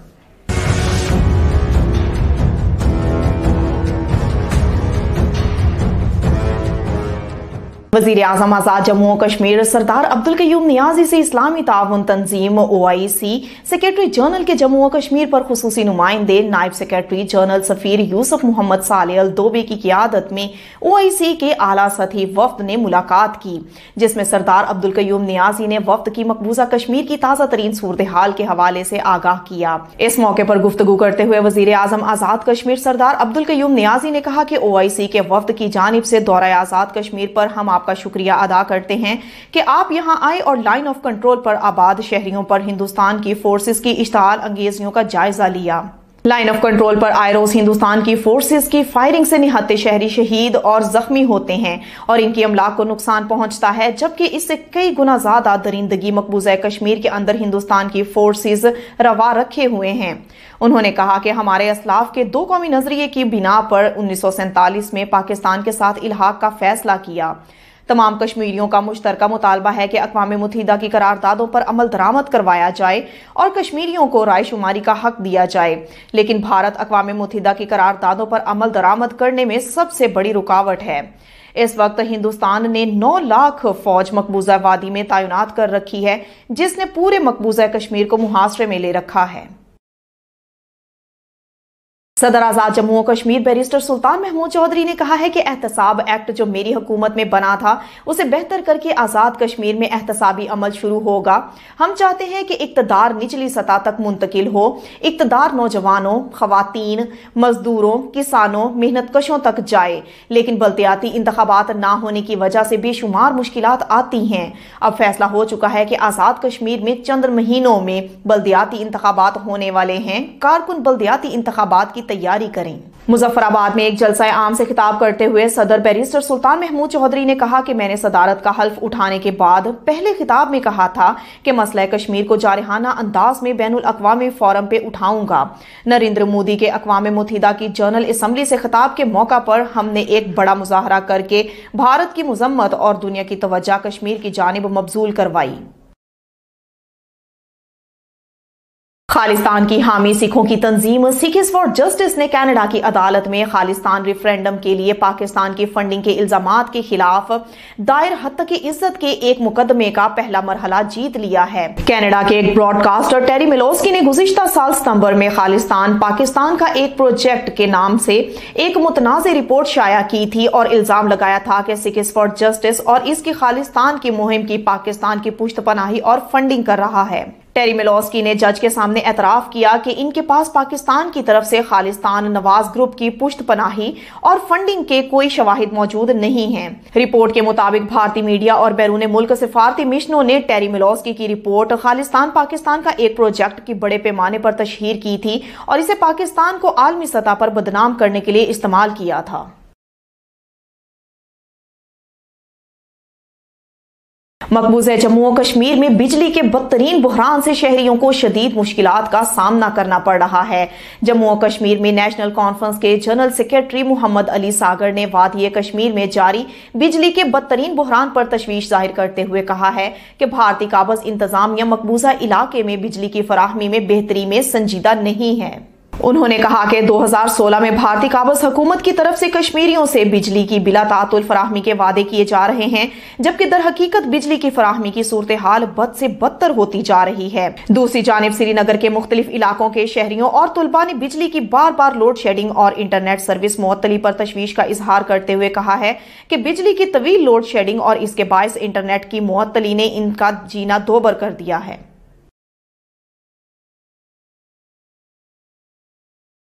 भारत के जेरे कब्जा जम्मू और कश्मीर में कुल जमाती हुर्रियत कॉन्फ्रेंस ने मकबूजा इलाके में तैनात 10 लाख से जायद भारतीय फौजियों के जुल्म और बर्बरियत की वजह से बिगड़ती हुई सूरत हाल पर सख्त तशवीश का इजहार किया है। कश्मीर मीडिया सर्विस के मुताबिक हुर्रियत कॉन्फ्रेंस के तर्जुमान ने श्रीनगर में जारी एक बयान में शहरियों के खिलाफ ताकत के वहशियाना इस्तेमाल और नौजवानों को पब्लिक सेफ्टी एक्ट, टाडा और दीगर काले कवानीन के नफाज के जरिए दीवार से लगाने और इनकी गैर कानूनी नजरबंदियों को तूल देने की शदीद मुजम्मत की है। हुर्रियत तर्जुमान की तरफ से जारी एक बयान में कहा गया है कि जबरी भारतीय तसल्लुत से मुकम्मल आजादी के लिए कश्मीरी अवाम की मदद की जानी चाहिए। उन्होंने अक़वाम मुत्तहिदा पर जोर दिया कि वो तनाज़ा कश्मीर को अक़वाम मुत्तहिदा की करारदादों के मुताबिक जल्द अज जल्द हल करने के लिए अपनी इखलाकी और कानूनी जिम्मेदारियां पूरी करे और कश्मीर में भारतीय अफवाज के मुजालिम जबरी गिरफ्तारियों और इंसानी हकूक की खिलाफ वर्जियों को रुकवाने के लिए भारत पर दबाव बढ़ाना चाहिए। भारतीय फोर्सेस की जानिब से गुज़िश्ता 3 दहाइयों के दौरान ज़हनी तौर पर माजूर 47 कश्मीरियों को शहीद करने का इंकशाफ हुआ है। International forum for justice and human rights के चेयरमैन मोहम्मद एहसन ओंतो ने कहा है कि भारतीय फोर्सेस ने गुज़िश्ता 3 दहाइयों के दौरान ज़हनी तौर पर माजूर 47 कश्मीरी शहीद किए हैं। मोहम्मद एहसन ओंतो ने कहा है कि ज़हनी तौर पर माजूर अफराद को जिस तरह गोलियां मारकर कत्ल किया जाता है, इसे महज इत्तफाक नहीं कहा जा सकता। उन्होंने कहा कि कश्मीर में मसला यह है कि armed forces special powers act जैसे काले कवानीन भारतीय फोर्सेस को महज शक की बुनियाद पर किसी को गोली मारने की इजाजत देते हैं और हुकाम तहकीकात का वादा करते हैं, लेकिन कभी किसी को जिम्मेदार नहीं ठहराया जाता। ये थी अब तक की खबरें। मजीद जानने के लिए हमारे साथ जुड़े रहिए और देखते रहिए voice of Kashmir TV USA. अपना ख्याल रखिएगा। अल्लाह हाफिज।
बिस्मिल्लाहिर्रहमानिर्रहीम, अस्सलाम वालेकुम। Voice of Kashmir TV USA के साथ मैं दानिश मलिक। आइए नजर डालते हैं अब तक की खबर।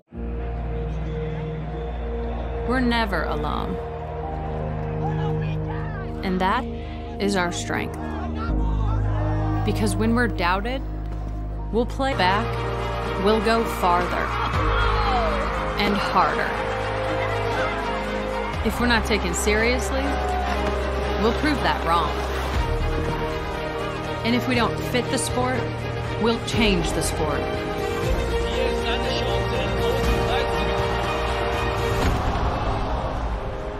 We know things won't always go our way. And the world's sporting events are postponed or cancelled. But whatever it is, we'll find a way. And when things aren't fair, we'll come together for change. We have a responsibility to make this world a better place. And no matter how bad it gets, we will always come back stronger. Because nothing can stop what we can do together.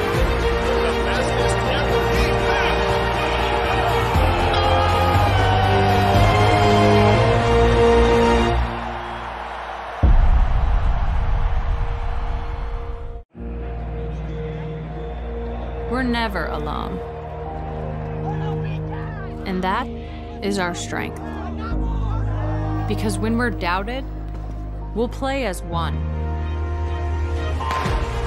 When we're held back, we'll go farther and harder. If we're not taken seriously, we'll prove that wrong. And if we don't fit the sport, we'll change the sport.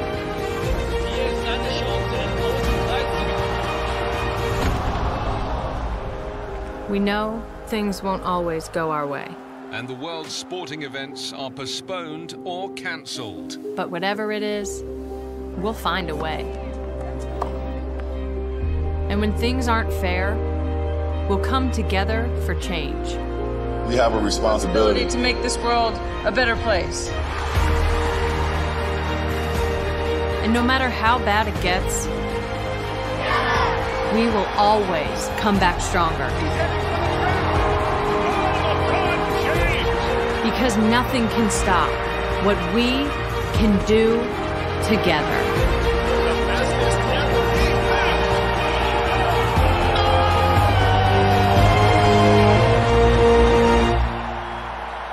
Ayodhya में हिंदुत्व नजरिए का मुवाजना Daesh और Boko हराम जैसी दहशतगर्द तंजीमों से करने से भारत में तनाज़ा खड़ा हो गया है।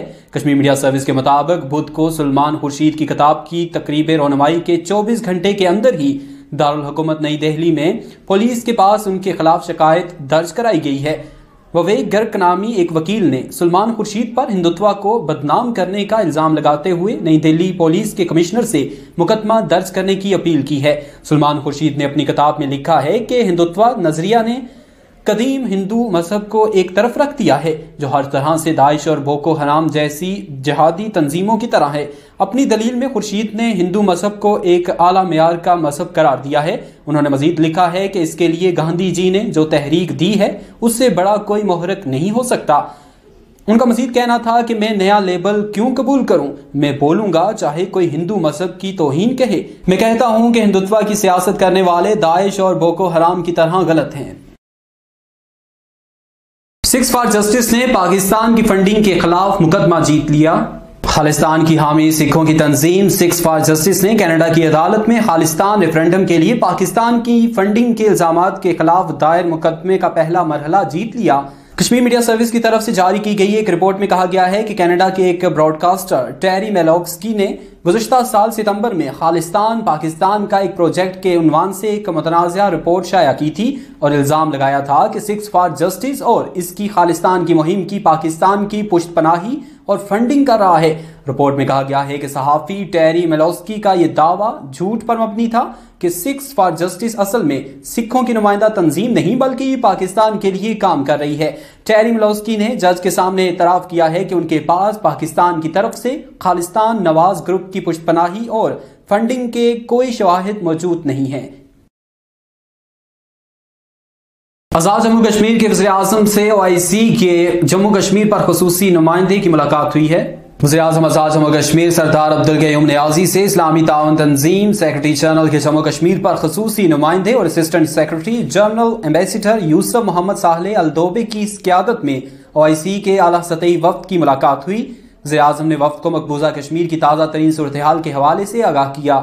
वफ़द में OIC के ambassador mister Tariq Ali Bakheet, ambassador Hassan Ali Hassan, ambassador Ahmed सरीर, एम्बेसडर रिजवान सईद शेख, OIC में पाकिस्तानी मुस्तकिल मंदूब अल-खबीब बोरानी, मिसमाहा असीरी, मिस्टर मोहम्मद अल-खाम लीची, mister Waqas Latif Mughal, mister Farrukh Iqbal Khan, director general mister Mohsin Saif Ali Khan, deputy director OIC mister Shahzad Hussain और दीगर शामिल थे। इस मौके पर अपोजिशन लीडर कानून साज असम्बली चौधरी लतीफ अकबर, वजीर खजाना अब्दुल माजिद खान भी मौजूद थे। इस मौके पर गुफ्तगू करते हुए वज़ीर आज़म आज़ाद जम्मू कश्मीर सरदार अब्दुल कयूम नियाज़ी ने कहा कि OIC के वफ़द की जानिब से दौरा आज़ाद जम्मू कश्मीर पर हम आपका शुक्रिया अदा करते हैं। आप यहाँ आए और लाइन ऑफ कंट्रोल पर आबाद शहरियों पर हिंदुस्तान की फोर्सेस की इश्तियाल अंगेजियों का जायजा लिया। लाइन ऑफ कंट्रोल पर आए रोज हिंदुस्तान की फोर्सेस की फायरिंग से निहत्ते शहरी शहीद और जख्मी होते हैं।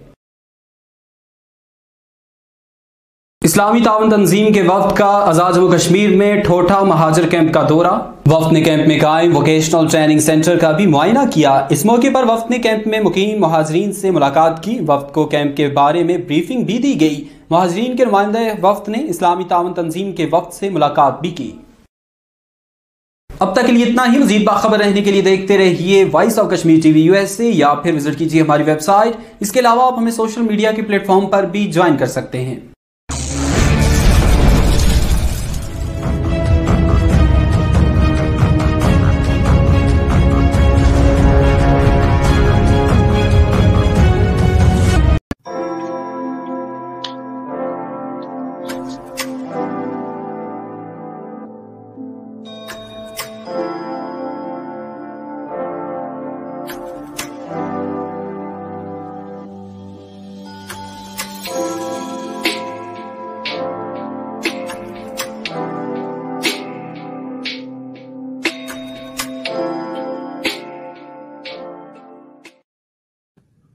Alhamdulillah Rabbil Alameen, wassalatu wassalamu ala sayyidil anbiya wal mursaleen. This is Mujib Qazi and you're watching Washington Roundtable on VOK, Voice of Kashmir TV. I'm joined by Ambassador Dr. Jameel Ahmed Khan, who is the former ambassador to Pakistan, and he is a seasoned diplomat who analyzed an analytical point of view on the current situation. We are going to talk about the current Prime Minister of India's visit to Washington, his record of human rights violation. He has on his record one time when he was the Chief Minister of Gujarat, he burned live in front of the world over 2,000 Muslims in the state of Gujarat. And then he is an active member, actually one of the leading member of RSS, which is an organization that derives its ideology from the Nazi of Germany. And at one time, he was banned to enter in USA, and unfortunately, the situation has changed. And now he's the Prime Minister of India. He is being welcomed in the White House, which considered to be the symbol of democracy for the world, as well as current President of US, Joe Biden, who claims to be the champion of human rights, is welcoming him. And there's a contradiction that we will talk about it. Ambassador, welcome to the show. Thank you very much for having me. What do you make of Prime Minister Modi's visit to Washington? The Prime Minister visit to Washington is in two parts. One is obviously he's come to the United States for participation in the United Nations General Assembly. That's one part, but the Washington visit is altogether the geopolitical visit of of Modi, where they are going to discuss sets of the geopolitical development and dynamics in the region and around the world, and where the two countries' leader, Joe Biden and Modi, it appears they are going to discuss and draw further strategies along with their team of Indo-Pacific Ocean and what way there could be resistance of all kind against the China. So that is one aspect, but at the same time, Modi would try and attain his further stature in terms of the fact that he would like to have some cover what he has been doing during his past tenure of prime ministership in Kashmir in particular, and in India as well. So basically, it has again two dimensions. One is India always utilizes these global geostrategic dynamics and the interest of US in their own interest of basically advocating and advancing their overall plan of RSS, whose political wing is BJP.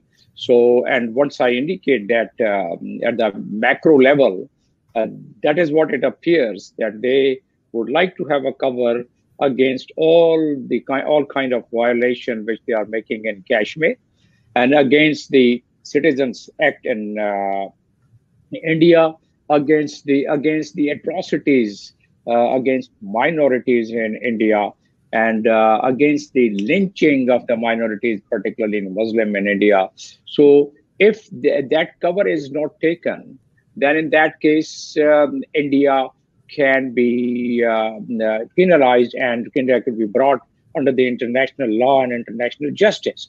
So the other dimension from the US point of view, from Joe Biden points of view, he has two choices. One, that he is the proponent of the human rights. This what as a senator and as a vice president he has been mentioning and he has been advocating.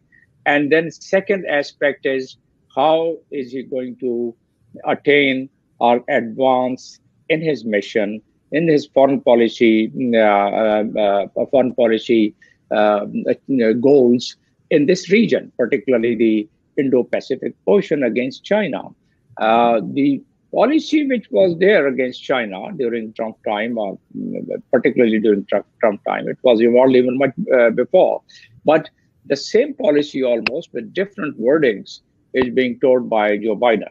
So having said so, very recent Quads meeting and the agreement of this Australia, UK and US, all these things, if we have in our mind, then this what is going to be, some of these points are going to be perhaps discussed with the Joe Biden meeting.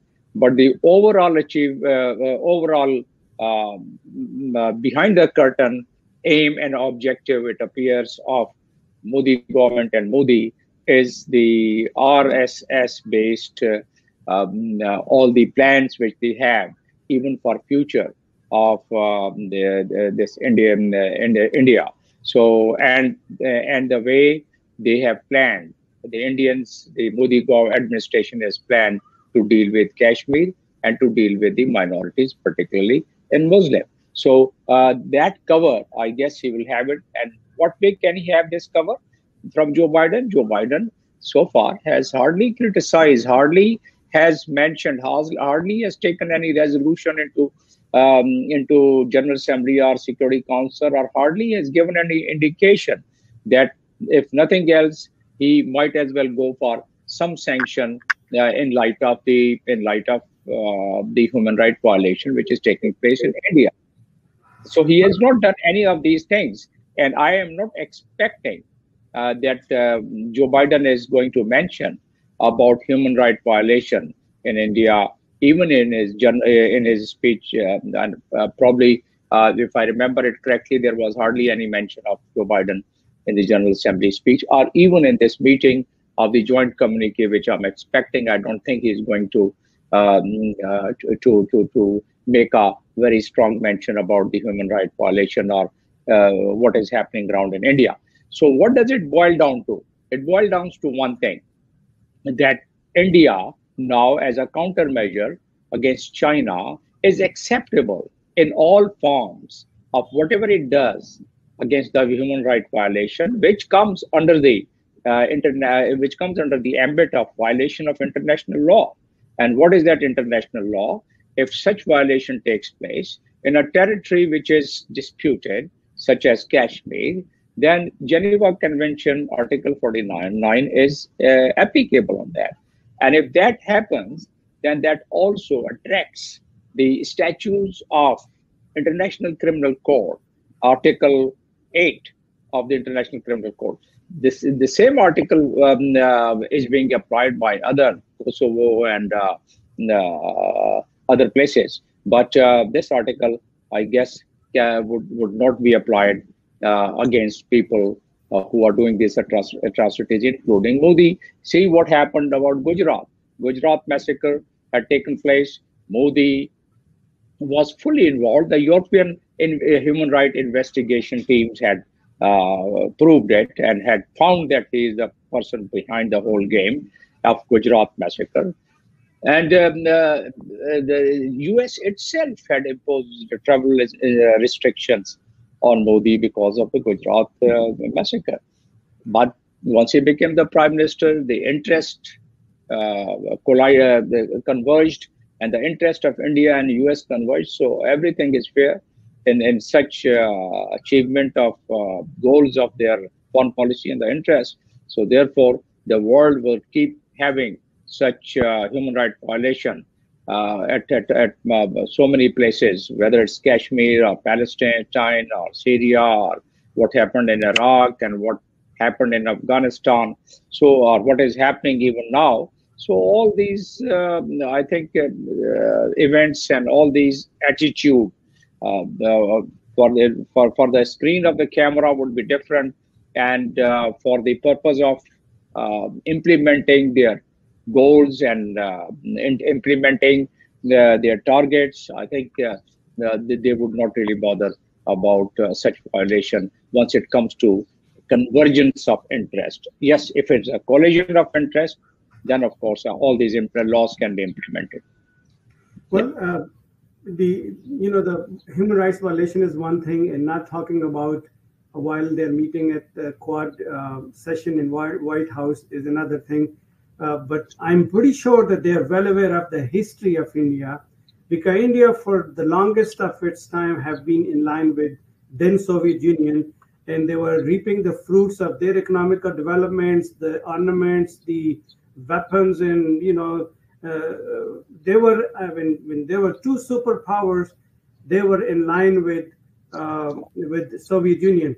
The moment Soviet Union collapsed, they changed their alignment with US. So if they were not loyal to Soviet Union, why would US will think that India will ever be loyal to or maybe of any use in your analysis about the China-Pacific Ocean Treaty that they are trying to utilize India against China? Don't you think that US is making a huge mistake, because compared to Pakistan, who has not only sacrificed 80,000 people in order to fight the war that they were not even part of. So why do you think the US would trust India in first thing? And secondly, why on earth, what is that main reason that the President Biden would not talk to Indian Prime Minister during his meeting in Washington, that he need to stop human rights violation, protect the rights of the minorities, give the due rights to the people of Kashmir, and accept that the Muslims living in India are the Indian citizens, why they are being treated as second-class citizens? Well, if we assume that Joe Biden and his administration are the proponent of the human rights violation in its true sense, then yes, all these things might as well be considered during the meeting and might as well be made as a talking point. But if we review the development of the geopolitical situation in this entire region and the way US tries to attempt to engage with the people and with the world, has now been amply clear now that US goes for such interest which may compromise all these international values and international law. And I just gave you the example. Now, second is why US should trust India. Now, US feels, I guess, in my opinion, US feels that they have been able to enter into a legal instrument, that is the international legal instrument, in which they have the pact, Defense Cooperation Pact, and they have the Pact on Information Technology Exchange. They have about 2-3 more pacts, and by virtue of which Indians have given them Gujarat seaport in the garb of logistics, but that could be utilized and probably being utilized for other military purposes as well. So that is one aspect. And second aspect is India feels that if they align with the US, probably they'll be much better off as compared to how much better off. Now, India feels that the US in technology, they are now have the joint ventures on manufacturing of so many defense armament, equipment, missile systems, aircraft assembly, aircraft maintenance. So all these things, India won't have got it. India got the best of the best from Russia. And once the Cold War was over, as you indicated, They are trying to get the best of the best from here. Now, whether they would be utilized, whether they would come up to the expectations, excuse me, come up to the expectations of the United States against China, I think the time would be the best judge. India, the way they are posturing themselves vis-a-vis U.S. policy, I don't think they would be left with much choice but to get involved into this dispute between the two big powers, and this Cold War has already started between China and India, and their interest is being collected. See what is happening around in India, in Indo-Pacific Ocean. There are quad military exercises. There are submarine being sold by India, the nuclear submarine. There are submarine contract being cancelled of France, and there are exercises. There are military exercises between Japan, Australia. The military exercises between India, Japan, Australia. So all, and then there are sailing exercise in the state of Malacca, infuriating Chinese, and Chinese getting compelled to give a very strong statement that you are crossing the red lines. So once we review all, and then latest Quad and Australia, UK, and US AUKUS agreement, China has also raised its voice on that. So India is now a major player in this entire posturing and entire the alignment of the US interest and the combined converging interest of the Quad members and the other members in that region, including Philippines and Indonesia, Malaysia, Singapore, and all these countries. So from that perspective, if we see, India might be thinking that they can get away from this development, but they are reaching to a level from where it will be very hard for them to return. And if they return from there, then they will have to pay. They will probably be made to pay a heavy cost, not only in the light of international laws and agreements, what has been done between these Quad countries and US in particular with India. Not only by that, but otherwise also their deployment, their employment, and their posturing in the foreign policy of India. It will be very hard for them to walk out from there. Yes. So in this whole scenario, where the Pakistan fits in? Pakistan is automatically being pushed, although Pakistan believes in multilateralism, and Pakistan believes in engaging with all countries of the world. Pakistan is trying. Yesterday, our foreign minister, Pakistan foreign minister, has met with the Secretary of State, US, Blinken. So Pakistan is always open, but somehow the US has always had with the relationship with Pakistan. It was not a strategic relation they maintained. It's only the transitional relation, and it was a roller coaster type of a relation. Now they have been having the best engagement of Pakistan in their favor, which was Doha agreement and the engagement with Taliban. They wanted to come out from their recent past I'm talking about. Otherwise, if we go to the history from U2 and airbase and from 62 onward, we can review all these cooperation which Pakistan had given, but Pakistan was not really recognized in view of not only the advantages given to the US, not only Pakistan has a huge contribution. I don't know whether if we review that contribution, whether US deserved it or not, but that contribution where US became the unipolar power of the entire world because of Pakistan contribution. Once Pakistan got fully involved in giving resistance to USSR, and USSR crumbled later on. So to that extent, Pakistan had gone. Pakistan joined. I may not agree with the policy of the policymakers and the head of state at that time, the way they got involved in war on terror, and as a result suffered the lives of about 80,000 people, and the overall about 150 $150 billion losses. So all these things, if we review, then probably it was all the Pakistan did not get anything from this relation. So your question, where does Pakistan stand?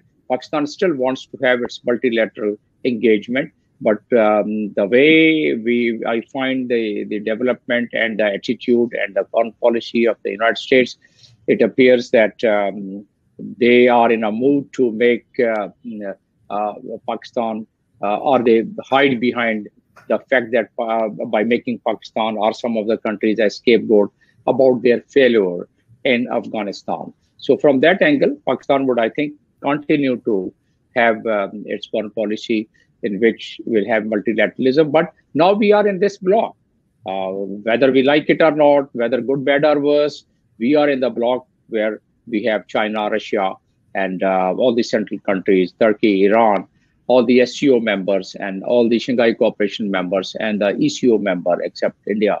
The Shanghai Cooperation, once we talk about Shanghai Cooperation, the way the development is taking place, I don't think India would continue to stay in Shanghai Cooperation Organization, because there would be a conflict of interest to have India in the Shanghai Cooperation Organization in the future development. I'm talking about whether it's this year, next year, or many years afterward. But I don't see India would continue to be a member of Shanghai Cooperation Organization because of this geostrategic and geopolitical conflict of interest with this. Although the Charter of Shanghai Cooperation Organization does not have any mention, and obviously it cannot have any mention about the conflict of interest with other countries, but the posturing and the deployment, the way it is taking place, it automatically goes detrimental to the interest of the members of the ECO, Economic Cooperation Organization, and the Shanghai Cooperation Organization in the countries of this very bloc where we are located. So looking at the SCO conference, and then the Prime Minister's of Pakistan's statement, and then what we saw, what happened, the New Zealand team decided not to play in Pakistan.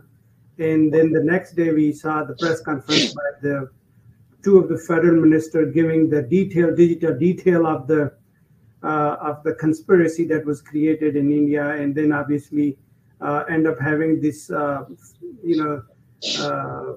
huge shock to the fan of not the sport of cricket, but it's considered to be more political than it's a sport. So what are your analysis on that? Do you think it was already planned? Do you think Quad was part of it, or it was just fifth generation war, what ISPR calls it?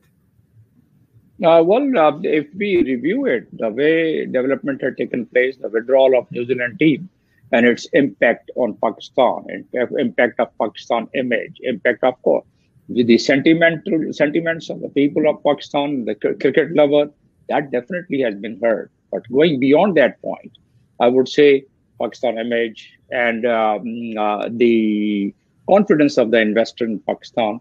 So a couple of more things. All these things have really impacted Pakistan very hugely. So that only happens if you utilize these events and rope it into the overall strategy of the fifth generation war.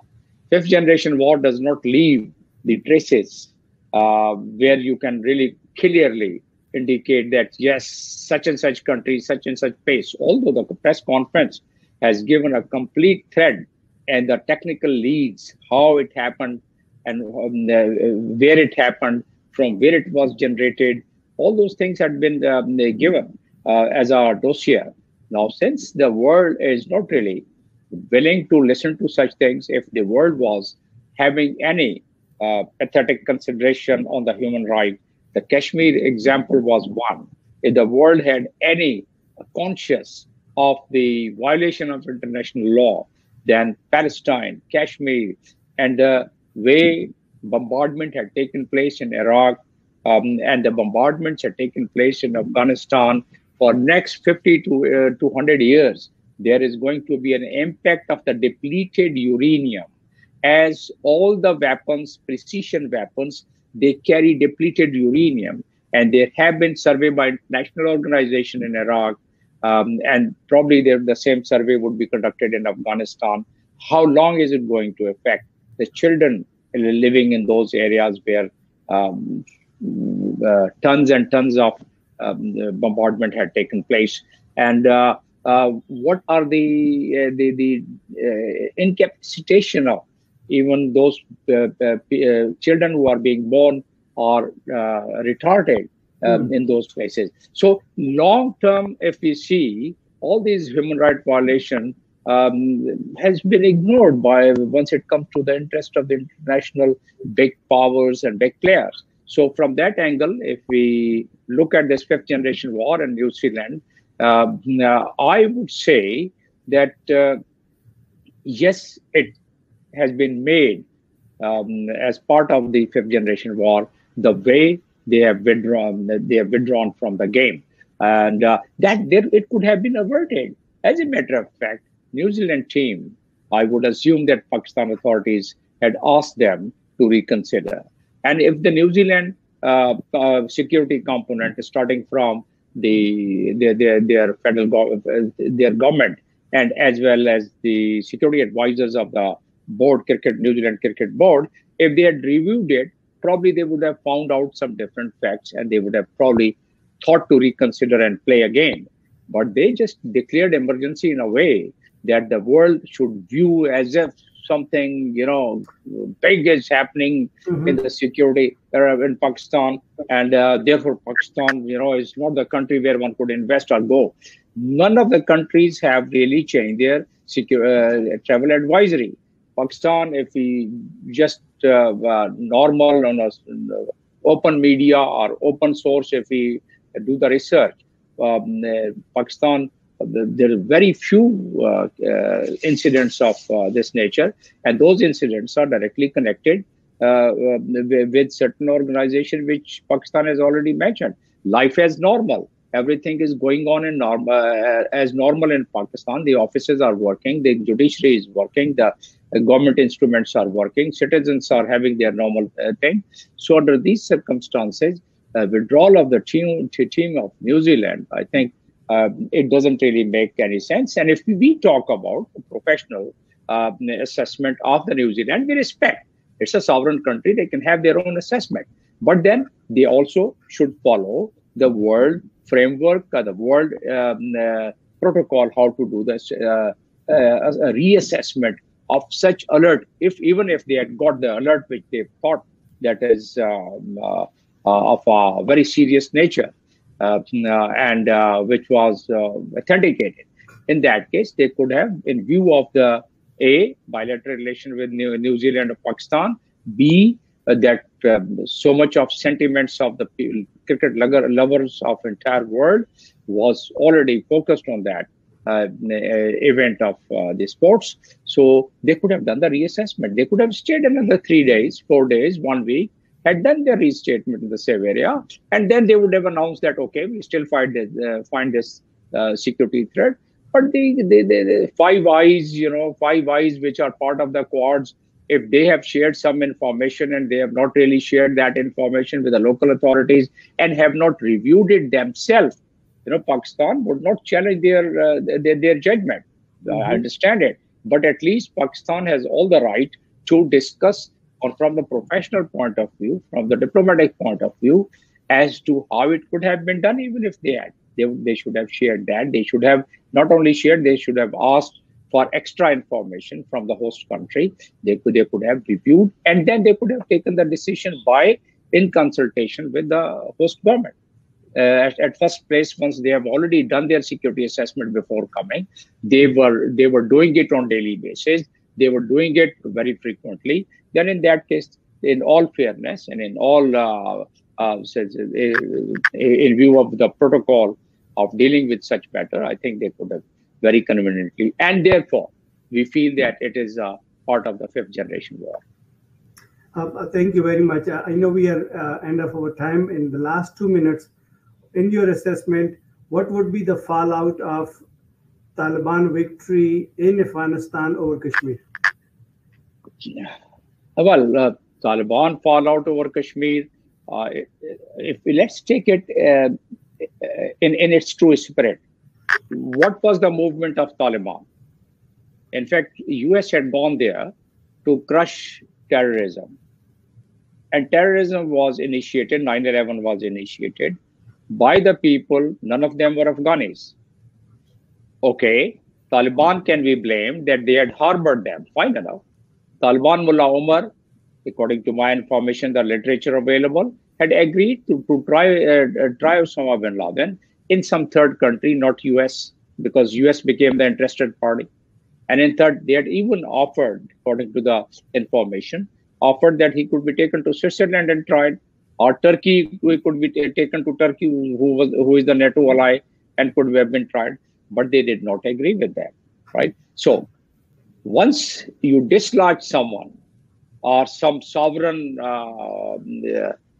government and sovereign representative of the nation, then any movement would be defined as the freedom fighter. Now, if we define them as the freedom fighters, and that comes under the definition and under the purview of General Assembly Resolution 2649. And if we read General Assembly Resolution 2649, then Taliban, I would not support any act of terrorism if it was ever generated by Taliban, but their freedom struggle and freedom movement within their own soil, that is defined in the General Assembly resolution and also in the UN Charter, that you cannot really go and invade a sovereign country, whatever form of government they had and whatever way they were going, right? It was a sovereign country and they were the legitimate government. Whether people, the three countries had already accepted that government and others had not, that was their prerogative. So that was one. Second, Taliban, what is going to be now Taliban's attitude?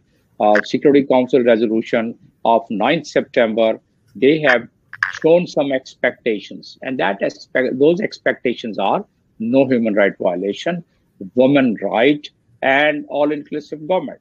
Day before yesterday, Taliban have announced the all-inclusive in a way that they have included the Hazara, Uzbeks, and Tajiks in the government. They have pledged and committed that all what is given in Security Council resolution in a different way and different style, they've been mentioning that they are going to do it, and they've started doing it. Number one. Number two, the Taliban, if they are not supported in a way that they have about $10 billion confiscated by the US, if it's not released, the other support, because 75% of the funding of Afghanistan was done from outside sources, in US being the champion of it. So if you stop altogether, what is going to happen? Obviously, people will not get salary, they'll start dying, they'll have the weapons, and then they will start finding other means. Then again, there would be a disruption, there would be a disturbance, there would be a civil riot, and it would become a home ground like even now Somalia has Al-Shabaab. And if you make a country totally destabilized, ungovernable by Taliban, then the problem, even the Prime Minister Imran Khan and other countries, neighboring countries, they are quite apprehensive that that would become detrimental for Pakistan. As a matter of fact, Pakistan is again if that happens, it's going to be a victim once again, and Pakistan would not like that, and the world, as a matter of fact, because the other entities and other groups of terrorist group, whether it's ISIS, Daesh, or any other group, they can start operating from there, and then again Afghanistan and Afghan Taliban and other people would be blamed. So in fact, the world is seriously considering that they should not let Taliban reach to the level of ungovernable, and if that happens, that's going to destabilize. But a bigger question arises here, and the researchers and people like myself are really focusing on one more point. Are the big powers serious to keep Afghanistan stabilized? Because if it's stabilized, they feel that China would have been a bigger beneficiary, and the CPAC and the BRI would be a success. So would they want the CPAC and BRI to be a success? The answer is no. So the other question is, the complexity of the problem is, Do they want a controlled destabilization? My view is that yes, perhaps the big powers, they feel that Afghanistan should remain under controlled destabilization so that the connectivity of the BRI and the CPAC does not really take place in the near future, and therefore China would be checked in its further growth, both the economic growth and the military growth. Thank you, Ambassador. Thank you so much for being on the show. That brings us to the end of our today's talk. Take good care of yourself until next time. Assalamu alaikum. All right. Thank you very much for having me. All the best. Bye-bye.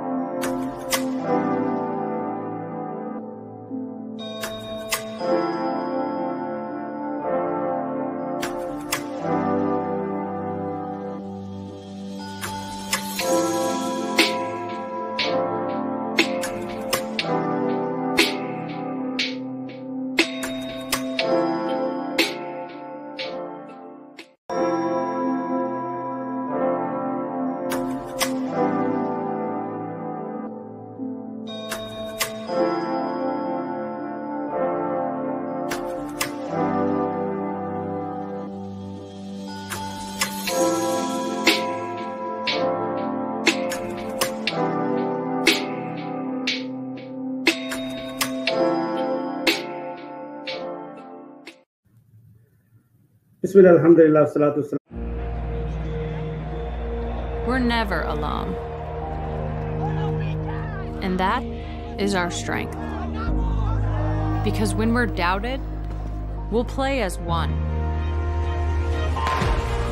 When we're held back, we'll go farther and harder.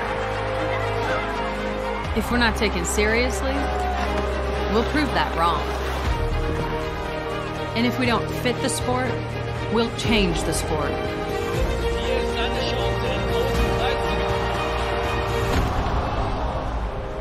We know things won't always go our way.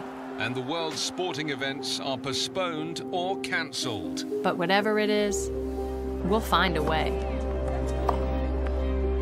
And when things aren't fair, we'll come together for change.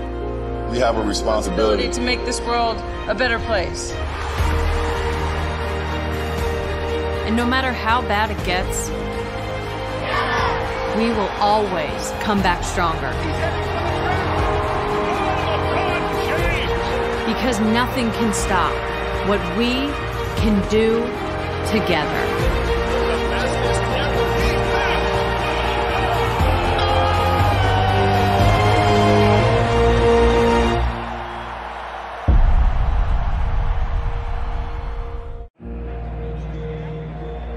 We're never alone. And that is our strength. Because when we're doubted, we'll play as one. When we're held back, we'll go farther and harder. If we're not taken seriously, we'll prove that wrong. And if we don't fit the sport, we'll change the sport.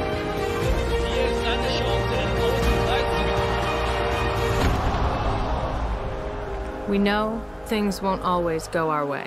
And the world's sporting events are postponed or cancelled. But whatever it is, we'll find a way. And when things aren't fair, we'll come together for change. We have a responsibility to make this world a better place. And no matter how bad it gets,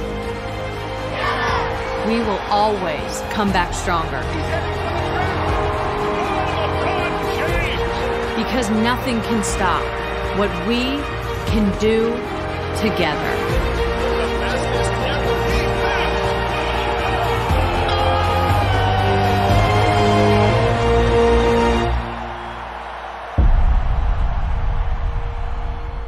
Up so much of South Asia, Central Asia. We tend to think of it just in terms of U.S. withdrawal and naturally also the problem here of refugees and people trying to flee. But there's something much more involved here, as I suggest, it will have implications here for Pakistan. It will have implications certainly for Pakistan's relations with India, and also with the power balance here in this part of the world, because we're talking about an area which has not just Afghanistan, but Iran, Russia, China, Pakistan, India, Saudi Arabia, either close neighbors or a little bit more distant neighbors. So all of this is going to require a kind of resetting of thinking, especially if it turns out that this new government is unable to remain stable. I think the key element here is stability. I think all of the players here would like to see that. They also would like to see a face of the Taliban, which is different than what they saw in the 1990s and until 2001. So it's very much a wait and see attitude. But one thing we seem to have been spared of this in this recent developments is that if it was going to happen, it happened quickly. That it did not bring about a messy civil war, which would, I think, then make it much more difficult for the countries in the region to avoid involvement. I have read a statement from General McKinsey and the Washington Post stating that they're working closely with the current Taliban regime. Does that mean that we have a new partner in the region that we are working with closely? Yeah, I think working closely really has to do more than anything else with the evacuation of the U.S. citizens, maybe 100 of them left, but a much larger group, naturally, of those who had an association with the United States and who qualify for at least consideration for visas in the United States. The kind of cooperation that would go beyond that, I believe, would be limited, as far as the United States is concerned, with a desire not to get re-engaged here. It would be limited to seeing whether we could work together against groups like Al-Qaeda and Islamic State. That's very problematic. That has to be seen as very problematic because there's no trust between these, nor should there be any, given what has happened. Especially the Taliban have indicated that whatever promises they make, they can just as easily go back on. So it may sound good to say we will work together against a common enemy, but the fact is, I believe that the Taliban will view certainly Al-Qaeda not as an enemy. And as far as Islamic State is concerned, it seems very difficult here for them to take on Islamic State in any big way.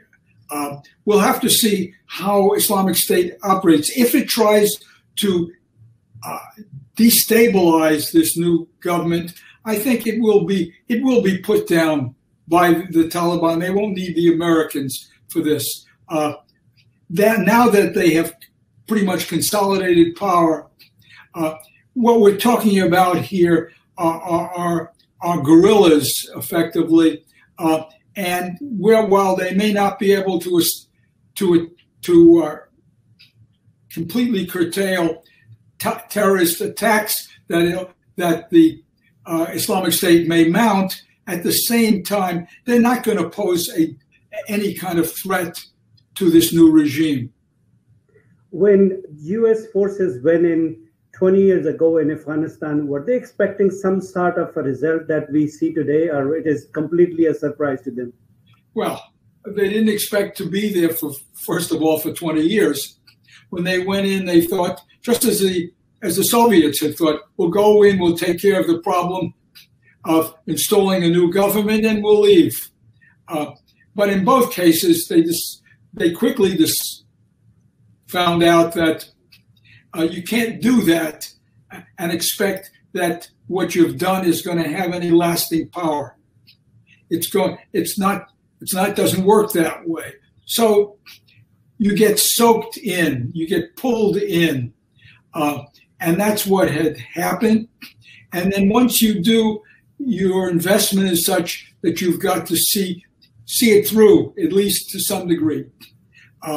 But what was unfortunate for the United States and the new government, the Karzai government at the time, was that the Taliban weren't going away. Thanks to Pakistan, they found sanctuary. And whatever you may conclude about Pakistan's role in the Taliban, they had an opportunity to rebuild. And by 2006, they had emerged as a very serious insurgency. And then what we saw here was a long period here of relative stability.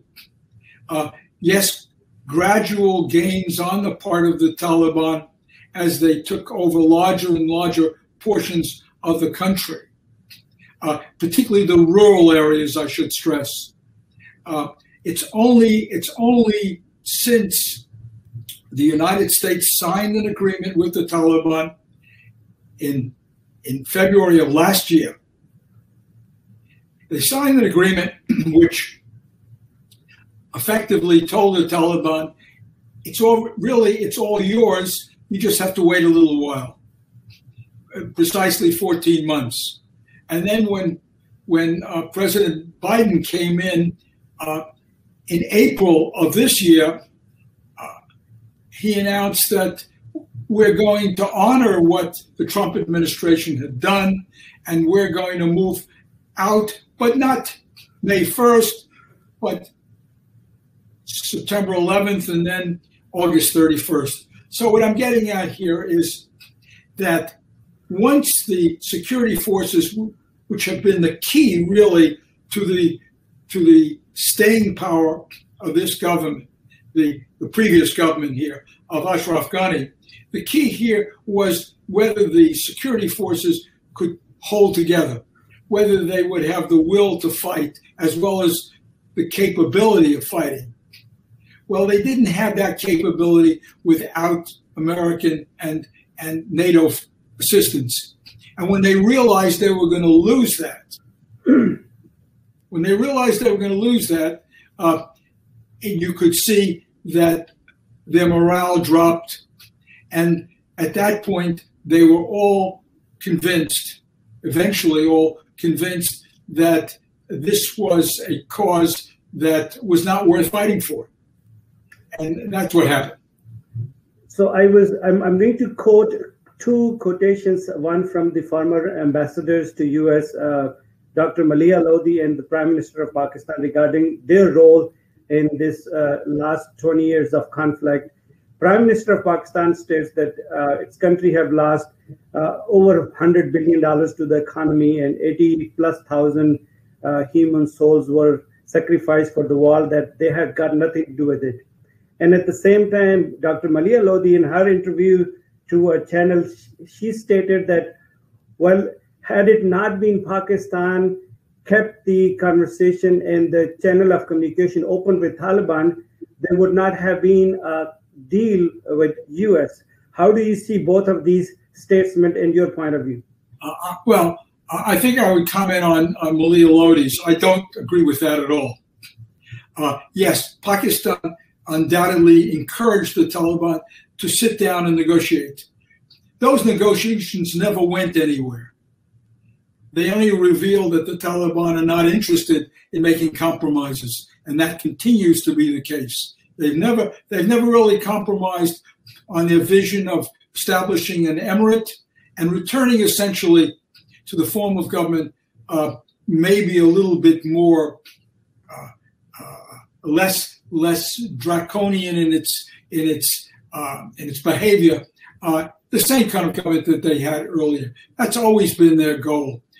the Taliban negotiated with the United States because it wanted the United States and the others to leave, and it got what it wanted.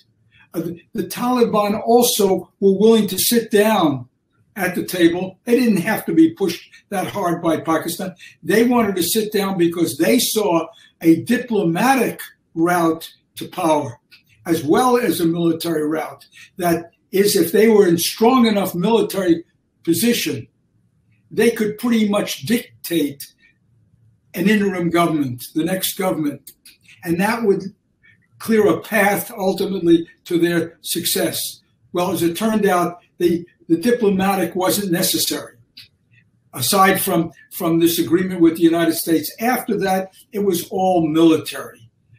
They refused to go to Istanbul, where the United States was trying to get them to talk, but it was very clear after all the negotiation with them that they didn't think they had to negotiate seriously, to share power. And sharing power was what the international community wanted, what the Kabul government wanted. They didn't have to share power. It could all be theirs. I know the time is short, and I promise you that I will end it in 15 minutes. But the last question, with $83 billion worth of weapons left in Afghanistan in the hands of the people who don't know how to even operate them, what do you make out of this? The United States left a great deal of equipment behind. But it also, when it decided to leave, felt that it was leaving an Afghan state which had made great accomplishments. There was no way that the United States could move out all of the equipment. It did move out thousands of pieces of equipment. Certainly all of that equipment, which is the most sophisticated. Mm-hmm. But with the many thousands of vehicles and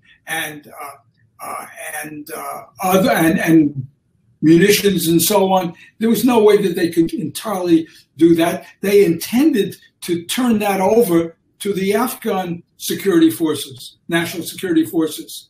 But the way things worked out, that wasn't nearly enough. Even with the promises of financial support and inheriting the equipment that the United States was leaving, you can't substitute that for the will to fight.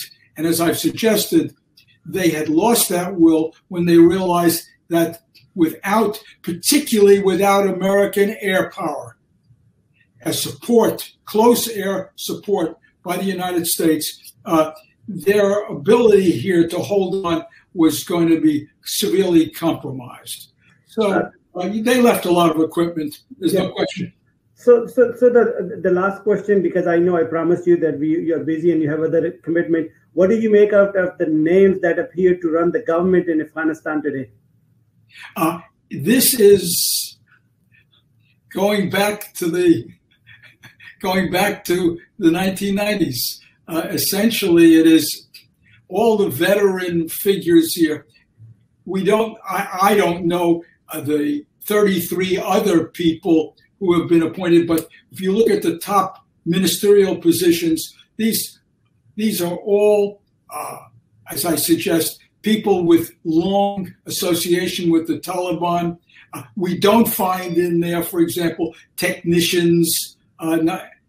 Maybe they're included in the 30, but I doubt that. It looks like they're all Pashtun, or nearly all Pashtun. It looks like there are no women. The politicians who hope to get a piece of the action by talking to the Taliban and staying in Kabul, I don't see any evidence that they got anything. So it's not an inclusive government, as they said they were determined to have, at least unless there's another generation of appointments. It's not that. And above all, it doesn't have a government that would give one very much confidence that they can govern successfully. And that may be the real weakness that they face as all the problems mount now on them: financial collapse, famine, and other issues which are coming to bear now. And their ability to handle those certainly based on what they were like in the 1990s, they're ill-equipped to do that. So do you think the U.S. will acknowledge or recognize the government in Afghanistan? The U.S. will not recognize the Kabul government until, first of all, some long period of time. For some long period of time. So obviously then the rest of the world probably will have to follow the lead. I would have to leave it right there as I promised, but you do owe me another interview that we will discuss in length. Thank you so very much for being on the show. My pleasure. Thank you, sir.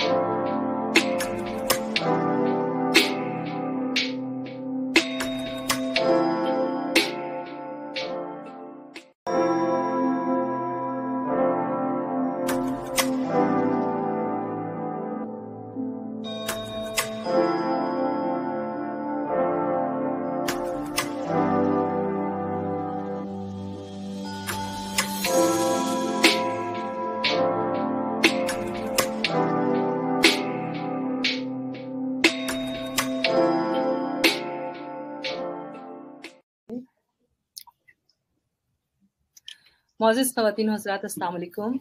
आज के इस मुशायरे में जहां हम मौजूद हैं Virginia में और ख़ास तौर पर आज ये कश्मीर के हवाले से है, तो आज के इस प्रोग्राम का आगाज़ कर रहे हैं इस शेर से कि याराने जहां कहते हैं कश्मीर है जन्नत, याराने जहां कहते हैं कश्मीर है जन्नत, जन्नत किसी काफिर को मिली है न मिलेगी, जन्नत किसी काफिर को मिली है न मिलेगी। हसीन और खूबसूरत अल्लाह ताला की तख्लीक करदा शाहकारों में से एक शाहकार, दुनिया में जन्नत का एहसास दिलाने वाली वादी, जी हाँ, जन्नत नज़ीर वादी कश्मीर, कुदरत की बेशबहा खूबसूरतियों का मरकज़ कहलाने वाली हसीन वादी, जो अरसे दराज से जल्लादों के शिकंजे में जकड़ी हुई है, जहाँ हर दिन खून की होली खेली जाती है और बेगुनाह कश्मीरियों की बहादुरी की दास्तानें रकम होती हैं। भारतीय जल्लाद बेगुनाहों का खून सरेआम बहाते हैं और जहां औरतों की इज्जत व आबरू पामाल की जा रही है और एक ना खत्म होने वाली जंग आज तक कश्मीर पर मुसल्लत की गई है और अक़वाम आलम और अक़वाम मुत्तहिदा चुप साधे बैठी है। आज हम अपनी आवाज़ अपने कश्मीरी बहन भाइयों के लिए उठा रहे हैं कि कश्मीर की आवाज़ सुनो।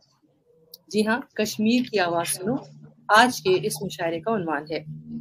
वाशिंगटन मुशायरे में राइला फरदौस की जानिब से आदाब। वॉइस ऑफ कश्मीर टीवी के ताउन से मुनक़िदा इस मुशायरे की सदारत फरमा रहे हैं राजा मुज़फ़्फ़र साहब। राजा मुज़फ़्फ़र साहब कश्मीरी रहनुमा हैं, कश्मीर ग्लोबल काउंसिल के बोर्ड ऑफ डायरेक्टर्स में से हैं। तो आज के इस मुशायरे का आगाज़ कर रहे हैं हम और इसमें सबसे पहले मैं चाहूँगी कि हम यहाँ पर हमारे एक नौ आमोज़ नए शायर हबीबुल्लाह साहब से गुजारिश करें कि वो तशरीफ लाएं और इस हवाले से अपना कलाम पेश करें। हबीबुल्लाह साहब जी तशरीफ लाइए। इरशाद। आपने तो मुश्किल में डाल दिया, शुरुआत ही मुझसे करवा दी। आइए बड़े हबीबुल्लाह साहब, इससे पहले कि आप अपना कलाम हमारे सामने पेश करें, मैं चाहूँगी कि आज के इस मुशायरे के हवाले से गुफ्तगू फरमाएं और अपने जज्बात का इजहार कीजिए कि इस वक्त हमारे जो कश्मीरी बहन भाई हैं किस तरह की सूरत हाल का सामना कर रहे हैं। इस बात में तो दो राय नहीं है कि कश्मीर जिस सूरत हाल से गुजर रहा है वो एक दिगरगूं है और तकलीफ का अमर है, जहाँ कश्मीरी अपने आज़ादी के लिए जद्दोजहद कर रहे हैं। वहाँ पे दो ममालिक के दरमियान यरगमाल बना हुआ है और उनकी शनाख्त किसी भी तरह से सामने उभर के नहीं आ रही है। तो उसी पे एक शार्ट से नोटिस में मैंने थोड़ी सी कोशिश की थी कि मैं कुछ उन जज्बात की तर्जुमानी कर सकूं। उम्मीद है मुझे कि आप लोग पसंद करेंगे। अर्ज किया है, जब्र के सांचे में کشمیر سے ڈر لگتا ہے، جبر کے سانچے میں کشمیر سے ڈر لگتا ہے، ایسی آزاد ہواؤں کی تقدیر سے ڈر لگتا ہے۔ اور جیسا کہ ابھی آپ نے فرمایا کہ جنت کسی کافر کو ملی ہے نہ ملے گی، تو جنت کی جو تصویر ہم لیے چلے آ رہے ہیں کہ جنت کیسی ہونی چاہیے، اس کو میں نے کوشش کی ہے کہ اپنے شعر میں لکھوں کہ کشمیر ہے جنت اور باسی ہے مقید، کشمیر ہے جنت اور باسی ہے مقید، اس فہمی جنت کی تصویر سے ڈر لگتا ہے، اور ایسی آزاد ہواؤں کی تقدیر سے ڈر لگتا ہے۔ اور جب جبر کے دھاروں سے مقبوض ہو دھرتی، جب جبر کے دھاروں سے مقبوض ہو دھرتی، املاک کی ایسی جاگیر سے ڈر لگتا ہے، ایسی آزاد ہواؤں کی تقدیر سے ڈر لگتا ہے۔ اور میرے افکار پہ پہرے میرے خواب فراموش، میرے افکار پہ پہرے میرے خواب فراموش، کشمیر کی ایسی تعبیر سے ڈر لگتا ہے، ایسی آزاد ہواؤں کی تقدیر سے ڈر لگتا ہے۔ اور عرض کیا کہ بھڑک اٹھی تو تم بھی جلائے تو جاؤ گے، بھڑک اٹھی تو تم بھی جلائے تو جاؤ گے، آزادی آتش کی تاثیر سے ڈر لگتا ہے، ایسی آزاد ہواؤں کی تقدیر سے ڈر لگتا ہے۔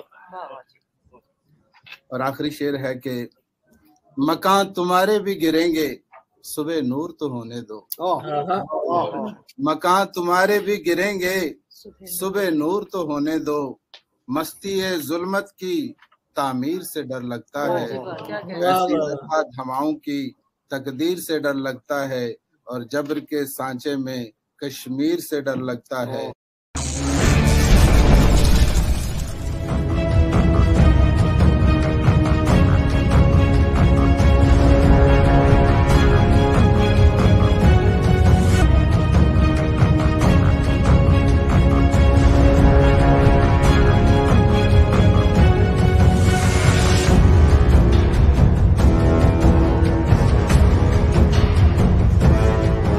بسم اللہ الرحمن الرحیم، السلام علیکم۔ Voice of Kashmir T V U S A کے ساتھ میں دانش ملک۔ آئیے نظر ڈالتے ہیں اب تک کی خبروں پر۔ سکھ وفد کی نریندر مودی کے ساتھ ملاقات ہوئی ہے۔ ملاقات میں کرتارپور راہداری دوبارہ کھولنے پر زور دیا گیا ہے۔ سکھوں کے ایک وفد نے بھارتی وزیر اعظم نریندر مودی سے ملاقات کی ہے اور ان پر پاکستان میں کرتارپور صاحب گردوارہ کی یاترا کو یقینی بنانے کے لیے کرتارپور راہداری کو دوبارہ کھولنے پر زور دیا ہے۔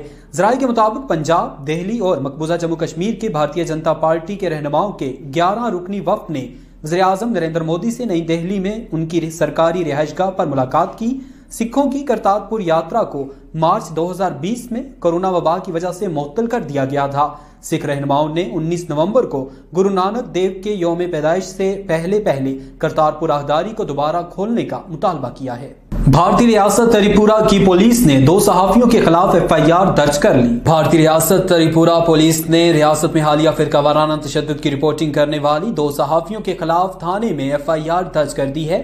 ذرائع کے مطابق FIR کنجن داس کی طرف سے درج کی گئی، جنہوں نے دعویٰ کیا ہے کہ سمردھی کے سکونیا اور جہاں سورنا نامی 2 خواتین صحافیوں نے پال بازار کے علاقے میں مسلمانوں سے ملاقات کے دوران ہندو برادری اور تریپورہ حکومت کے خلاف نفرت انگیز تقریر کی۔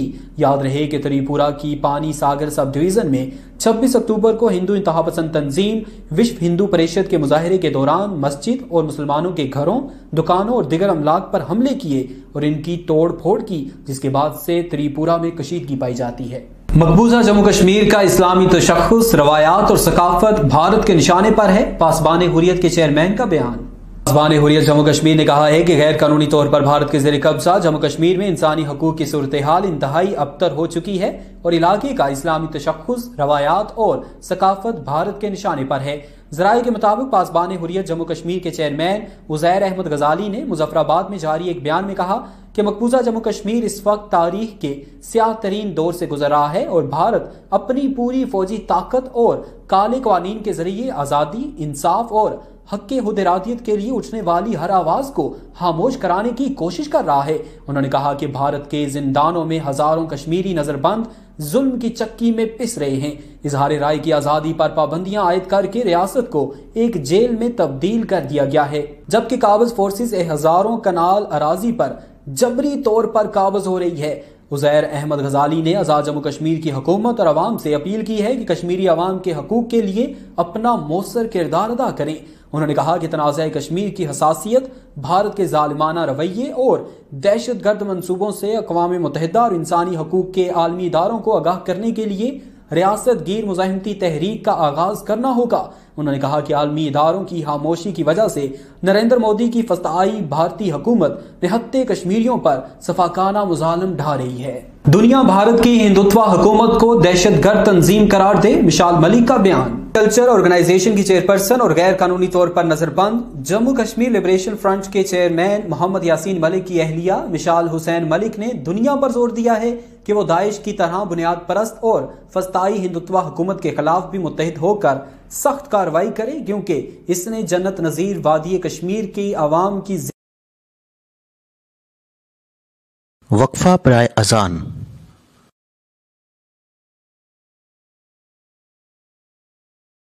अजान brought to you by Shahnawaz palace, Dawn travel, Dhoom restaurant, crescent accounting, wood haven manor, Shafiq CPA and Hamza studio.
عن جابر بن عبد الله أن رسول الله صلى الله عليه وسلم قال: من قال حين يسمع النداء: اللهم رب هذه الدعوة التامة والصلاة القائمة آت محمدا الوسيلة والفضيلة وابعثه مقاما محمودا الذي وعدته حلت له شفاعتي يوم القيامة.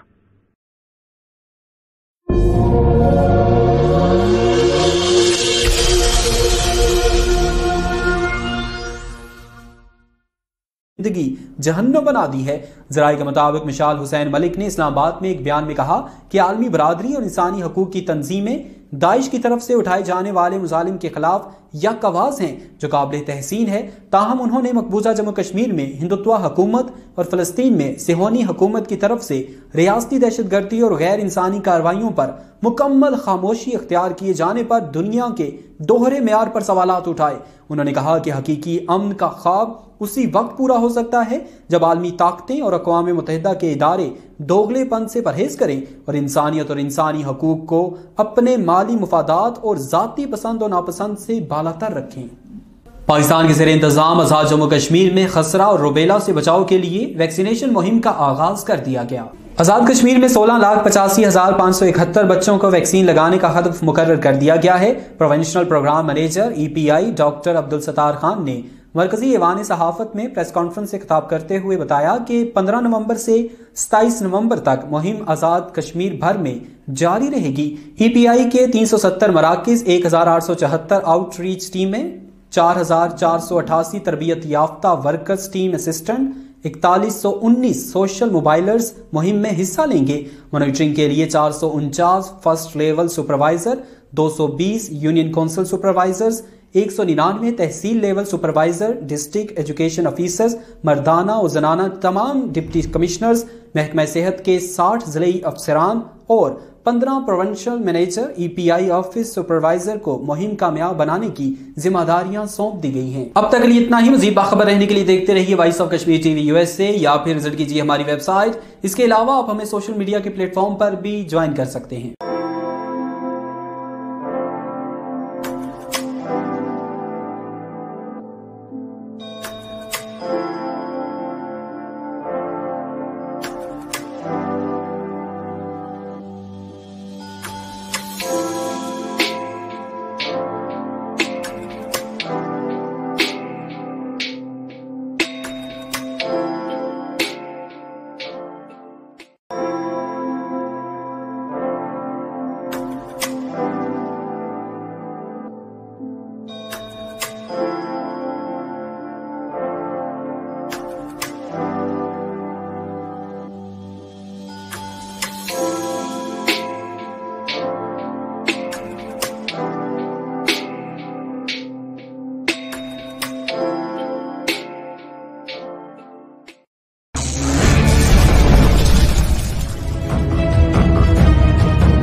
बिस्मिल्लाहिर्रहमानिर्रहीम, अस्सलामुअलैकुम। Voice of Kashmir TV USA के साथ मैं हूं निमरा मलिक। आइए चलते हैं आज की ताज़ा खबरों की जानिब।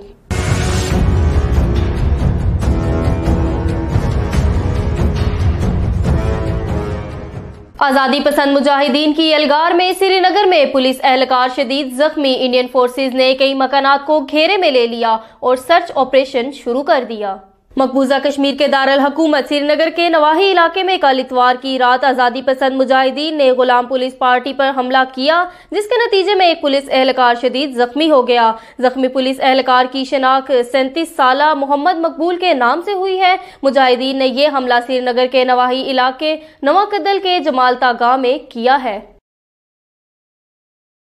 आज़ाद कश्मीर में कोरोना वायरस के मरीजों की तादाद बढ़ने लगी। इलाज की सहूलतों में भी इजाफा कर दिया गया।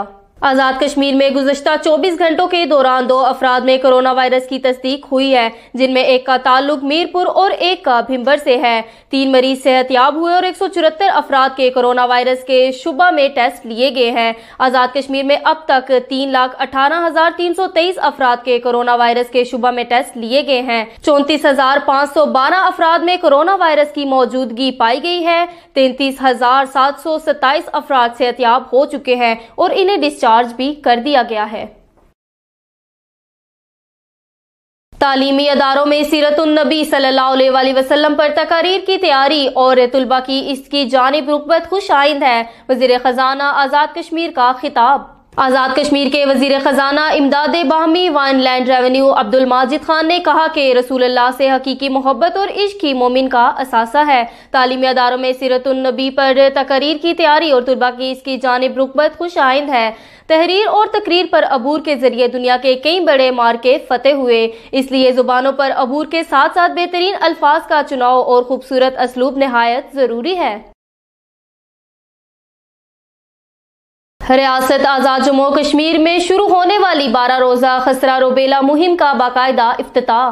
وزیر اعظم آزاد کشمیر سردار عبدالقیوم نیازی نے ریاست آزاد جموں و کشمیر بھر میں شروع ہونے والی 12 روزہ خسرہ روبیلا مہم کا باقاعدہ افتتاح کر دیا. اس موقع پر وزیر اعظم آزاد کشمیر نے کہا کہ محکمہ صحت عامہ آزاد کشمیر میں ڈاکٹرز اور دیگر اسامیوں میں اضافہ کیا جائے گا. عوامی سہولیات کی خاطر محکمہ صحت کے اداروں کو اپ گریڈز نئے ادارے کی قیام میں عمل میں لا رہے ہیں. اس حوالے سے حکومت آزاد کشمیر میں محکمہ صحت عامہ میں بہت بڑا پائلٹ پروجیکٹ لگانے پر اتفاق کیا ہے.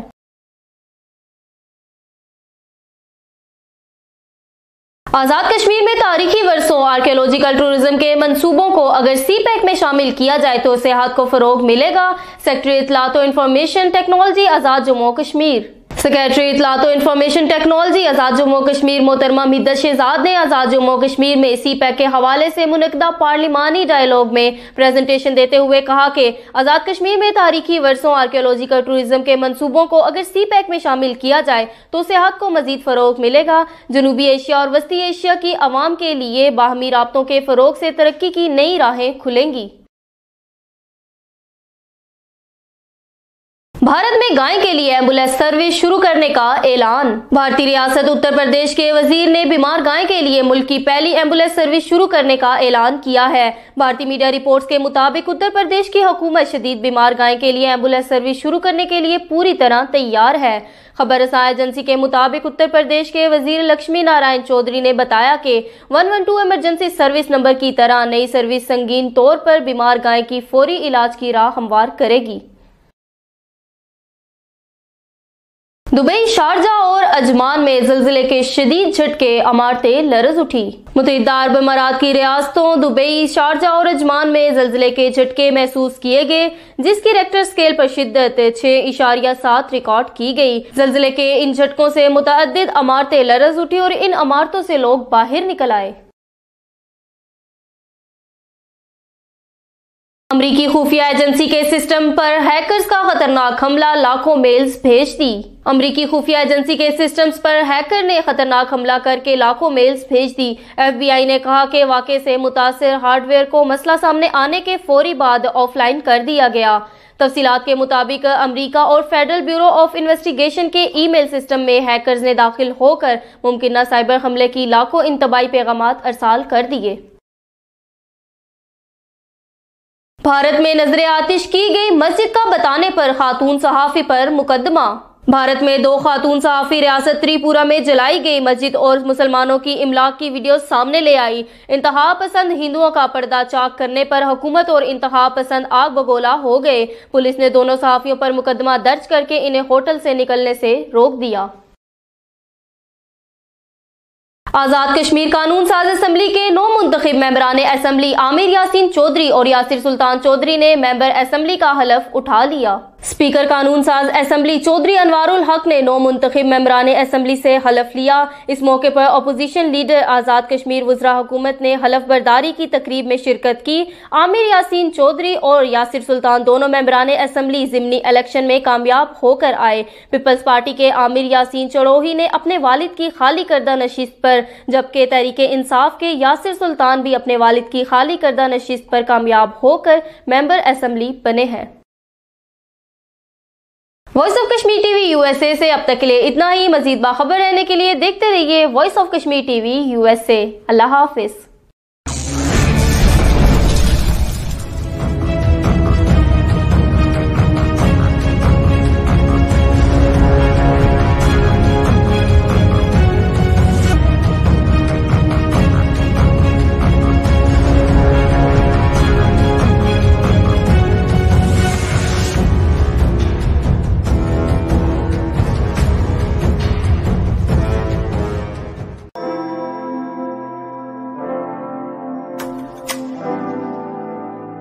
when we're doubted, we'll play as one.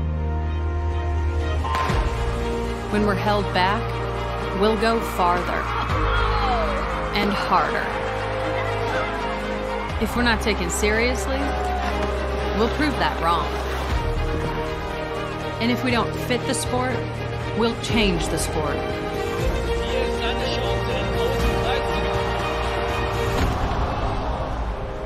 We know things won't always go our way. And the world's sporting events are postponed or cancelled. But whatever it is, we'll find a way.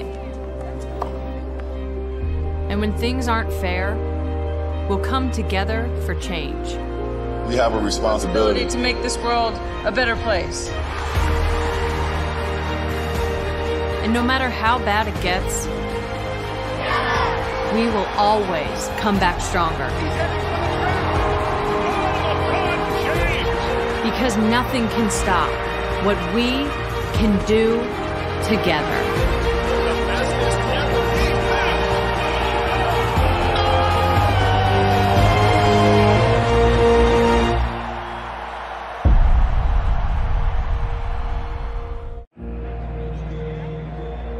We're never alone. And that is our strength. Because when we're doubted, we'll play as one. When we're held back, we'll go farther and harder. If we're not taken seriously, we'll prove that wrong. And if we don't fit the sport, we'll change the sport.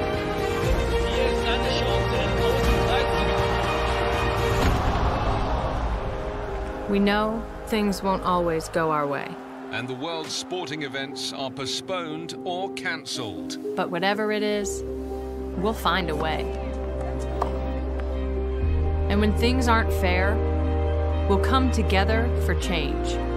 We have a responsibility to make this world a better place. And no matter how bad it gets, we will always come back stronger. Because nothing can stop what we can do together.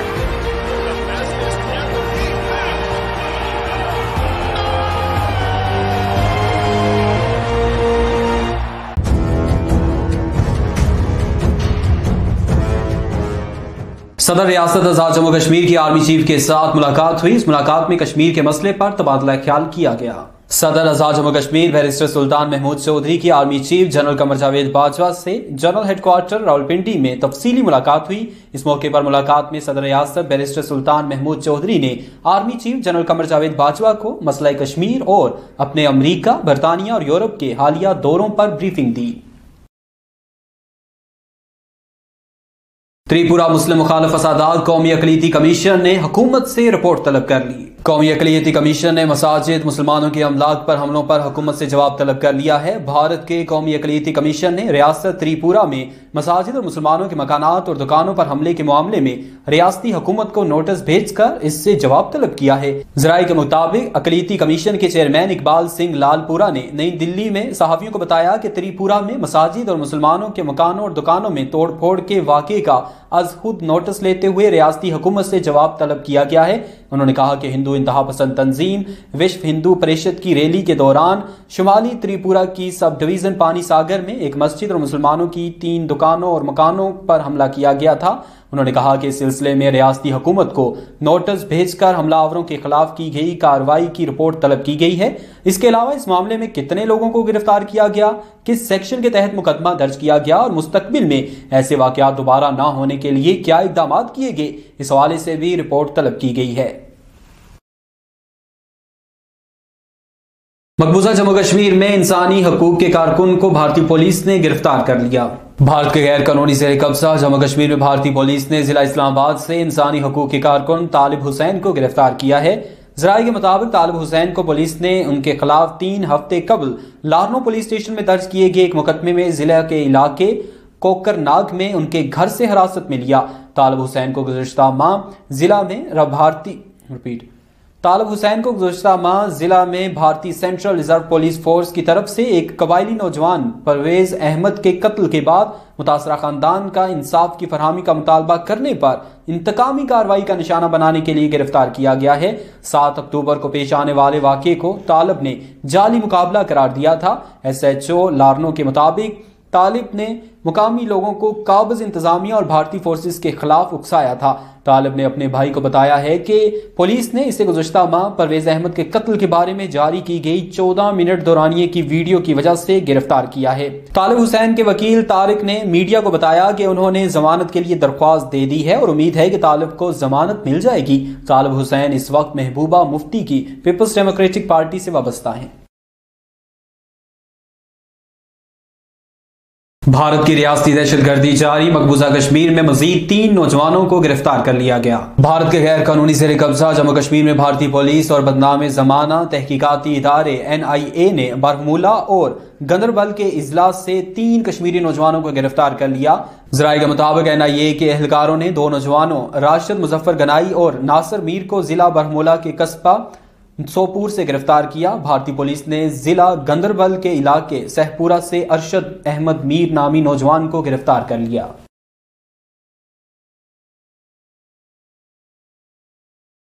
Bharat کے علاقے رانچی میں ہندو انتہا پسندوں کا کشمیری نوجوانوں پر تشدد۔ بھارتی ریاست جھارکھنڈ کے علاقے رانچی میں ہندو انتہا پسندوں نے 3 کشمیری نوجوانوں کو تشدد کا نشانہ بنایا اور انہیں پاکستان مخالف نعرے لگانے پر مجبور کیا۔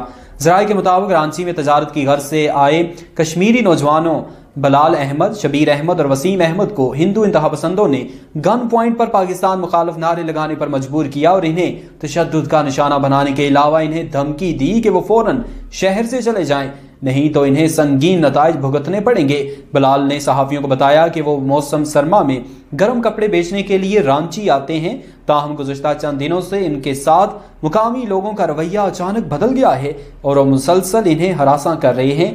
ادھر کشمیری نوجوانوں نے خود پر ہندو انتہا پسندوں کے حملے اور پاکستان مخالف نعرے لگانے پر مجبور کیے جانے کے بارے میں ڈورانڈا پولیس اسٹیشن میں ایک تحریری درخواست دی ہے، جس کے بعد مقدمہ درج کر لیا گیا ہے۔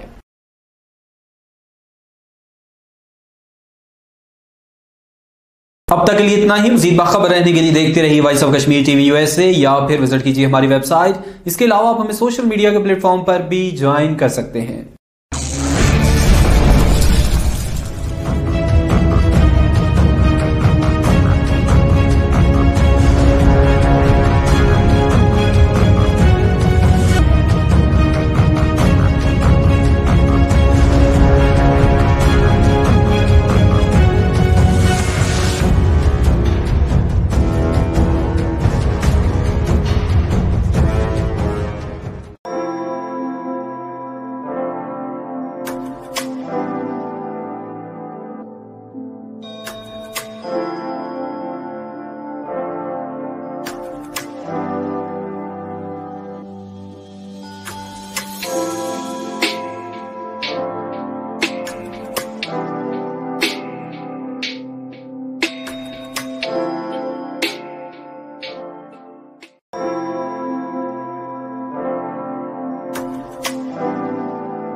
بسم اللہ الرحمن الرحیم۔ السلام علیکم۔ Voice of Kashmir TV USA کے ساتھ میں ہوں ڈاکٹر سہریش۔ آئیں لیے چلتے ہیں آپ کو آج کی خبروں کی جانب۔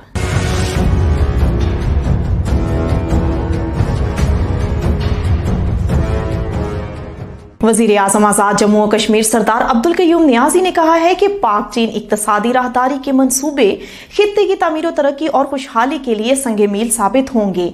वजीर आजम पाकिस्तान इमरान खान के विजन के मुताबिक हुकूमत आजाद जम्मू और कश्मीर मुआशी तरक्की और इंफ्रास्ट्रक्चर की बेहतरी के लिए जामे मंसूबाबंदी कर रही है। पार्लिमानी कमेटी बराए चाइना पाकिस्तान इकोनॉमिक कॉरिडोर के वफ्द से गुफ्तगू करते हुए उन्होंने कहा कि Muzaffarabad Mangla Mirpur express way game changer मंसूबा है, इसको स्पीड अप किया जाए। इसकी तामीर से आजाद जम्मू और कश्मीर के तमाम अजला मुख्तसर रास्ते से आपस में मुंसलिक हो जाएंगे और ये मुल्क के इस हिस्से के राब्ते के लिए मुख्तसर तरीन शाहराह भी होगी। रोटोशोंटर टनल के जरिए मशरकी शाहराह की तामीर से आजाद जम्मू और कश्मीर और पंजाब को गिलगित बल्तिस्तान तक रसाई के लिए मुख्तसर तरीन रास्ता भी होगा और जिला नीलम गिलगित बल्तिस्तान से मुख्तसर रूट के जरिए मुंसलिक हो जाएगा। वजीर आजम आजाद जम्मू और कश्मीर ने कहा कि आजाद कश्मीर में जब से पाकिस्तान तहरीक इंसाफ की हुकूमत आई है, अवाम की तरक्की और खुशहाली के लिए सरगर्म अमल है।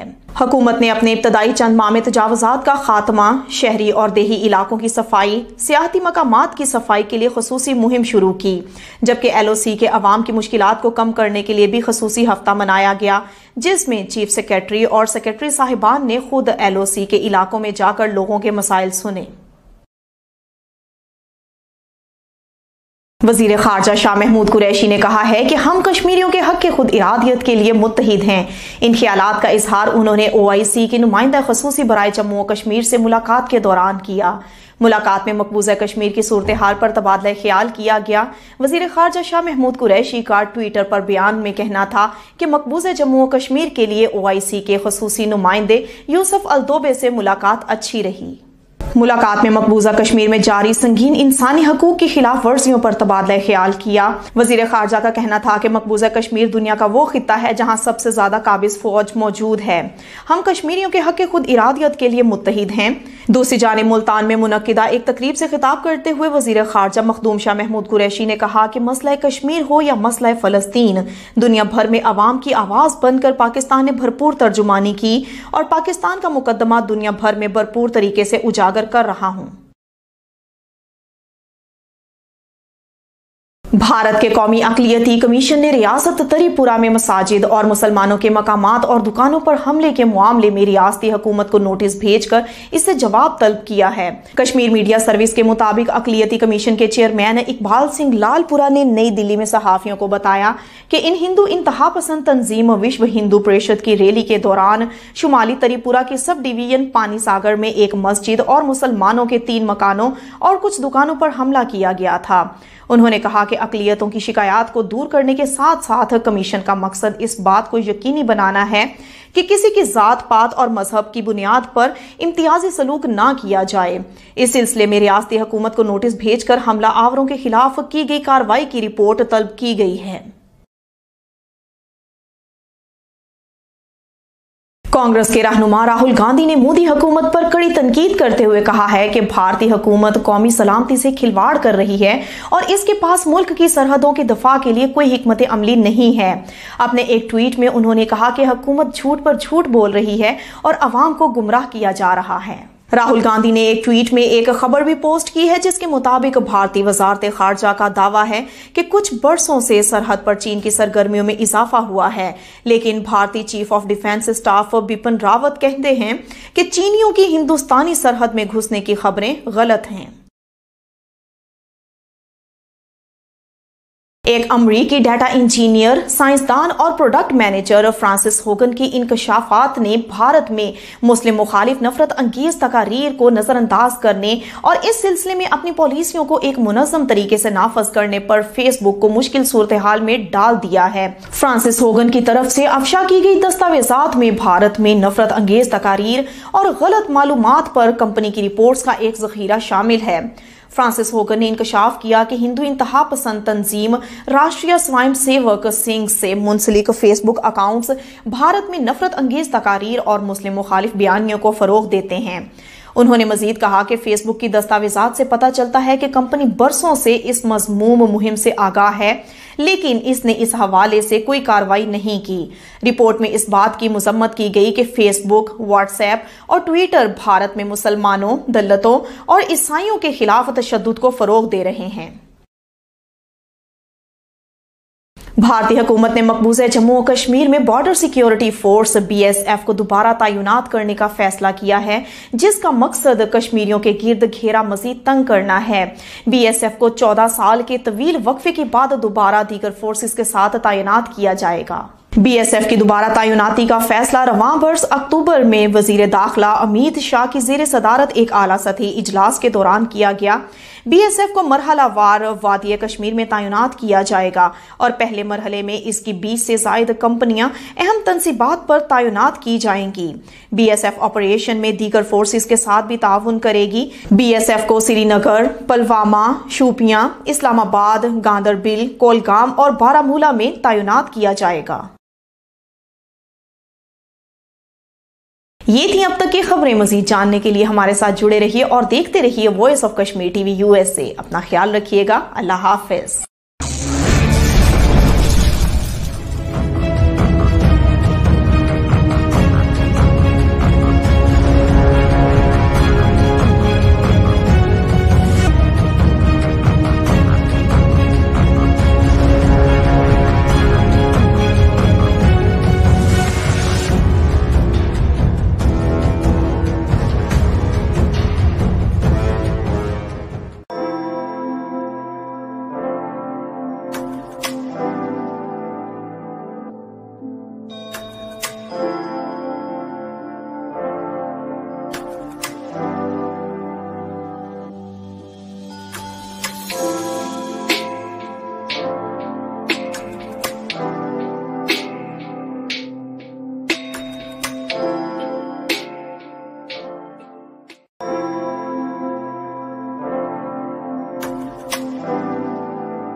बिस्मिल्लाहिर्रहमानिर्रहीम। अस्सलामु अलैकुम। Voice of Kashmir TV USA के साथ मैं हूं डॉक्टर सहरीश। आइए नजर डालते हैं आज की खबरों पर।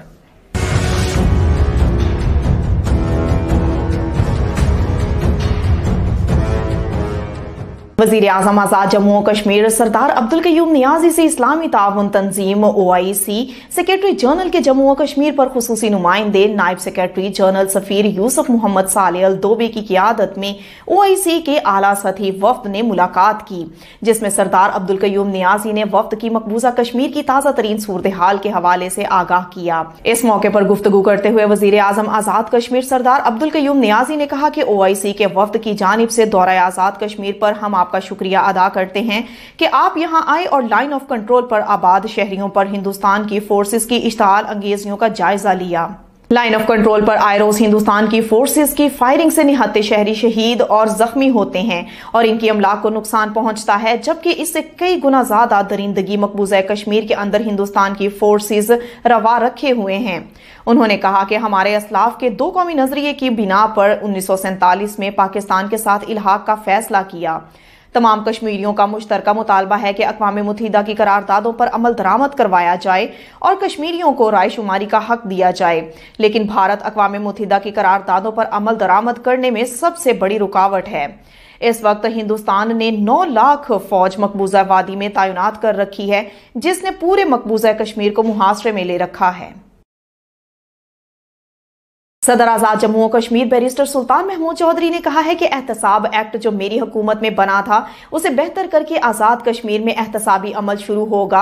हम चाहते हैं कि इक्तदार निचली सतह तक मुंतकिल हो, इक्तदार नौजवानों, खवातीन, मजदूरों, किसानों, मेहनत कशों तक जाए, लेकिन बल्दियाती इंतखाबात ना होने की वजह से बेशुमार मुश्किलात आती हैं। अब फैसला हो चुका है कि आजाद कश्मीर में चंद महीनों में बल्दियाती इंतखाबात होने वाले हैं। कारकुन बल्दियाती इंतखाबात की तैयारी करें। मुजफ्फराबाद में एक जलसा आम से खिताब करते हुए सदर बैरिस्टर सुल्तान महमूद चौधरी ने कहा कि मैंने सदारत का हल्फ उठाने के बाद पहले खिताब में कहा था कि मसला कश्मीर को जारहाना अंदाज में बैनुल अक़वामी फोरम पे उठाऊंगा।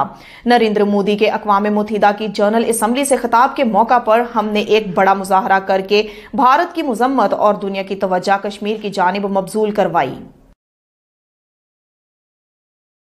खालिस्तान की हामी सिखों की तंजीम सिखिस फॉर जस्टिस ने कनाडा की अदालत में खालिस्तान रेफरेंडम के लिए पाकिस्तान की फंडिंग के इल्जामात के खिलाफ दायर हत्या की इज्जत के एक मुकदमे का पहला मरहला जीत लिया है। कनाडा के एक ब्रॉडकास्टर टेरी मिलोस्की ने गुज़िश्ता साल सितंबर में खालिस्तान पाकिस्तान का एक प्रोजेक्ट के नाम से एक मुतनाज़ रिपोर्ट शाया की थी और इल्जाम लगाया था कि सिखिस फॉर जस्टिस और इसकी खालिस्तान की मुहिम की पाकिस्तान की पुश्तपनाही और फंडिंग कर रहा है। टेरी मिलोस्की ने जज के सामने एतराफ किया कि इनके पास पाकिस्तान की तरफ से खालिस्तान नवाज ग्रुप की पुश्तपनाही और फंडिंग के कोई शवाहिद मौजूद नहीं हैं। रिपोर्ट के मुताबिक भारतीय मीडिया और बैरून मुल्क सिफारती मिशनों ने टेरी मिलोस्की की रिपोर्ट खालिस्तान पाकिस्तान का एक प्रोजेक्ट की बड़े पैमाने पर तशहीर की थी और इसे पाकिस्तान को आलमी सतह पर बदनाम करने के लिए इस्तेमाल किया था।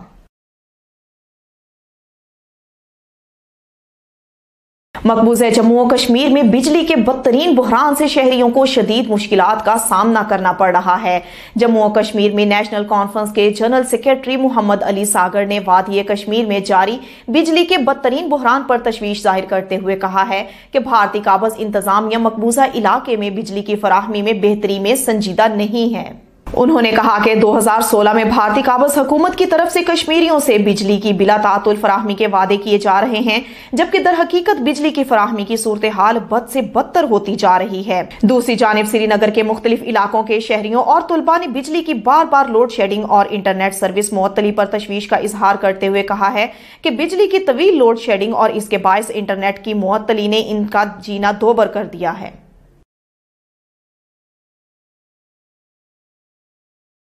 भारत के जेरे कब्जा जम्मू और कश्मीर में कुल जमाती हुर्रियत कॉन्फ्रेंस ने मकबूजा इलाके में तैनात 10 लाख से जायद भारतीय फौजियों के जुल्म बर्बरियत की वजह से बिगड़ती हुई सूरत हाल पर सख्त तशवीश का इजहार किया है। कश्मीर मीडिया सर्विस के मुताबिक हुर्रियत कॉन्फ्रेंस के तर्जुमान ने श्रीनगर में जारी एक बयान में शहरियों के खिलाफ ताकत के वहशियाना इस्तेमाल और नौजवानों को पब्लिक सेफ्टी एक्ट, टाडा और दीगर काले कवानीन के नफाज के जरिए दीवार से लगाने और इनकी गैर कानूनी नजरबंदियों को तूल देने की शदीद मुजम्मत की है। हुर्रियत तर्जुमान की तरफ से जारी एक बयान में कहा गया है कि जबरी भारतीय तसल्लुत से मुकम्मल आजादी के लिए कश्मीरी अवाम की मदद की जानी चाहिए। उन्होंने अक़वाम मुत्तहिदा पर जोर दिया कि वो तनाज़ा कश्मीर को अक़वाम मुत्तहिदा की करारदादों के मुताबिक जल्द अज जल्द हल करने के लिए अपनी इखलाकी और कानूनी जिम्मेदारियां पूरी करे और कश्मीर में भारतीय अफवाज के मुजालिम जबरी गिरफ्तारियों और इंसानी हकूक की खिलाफ वर्जियों को रुकवाने के लिए भारत पर दबाव बढ़ाना चाहिए। भारतीय फोर्सेस की जानिब से गुज़िश्ता 3 दहाइयों के दौरान ज़हनी तौर पर माजूर 47 कश्मीरियों को शहीद करने का इंकशाफ हुआ है। International forum for justice and human rights के चेयरमैन मोहम्मद एहसन ओंतो ने कहा है कि भारतीय फोर्सेस ने गुज़िश्ता 3 दहाइयों के दौरान ज़हनी तौर पर माजूर 47 कश्मीरी शहीद किए हैं। मोहम्मद एहसन ओंतो ने कहा है कि ज़हनी तौर पर माजूर अफराद को जिस तरह गोलियां मारकर कत्ल किया जाता है, इसे महज इत्तफाक नहीं कहा जा सकता। उन्होंने कहा कि कश्मीर में मसला यह है कि armed forces special powers act जैसे काले कवानीन भारतीय फोर्सेस को महज शक की बुनियाद पर किसी को गोली मारने की इजाजत देते हैं और हुकाम तहकीकात का वादा करते हैं, लेकिन कभी किसी को जिम्मेदार नहीं ठहराया जाता। ये थी अब तक की खबरें। मजीद जानने के लिए हमारे साथ जुड़े रहिए और देखते रहिए voice of Kashmir TV USA। अपना ख्याल रखिएगा। अल्लाह हाफिज।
बिस्मिल्लाहिर्रहमानिर्रहीम, अस्सलाम वालेकुम। Voice of Kashmir TV USA के साथ मैं दानिश मलिक। आइए नजर डालते हैं अब तक की खबरों पर।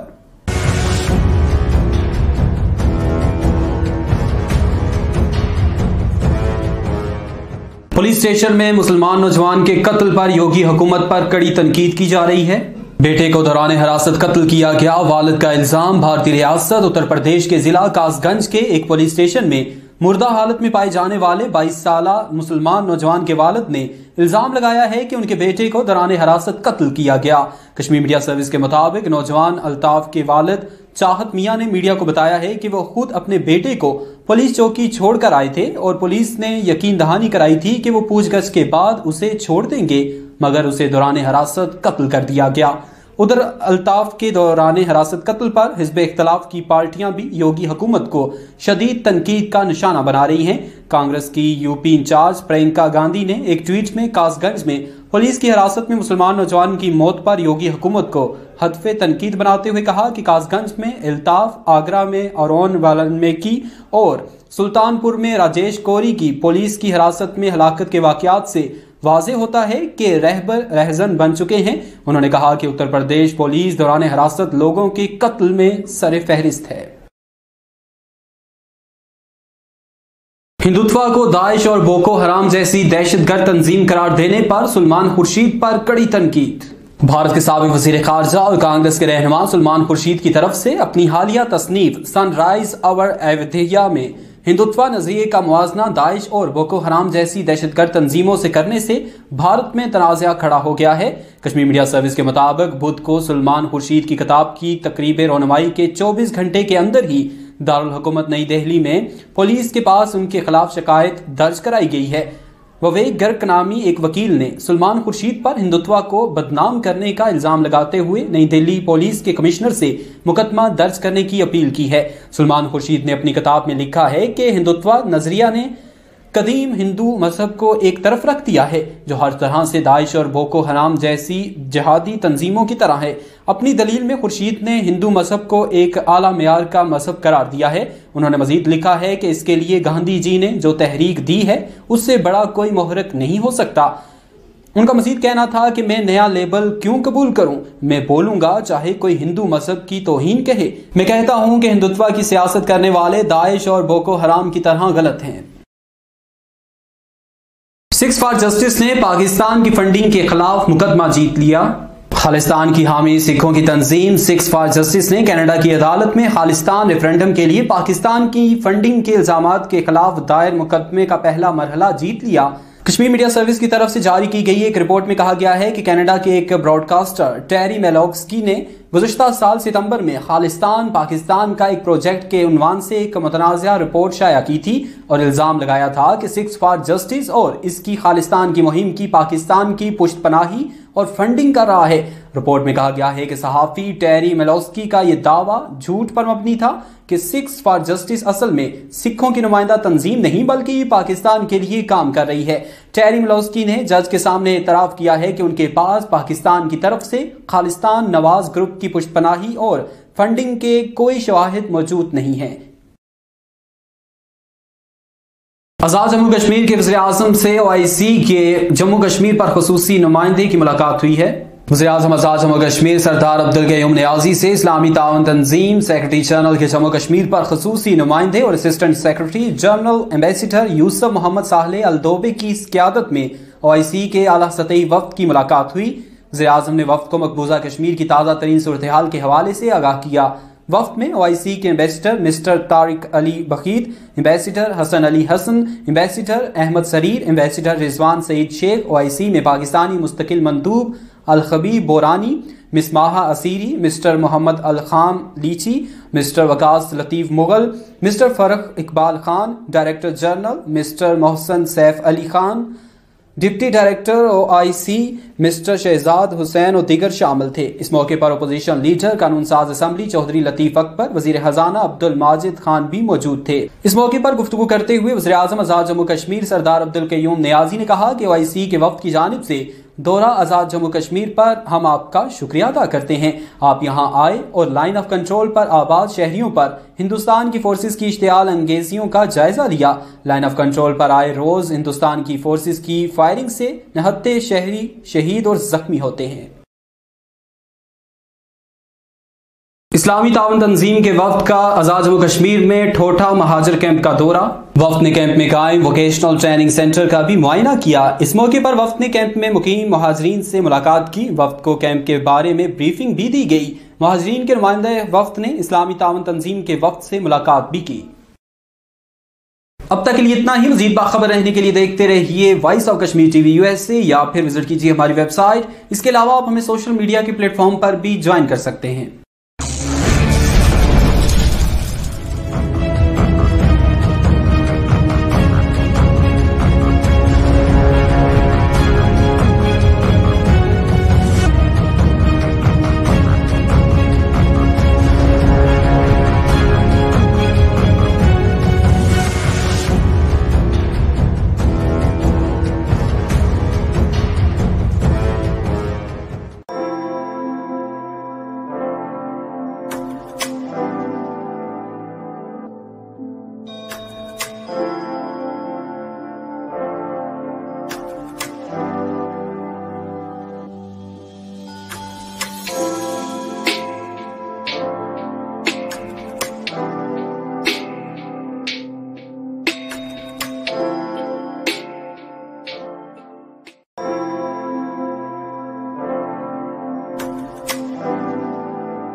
बिस्मिल्लाहिर्रहमानिर्रहीम। अस्सलामुअलैकुम। Voice of Kashmir TV USA के साथ मैं हूं डॉक्टर सहरीश। आइए नजर डालते हैं आज की खबरों पर।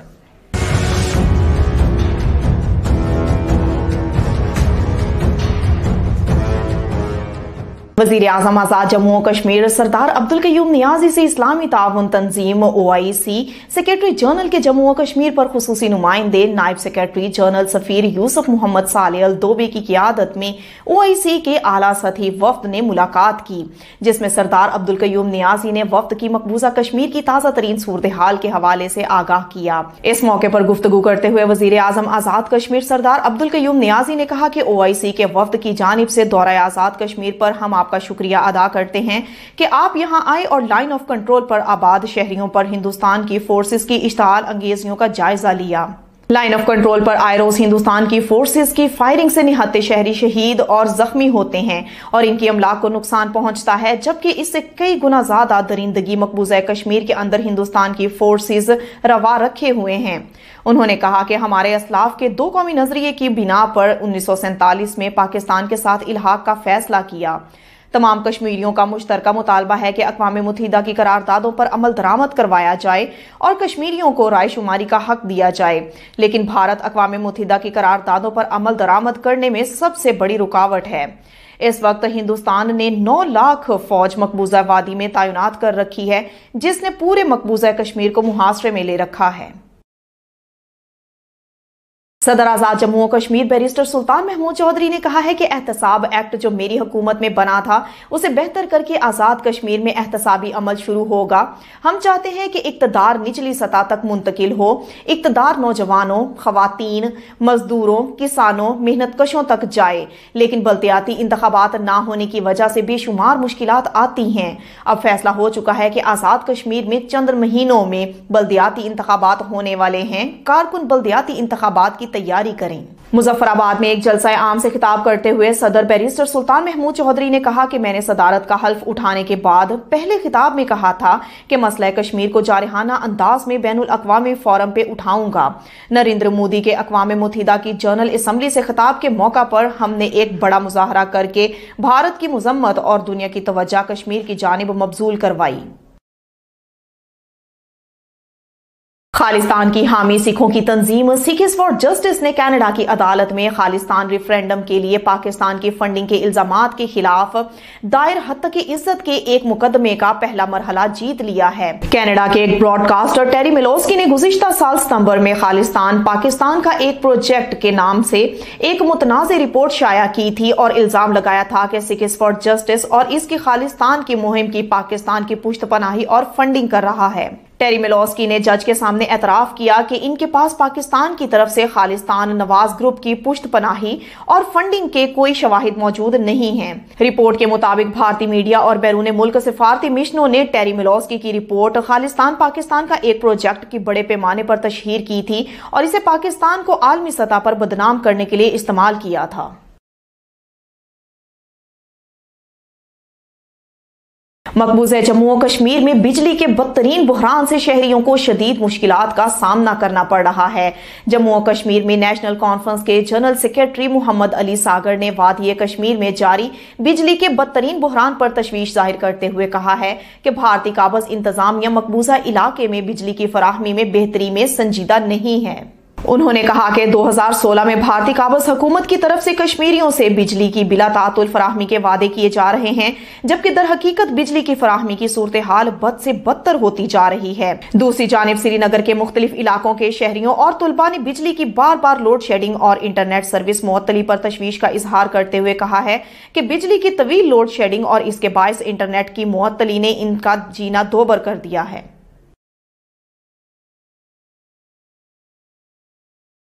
भारत के जेरे कब्जा जम्मू और कश्मीर में कुल जमाती हुर्रियत कॉन्फ्रेंस ने मकबूजा इलाके में तैनात 10 लाख से जायद भारतीय फौजियों के जुल्म बर्बरियत की वजह से बिगड़ती हुई सूरत हाल पर सख्त तशवीश का इजहार किया है।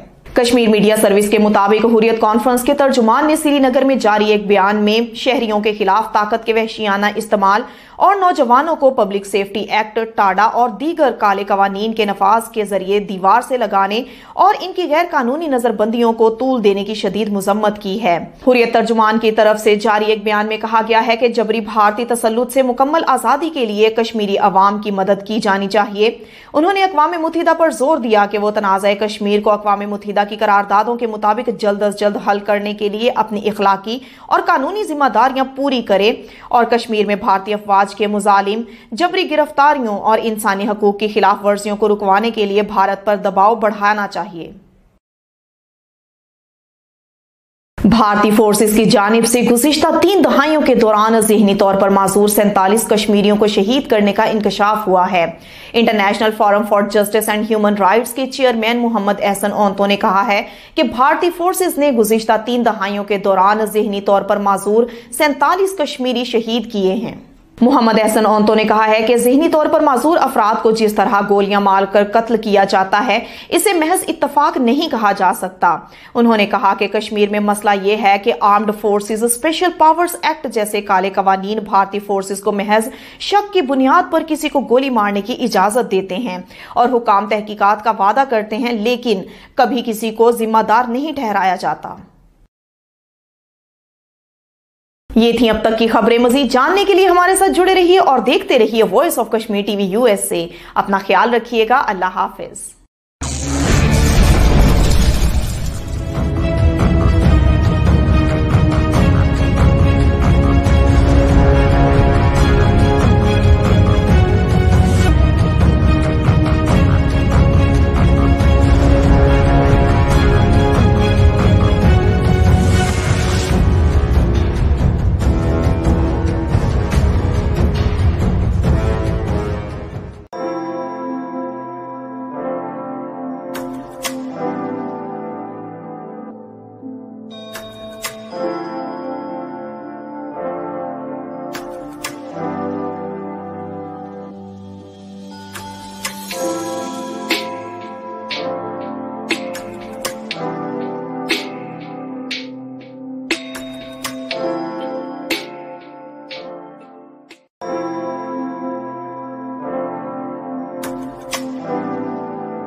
बिस्मिल्लाहिर्रहमानिर्रहीम, अस्सलाम वालेकुम। Voice of Kashmir TV USA के साथ मैं दानिश मलिक। आइए नजर डालते हैं अब तक की खबरों पर।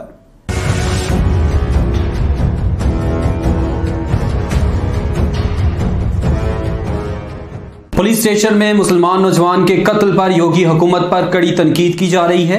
बेटे को दौरान हिरासत कत्ल किया गया। वालिद का इल्जाम, भारतीय रियासत उत्तर प्रदेश के जिला कासगंज के एक पुलिस स्टेशन में मुर्दा हालत में पाए जाने वाले 22 साला मुसलमान नौजवान के वालिद ने इल्जाम लगाया है कि उनके बेटे को दौरान हिरासत कत्ल किया गया।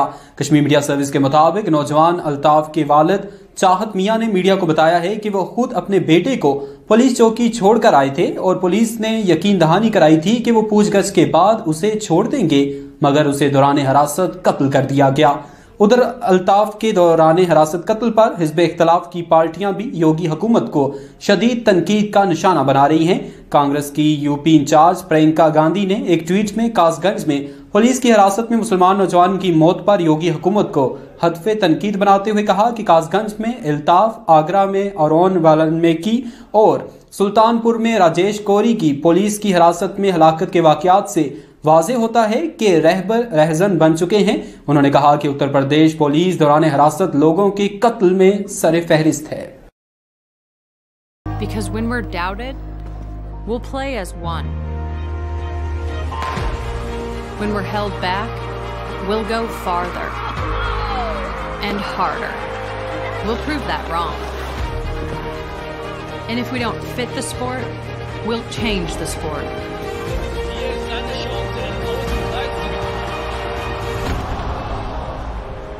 We know things won't always go our way. And the world's sporting events are postponed or cancelled. But whatever it is, we'll find a way. And when things aren't fair, we'll come together for change. We have a responsibility to make this world a better place. And no matter how bad it gets, we will always come back stronger. Because nothing can stop what we can do together.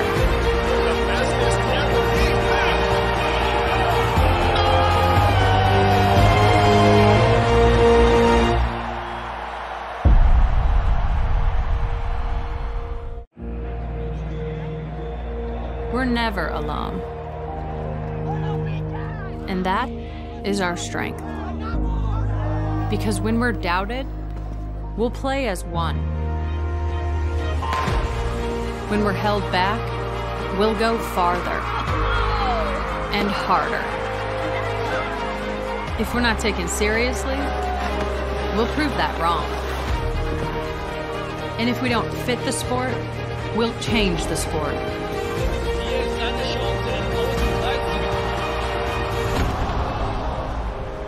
We know things won't always go our way. And the world's sporting events are postponed or cancelled. But whatever it is, we'll find a way. And when things aren't fair, we'll come together for change. We have a responsibility to make this world a better place. And no matter how bad it gets, we will always come back stronger. Because nothing can stop what we can do together.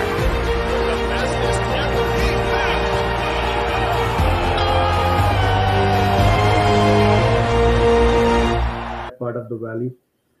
Currently, we have seen a surge in civilian killing on the ground, and that has worrisome Kashmiris, particularly those who are living outside of Kashmir. This is not something that we propagate, and this is not something that we advocate for. And this is a counterproductive for the movement of freedom of Kashmir. And who is doing it? Why is it happening? All of a sudden, that why this violence and killing of innocent people have started to undermine the freedom movement that Kashmiris have been propagating for so many years. Qadi sir, welcome to the show. Thank you, sir. Let's start off with these 28 killings that took place in the very recent days in Kashmir. World has been talking about it. And the sad part is that this time they have targeted people of all communities to create a rift between the communities who have been living together harmoniously for centuries. How do you read this whole situation? It's very unfortunate, of course, but at the same time, you have to look at it, why these killings are basically taking place and what do they want to achieve out of it. Basically, first of all, we must be very clear about one thing, that the killings are taking place there, either being carried out by Pakistan through its design, through its people, or by India through its own people. Now, why do they do it? They do it, they will never give you any such opportunity to Kashmiris where they could get an empowerment. These are basically meant to disempower Kashmiris. Otherwise, I mean, an innocent killing, but there are two types of killings at the same time. You have to separate the two killings. One part of killing was where legitimate Kashmiris were targeted, and the other part of the killings were the Indian laborers or Indian citizens were targeted. I understand. I can wrap my head around the fact that why Kashmiris are basically so scared. There is a state of nervousness and insecurity being created by Government of India through abrogation of Article 370 and 35A, and which is clearly signaling to people of Kashmir that they are going to press on with the demographic change. And when you are at that state where you are being basically threatened, your identity is being threatened, your political identity is being threatened, and your livelihood is being threatened, and there's it happens all around the world where people are being kicked out of their houses, then they bring in the people from their country. So all these things have a different dimension. But the killings that were purely being carried against the people of Kashmir, local people of Kashmir, those killings are basically meant to disempower people of Kashmir. It is not, I know, I mean, in which one Kashmiri Pandit was innocent Kashmiri Pandit was killed, which is very, very lamentable and regrettable. And another was the Sikh lady, that principal, and another was the local. So that has a different dimension. But the dimension then when they carried out it against any Indian laborer or any Indian one. So the Government of India and the world must understand that the Kashmiris have been thrown to the wall, whereby their livelihood is in danger, their political identity, their property, their politics all together, their society is about to be disturbed. Whether they can do it or not, that is a different story. But these are two different killings. One is highly lamentable. The another killing is that their responsibility, the Indians who are being killed, be it that Pani Puri wala or any laborer, that killing straight away falls on the shoulders of Amit Shah, Modi, and Ajit Doval, because these are the three people who have created such a situation in Kashmir. Well, how this insurgency or the killing of innocent people is going to serve? Number one, you had mentioned in the beginning of your statement that either it's Pakistan behind it or India. I mean, what is the interest of Pakistan? Pakistan has its own hands full right now.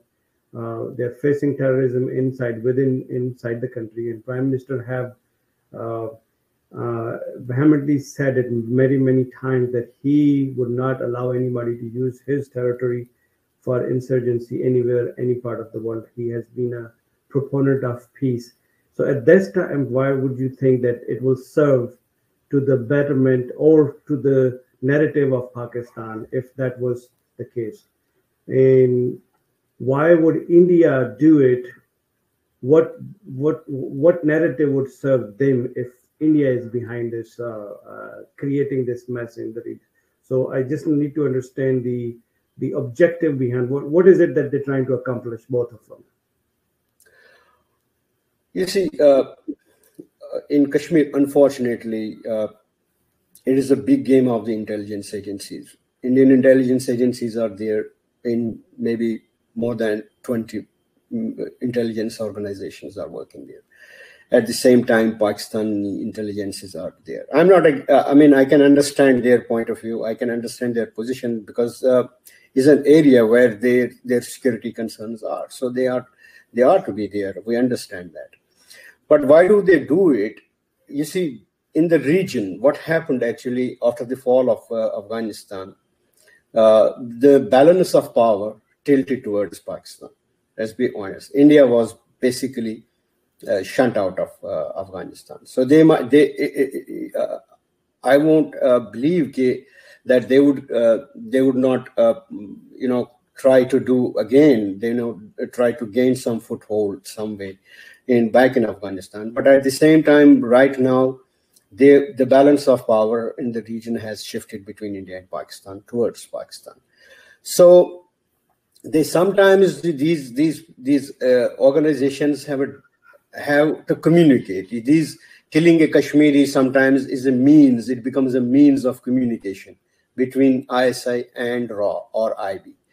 And sometimes the IB does something in Lahore or in Karachi or in Islamabad. Some untoward incident takes place, or the killings of those innocent school children in Peshawar. What was that? That was basically these intelligence agencies communicate each other, and they try to show the extent of their grip in the situation in respective countries. So that is one purpose, how they communicate to each other. But in that situation, when that situation pops up, so these people, the innocent people, become the target of their communication. I mean, this has been happening in Kashmir for a long time. Otherwise, I have not any individual killing that took place in Kashmir.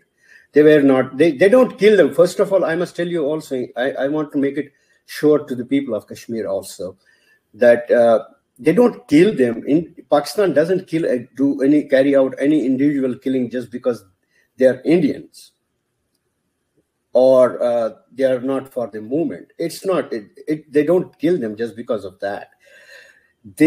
Indians do not kill Kashmiris just because they are working with Pakistan or they are Pakistanis. It's not a true narrative, or it's not a true picture of the situation. The true picture of the situation is when these killings take place. First, they disempower Kashmiris. They create a scare. Nobody can have an independent and free thinking in Kashmir. That is very dangerous for both the countries. Number two, if they were killed just because they were Indians, then Mahbooba Mufti is openly Indian. Farooq Abdullah is openly Indian. Umar Abdullah is openly Indian. Sajjad Lone is openly Indian. All these people have been this way or the other way at times accorded state honor by Pakistan. And similarly, then Hurriyat is there. All other people are there. They have not been targeted. Umar Farooq is sitting there, and that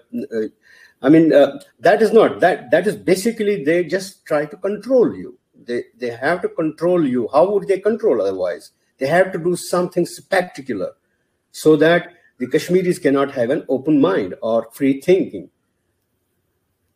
In the context of this recent surge in the insurgency, who is the beneficiary? You refer to the Afghan situation where Pakistan has upper hand because of this outcome that came from the war of almost 20 years in Afghanistan. And from very first day, India, the entire media started propagating that now the next war zone would be Kashmir. And we have seen very many speeches, press conferences, interviews by Imran Khan of Pakistan that he would not allow his territory to be allowed, and he would not expect anyone else to do the same. So he has been very adamant about that. But counter to his narrative, India has been propagating the otherwise. They have been, claiming that this is going to happen in Kashmir, and some people are of the opinion that this killing was designed, orchestrated by the Indian intelligence agencies to undermine the freedom movement, not from Pakistan's side. I'm not saying that I don't have any proof not to say that Pakistan was not involved, but what I'm saying is that if you connect the dots, the propaganda that was staged right after the fall of Afghanistan and in series of events that took place until today, it all as if it was scripted and played out exactly the way they wanted it to be. I don't think in India, one thing I can tell you that if I were Director General ISI, I would spend billions of dollars what Modi, Amit Shah and Ajay Doval is doing. I would honestly tell you, I would spend billions of dollars. No great leader would ever want his country to be divided. The basic purpose of a great leader is to keep his country together, thick and thin. But things are quite obvious. What it is India. They have reduced India to an ethical democracy. It is an ethnic democracy now. It is no more a democracy. What they are doing, I tell you honestly, if I were a Director General ISI, I would spend billions of dollars for what Modi, Amit Shah and Ajay Doval is doing. So don't think sometimes if they do something stupid thing, they do it just because against Pakistan. They do it because I have never seen in my whole political conscious life, I have never seen Pakistan so much controlling political landscape of India as it is today. Really? What do they have? Pakistan is practically, I tell you honestly, Pakistan can decide the Prime Minister. Pakistan can decide to defeat any Prime Minister in India today. That is the grip that Pakistan has on India, Indian polity. Pakistan was never so powerful as it is today in Indian political landscape. So don't think that these, I'm happy. I keep on writing on social media, but I have never written a single word against Modi. I have always at the end prayed for his longer tenure. I want him to serve India at least for 50 more years. Because after 15 more years, he is going to do a great service. 1.2 billion people will be freed. Go and read the index of, look their economic index, social index, political index, look at their corruption index. I have just got a book being written by one of the scholars. It's on my table. I didn't finish it yet, but I read the synopsis of it on my Foreign Affairs journal. Look at where is India today. You think they are just clamoring. They are just clamoring. They are not what they are. Very interesting analysis. Very, very interesting analysis, and I'm intrigued by some of the analysis that you have presented. I'm going to, in the last 10 minutes, I'm going to digress a little bit about the situation that there was a statement by the Federal Minister of India stating that Dubai has signed a memorandum of understanding or maybe an agreement with India to invest billions of dollars. Obviously, the number was not shared, but it is at the verge of signing an agreement or the agreement have been signed where Dubai is going to invest billions of dollars on the infrastructure, IT towers, hospitals, schools. What interest Dubai has in Kashmir, and why Kashmir without the will and the permission of people of Kashmir? To be very honest, I have not been able to wrap my head around this, what Dubai is doing and why they are doing. But I don't doubt their intentions. If they invest in Kashmir, is a very welcome sign. We should appreciate it because it will ease out the people lives of the people. It can create avenues. It can create jobs and all that. It will bring a betterment and joy in Kashmiri's life. So let us not look at it through a prism of suspicion. But I know right now, as you know, the world is in the form of shaping its own positions right now. Things are completely fluxing in multiple directions. I think in future I can imagine quite clearly that Dubai, Saudi Arabia, and Qatar, Doha, these countries will have a very prominent role to play in the resolution of Kashmir. I can see that. And I think Pakistan should be, if I would give them this advice, that they should not react, they should move forward with a positive mind if at all they approach to them. But I can tell you one thing, I see a role being played by Saudi Arabia and Dubai in the resolution of Kashmir dispute. And that is a very welcome sign. Will they succeed or will they succeed? I don't know, because if I would be honest, the track record of India, it has a dispute with China for 40 years, no progress. It has a dispute with Pakistan for 70 years, no progress. It has a dispute with 30 years with Assamese, no progress. It has a dispute with 23 years negotiations only with Nagas, no progress. It has a dispute with Bangladesh, border dispute with Bangladesh, no progress. So all these things are quite clear that something is Indians, sensible Indians need to ponder upon these things, that this is not the age. They are living in bygone years. The new era, if they want really a progress and a peace around. So they will have to change their mindset, because as I told you, I mean, these are indicators. Why Kashmiris are not also engaging with India? This is one of the things that, because last time I was watching one interview of a Naga leader. He was crying, that man was crying. He was finally rendered an obsolete in his own politics. They engaged him 23 years, and after 23 years, they told him nothing. They started with sovereignty, then they reduced it to the constitution and flag and constitution. Then they told them at the end, after 23 years, they told him that, well, we have taken this away from Kashmiri, so how can we give it to you now? So that's all there. So as Kashmiris, you think that it's a good sign that foreign investment is coming and foreigners are coming who are settling in Kashmir and changing the demography of Kashmir and taking away the properties and the land that was otherwise was supposed to have been only for Kashmiris. Are you okay with that?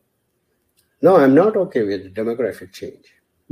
And I tell you, they would use this business development, and then they would use this as a guise to bring in the people from outside, telling the world that these are the professionals who are coming out there developing this IT infrastructure, and then they will end up giving them state subject, end up giving them residency, and end up giving them housing and the land, and they will settle there. And then the promises of the world, where they keep talking about that the Kashmiri need to have this plebiscite and the referendum, and when that happens, the demography would have already been changed, that the situation will never be in the favor of Kashmiri. You see, first of all, I can assure you, I can produce a book of 1,000 pages on this subject. on demographic change. I have studied it long. Demographic change is never going to happen in Kashmir. It will never succeed. It is a delusion, is a fascist delusion, because it is an idea being prepared and hatched in the offices of RSS. Okay. So they are just trying to carry it forward. It is never going to happen in Kashmir. Demographic change it's not a house. It's not a house that is the connection. I live in Kashmir, I have connection. Kashmiri Pandits have been, whether they have been kicked out or whether they left by themselves, whatever the circumstances, they are out of Kashmir. They have the connection. They keep on clamoring, fighting. Tell me, show me these 2-3 people were killed, in these Indian people, they left. Do you think they have connection in Kashmir? Or do you think they will ever come back to Kashmir? It's not, you are here living in America, but you have still a connection with Azad Kashmir. I have a connection. My kids don't have connection. My daughter is, die-hard Pakistani because she was born there. Pakistan is her Kashmir is Pakistan. My son, he was born here, raised here. He doesn't have any connection with Kashmir. Yeah, he will give me lip service. I like Kashmir and this and that all, but he doesn't have. It is not a house to build on the land. It is a connection with the land. How is it going? At times in Germany, if you see in the Tsar's time, Germany at the last stage of the Tsar, Germany was so much inundated by the Germans. Russia was so much inundated by the Germans. There were 2-3 newspapers published in Germany, in German language. But when Tsar was defeated, the communist regime took over. Where are they today? In your country, in America, there was one newspaper was published in German language here. After 43, where is that newspaper today? It's a delusion, these are delusion. If you read a book of Eye on the Gates, read that book and see what Israeli intelligentsia is talking about. They are telling people that we are producing an abnormal society now. And that is what India is doing again now. They are. Qadi Sahib, I really want to understand and learn about the demographic change, and that is an illusion that is being created. That's a news to me, and I would like to have a separate show on that subject with you, inshallah, sometime when you are available. Last questions. Why Kashmiris are not seen to be very active? I'm talking about the Kashmiri diaspora in the world. Number one, they're not. This is the last question, and you can take as much time as you like to elaborate on this one. Number one, they're not united.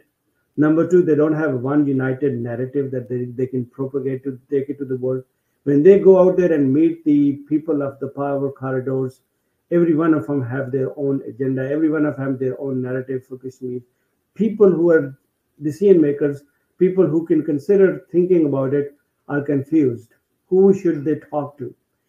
Number one, why there has not been a concerted effort by the Kashmiri diaspora to come on one platform for the sake of Kashmir cause, give up your ego of being the sole leader, so-called the sole leader of the Kashmiri representation, come up with one narrative, and then let's take the movement to the next level.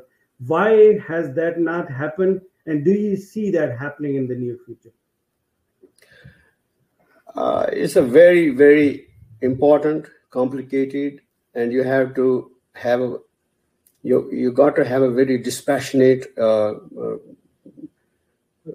opinion and dispassionate power to listen. Suppose I tell you, Kashmiris are divided. They are divided. One group is somehow connected with India because they are scared. They have to go back homes and their houses could be impounded and all that. I can understand that. Then the other group is being propped up by Pakistan. They keep on telling them to go ahead with this right of self-determination. Mujib bhai, I'm not going to waste my time for that, nonsense. Absolutely, I tell you, I'm sorry to say it, but it's a complete nonsense. And Pakistan knows it. It's not that Pakistan doesn't know it.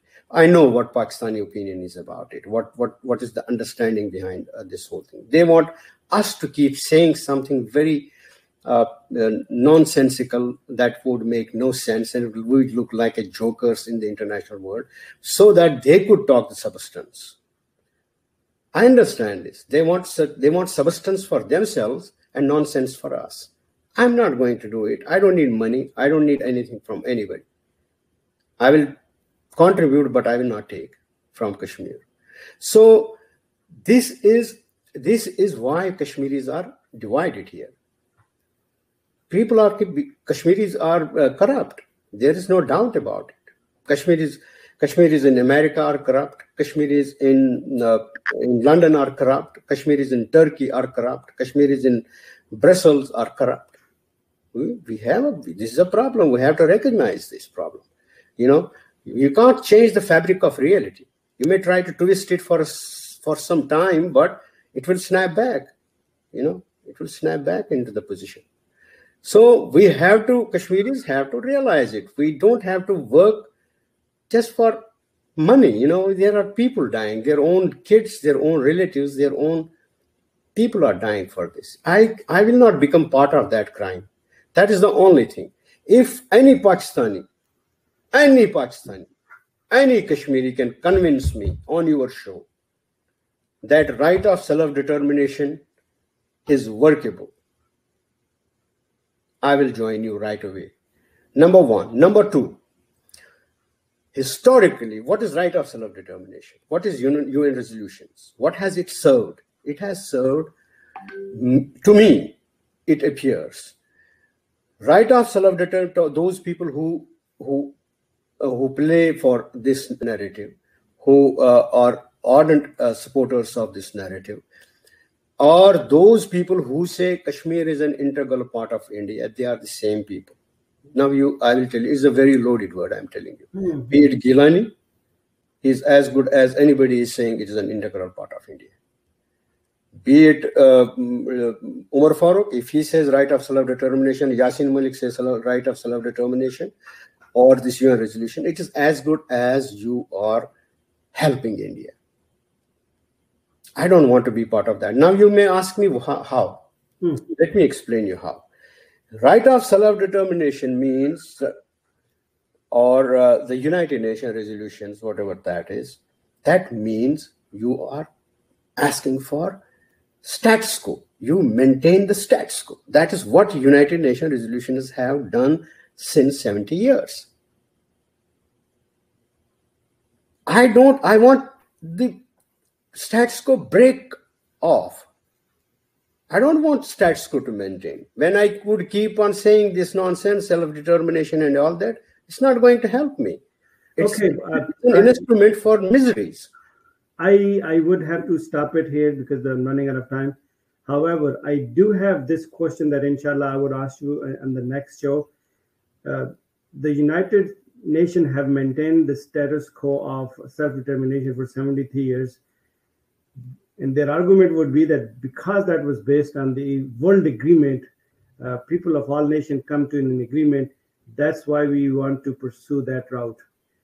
To change, to change the status quo, we need that kind of a vigorous effort to bring the world on the same page. Hey guys, that's not going to work. Let's move on to the next step and break the ice and move on.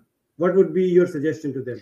Look, first of all, I don't give much of importance to United Nations, because the world, if you see the world, new formations, the United States, basically, if I will be very blunt and honest, the world United Nations is rendered useless by United States, because United States has a one single vote and China has a vote. So has Russia vote. America has realized this point. So that is why they are trying to bypass now this route, right? So they have a new alliance with India, with Japan, with Thailand, with Australia. On the one side, on the other side, they have a new formation of Dubai, UAE, and Saudi Arabia. So the world is completely shifting. If you put all your eggs on the United Nations basket, it is going to break. I don't say Pakistan should give up on it. I'm not saying that. Pakistan should say it, keep it as long as the institution is there. It is good to keep hammering on that, but I don't think it is ever going to come into real light. Qadi sahab, bahut shukriya. Thank you so much for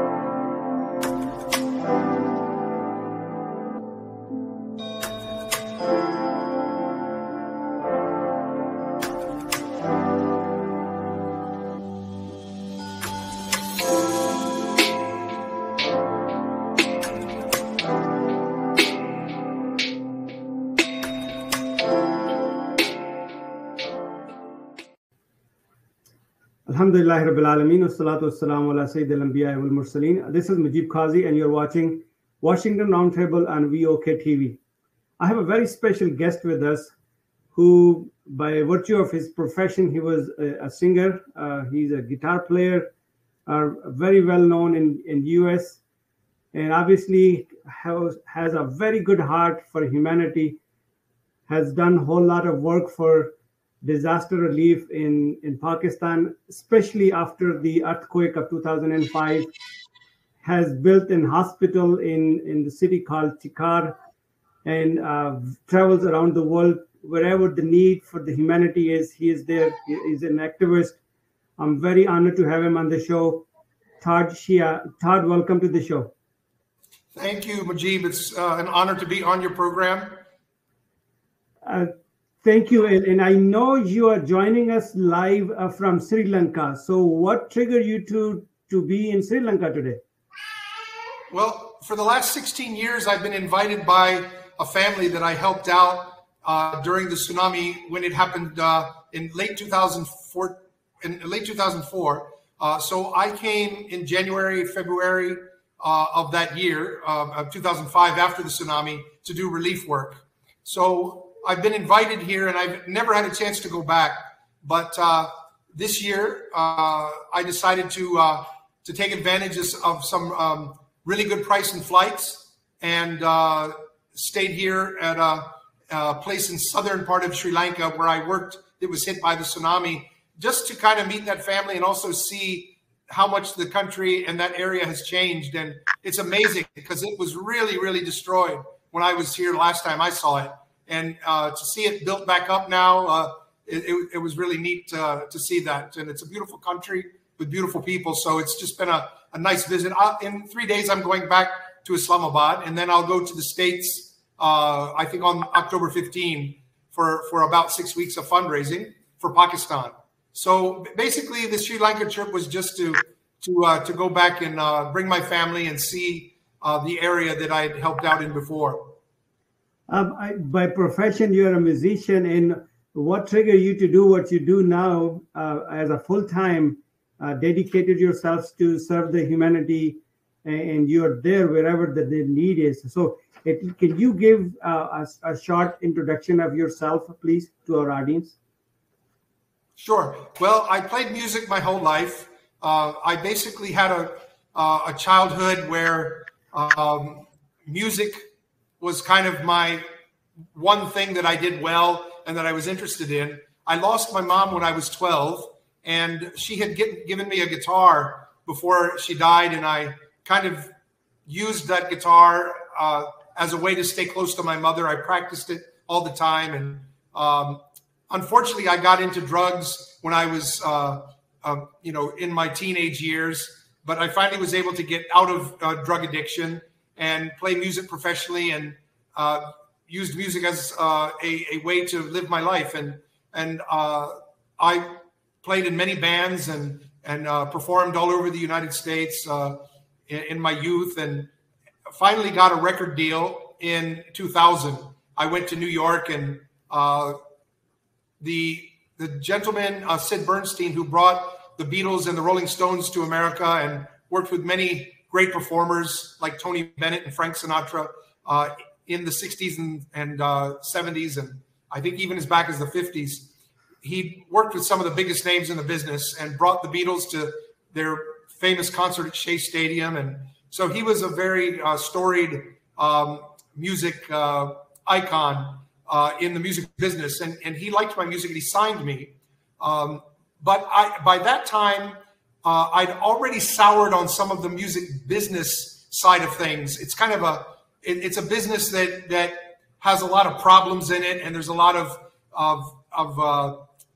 I guess you could say, obstacles and pitfalls and perils in that business. And I really loved the music, to do the music, but I didn't like the business part of it so much. So when 9/11 happened, I was in New York to play a big concert for a bunch of big record labels to get my big break. And Sid had set that up for me. But instead of that concert, which was supposed to be September 12th, September 11th happened. And I was in the hotel and I saw the whole thing unfold in front of me. And I went down to Ground Zero later that day. And I worked there for a week getting supplies for doctors and rescuers and firemen and police officers and getting them things like food and medicines, and even for the rescue dogs, food and supplies. So from that point on, it really changed me. I realized down at Ground Zero that I was actually had a natural ability at logistics and getting people who are trained to save lives and go into destroyed and collapsed buildings, which I had never had any training for and never thought that I would be able to do anything like that. But being in that situation, I realized that these people who are trained for these things, they need people to help get their supplies together and back them up. And so that's what I did. And I realized I was quite good at that naturally. So after that, I started going to disaster zones and helping out wherever I could. Sri Lanka here being one of them. I've also been to Haiti, Japan, the Philippines, Iraq, the Rohingya camps in Bangladesh, Japan, Haiti, and of course, Pakistan earthquake in 2005. I had just come home from working at Hurricane Katrina in New Orleans. Same day of the earthquake, I got back home and I was sitting with my son. I just had gotten in the door and we saw this terrible earthquake on the news. So I immediately said, I'm going to Pakistan. I knew I was going before I had any idea where I would go or who I would go with. Then I called the Pakistan embassy. I got their number off the computer. They put me in touch with some group that I had never heard of at the time, the Islamic Medical Association of North America, and another group, APNA, the Association of Physicians of Pakistani Descent of North America. Two groups that I work with and collaborate with a lot now, but at that time I didn't know them. And so I joined them in their mission, their joint mission to bring doctors to the disaster zone. And I worked with them in logistics for a couple weeks.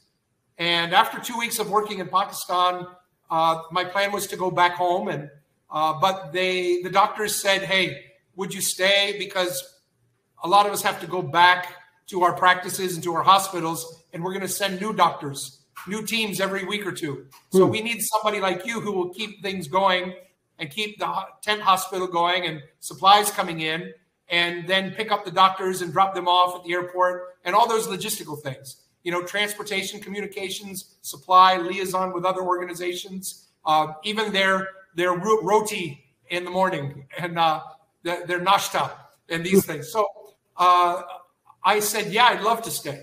So I ended up staying. We're never alone. And that is our strength. Because when we're doubted, we'll play as one. When we're held back, we'll go farther and harder. If we're not taken seriously, we'll prove that wrong. And if we don't fit the sport, we'll change the sport.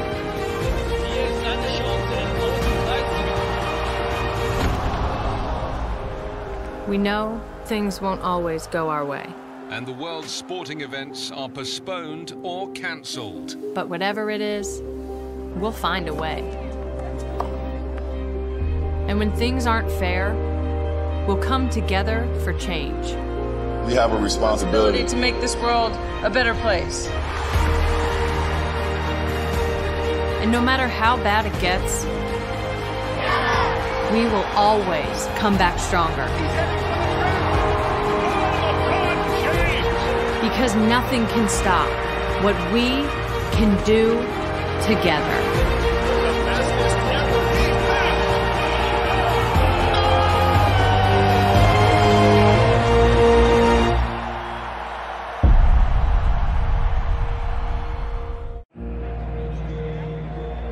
We're never alone. And that is our strength. Because when we're doubted, we'll play as one. When we're held back, we'll go farther and harder. If we're not taken seriously, we'll prove that wrong. And if we don't fit the sport, we'll change the sport.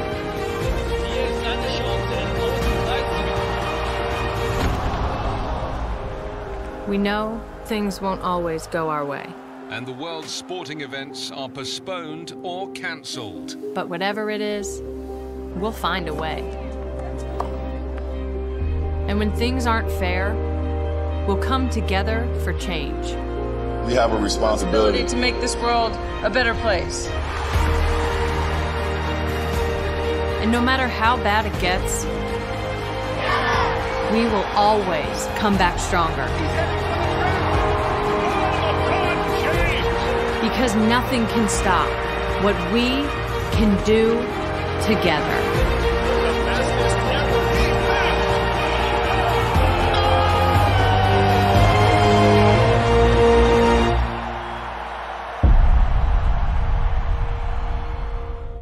Give us the rundown of the hospital that you have built in Kashmir. Sure. Well, actually, I didn't. It's kind of a little bit more to it than that. That back during the earthquake, the rural health center in Chikar was totally destroyed, government rural health center. And the rural health centers in Pakistan are classified, they're almost a hospital. They don't have the ICU and some of the things that a hospital has, but they have many things that a hospital has. They're like one rung below a hospital, and they're above a basic health unit. So in this area of Chikar, it had been totally destroyed in the earthquake. So we started out in tents. Then we rented a building that had survived the earthquake because it had been built with steel reinforcement.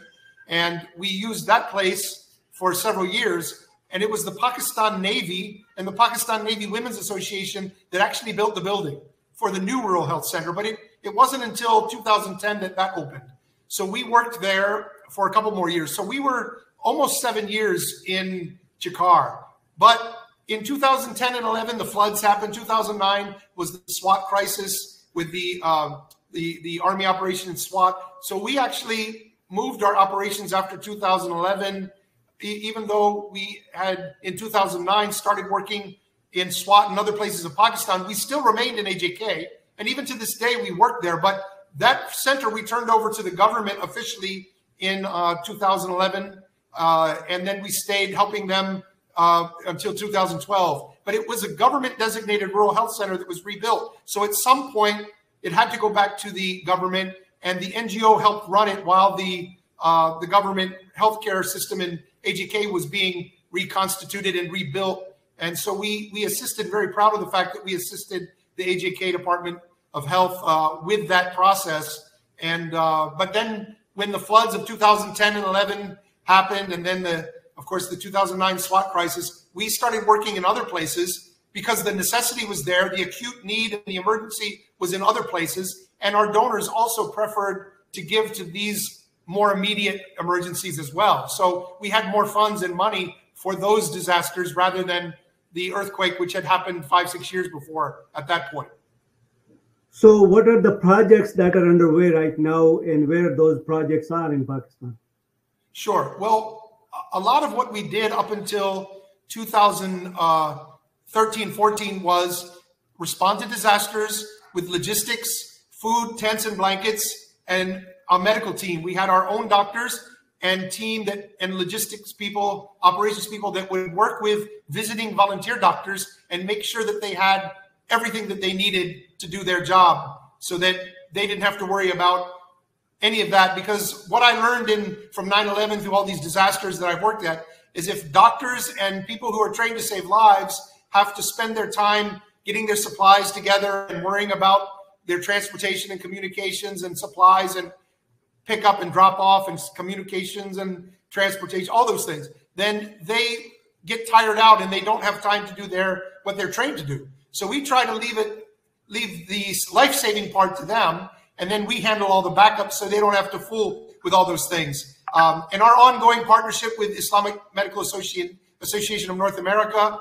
and even APNA, they've supported our Mother and Child Health Center in Northern Swat, which we have been running for the last 11 years. We also have a child health clinic in Karia on the GT road in between Islamabad and Lahore. So those are our two health facilities right now. We also do medical camps in emergencies, disasters, or if we get a request from a community member that wants to have, there's some need for a medical camp in their area, or a doctor in the States wants to serve in their home village. And so we do these kinds of things. But we have two medical facilities. But after 2013 and 14, when we did a medical mission with Imran Khan Foundation in Banu and Laki Marvit for the North Waziristan Army operation, we worked directly with Imran Khan Foundation.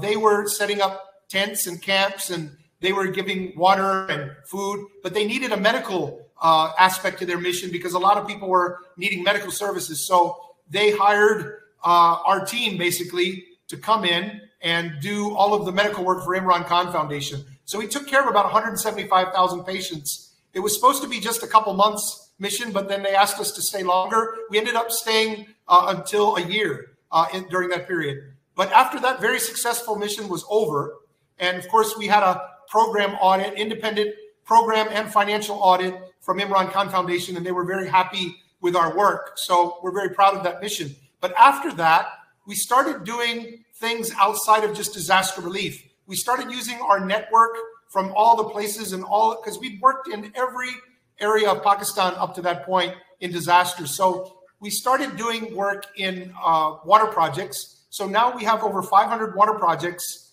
that have started from then till now.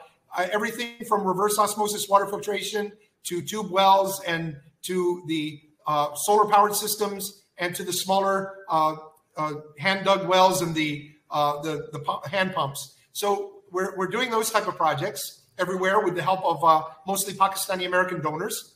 We also have an animal welfare project which concentrates on empathy and compassion towards animals and teaching children and people that by taking care of the animals, we take care of the environment and the society, which has a healthcare effect on positive effect on the whole society and the community. And then Allah blesses us for having compassion for the animals, because so many teachings from the Quran and from the Holy Prophet, peace be upon him, how kind to animals we should be. So I believe that Pakistan, in order to be fully blessed, we should also be kind and take care of the animals. And by virtue of that, we also help take care of the health of children. So we have that project is very important to us. And we have a couple donors that have really supported that project to get it off the ground. And that's helped us start the very first rescue ambulance service for animals in Pakistan, with ambulances in Karachi and Islamabad, Lahore, Faisalabad, Abtabad, and Charsada, Peshawar area.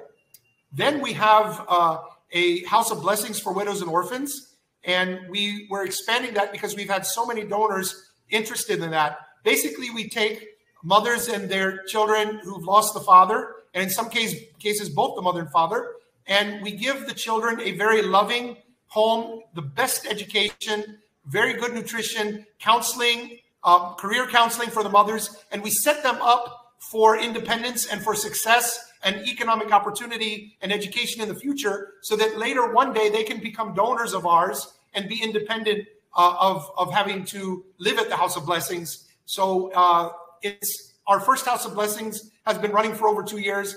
It's been such a success, such a transformation of the children that we have decided that we're going to be making more House of Blessings. So we have plans for Lahore and Faisalabad and Karachi. And we're starting the second House of Blessings this month.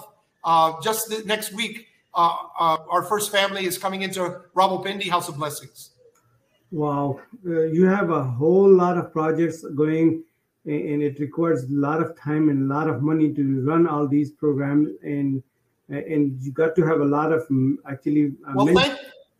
Thankfully, we have the Pakistani American community who is taking care of donating to us so that we can do these projects. And in many ways, we do partnerships with them, whether it's Apna, Imana, or individual doctors or individual Pakistani Americans who want to do something for their home country. And so we do everything from large projects to small projects, depending on what the donor wants to do. But we have a logistics set up and a network all over Pakistan. So we're able to manage a project for somebody that is in States, wants to do some good, but needs a team. So there's people that have money, but no time. And we have people on the ground who have time, but no money. And we have a great team. We can send funds. 501c3 gives a tax deduction to Pakistani Americans. And then we have a very, very capable and audited finance department who has internal audit and external audit every year. So we're able to track the funds and let people know what we've actually done with their money. And then I almost forgot the other project we're doing. We're feeding 600 people every day with a mobile food truck in the Pindi Islamabad area that's funded by the Pakistan Army Fauji Foundation, Mary Petroleum. And so that's every single day, 600 poor people at a different location get hot meals. Wow. And your job is basically your organization. What they do is their function is to have a sort of a liaison between the donor and the end user. We are the NGO that actually does the operation, but we also have the way to send the money and to look after the money, make sure that the donor understands and can see how the money is being spent. And because we're registered in US, they get the tax deduction. So basically, we're able to handle for any donor or organization in the States that wants to do something, but they don't have time to implement it on the ground themselves. We're able to get the money over and implement it and monitor it on the ground for them. We also do work with some people on ground in Pakistan who have a donor in the States, but they have no way to legally send money across through a charity. So we administer those funds and keep track of them, send the receipts to the original donor, and make sure the project is done the way that they want it to be done. So we do, in a few cases, manage that as well. So if I were to run a school and open up a school in a remote village of Kashmir, somewhere where a school has not been provided before, and that is sponsored by a donor from US, you will be able to manage that school so long as funds are being provided from US or from any other donor. Okay. Absolutely. And we've built 3 schools in AJK. And there's another school in Chitral, an organization in the US called Share to Care Foundation, run by a wonderful lady named Naheed Khwaja. And so Naheed, she sends us the funds, and then we send the funds from our US account over to Pakistan, and we administer those funds. We send them to the school in Chitral, and then the kids have a great school that Naheed has built and runs with her team, with her local team, and we just make sure that the funds are sent over. So it can be either a complete project that we run everything from, build everything and run everything and operate everything from the ground up, from the logistics and hiring the teachers, hiring the doctors, or if somebody already has a setup on the ground or wants to make their own setup on the ground, but they need somebody with which to administer the funds for them, send them over, we can do that too. So I'm going to dedicate the rest of the 10 minutes of the show on your visit to US. How are you planning to raise funds? And we want to make sure that the word of mouth goes out to as many people as possible here in the US, so they can not only support all these projects, but also something that they wanted to do it for the country that they came from, but they didn't get a chance to do it or didn't have a time to do it. So give us the rundown on the program that you have scheduled next 6 weeks when you come to US, and how are you planning to raise funds? So people who are new to this introduction of your organization, they can take part in it, and at the same time they can donate and come and make your program successful. Sure. Well, people can go to cdrsworld.org and look at some of our work. That's cdrsworld.org. They can email me from the page. They can look at the projects that we do. And then if they do want to donate, they can pick the project. Like if somebody wants to donate to House of Blessings, they can choose House of Blessings. If they want to donate to the Animal Project or one of the other projects, they can just choose or leave instructions for how they want the project to be implemented. If they want to do their own project for water, then we can do a water project in their home village or ancestral village or wherever they'd like. So people can kind of choose how they want to support or work with us on a project. From October 15 until December 5th, I'll be in the States. I'll be in San Francisco and LA. I'll be in Washington, D.C., New York, Boston, Chicago, Houston, and I'll be in Dallas, where you're at, on the 22nd, Friday the 20. I'm sorry, it's October 24th, Sunday, October 24th. We'll be in Lewiston, Texas, at the Music City Mall, and that will be just basically a dinner, and people can come and hear about my work and choose how they want to support. And whether it's $1 or $1 million, that's we don't put forth a hard sell. We tell people, here's what we do, here's what we can do for you if you want to do a project in Pakistan, and then let people decide for themselves how much they can give or what they want to give, or if they want to give monthly, or if they want to give one time, or if they want to give once a year.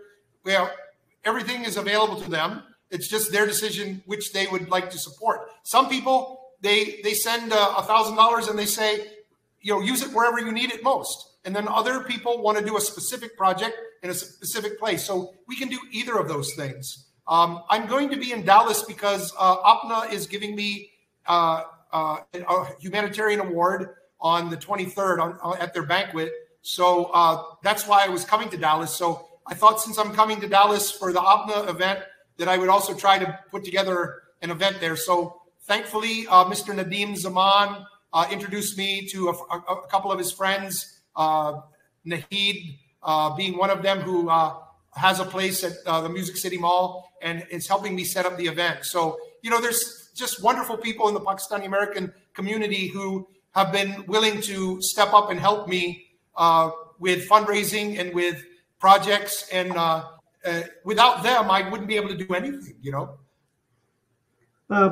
Just for the sake of understanding, if I'm sure you have all these chalked out somewhere. How much would it cost for somebody to sponsor a House of Blessing or water project or animal rescue projects? Do you have the numbers put together, or it could be any number? Yes. Well, the water projects go from $450 for a hand pump well on up to $10,000 for a solar-powered reverse osmosis water filtration unit that can put out 10,000 gallons of clean drinking water a day to basically a large village or small town. So it can be a very small project or a large project. And included in the cost of those is filtration, regular maintenance, teaching the local people about how the project works, and monitoring and evaluation, so that if that project breaks down or if the well dries up, then we can come back and fix it. So we don't just build the projects and leave it and go away. We keep monitoring and keep making sure that that water is safe to drink and that it doesn't break down or dry up. So, and of course, in these water projects, you have to monitor them, because if you don't monitor them, then invariably some projects do end up drying up or breaking down, and you have to make sure that they can be fixed. Out in the field, we've seen a lot of water projects in that condition where they don't work any longer because somebody built them, but they didn't keep them going. So built into the cost of our projects is the ongoing maintenance and monitoring of the projects. For our House of Blessings, If somebody wanted to do their own House of Blessings, it's about $10,000 US for the startup costs to start up, for the furniture and for the staffing and for just to start the project. And then it's about $3,500 to $4,000 every month.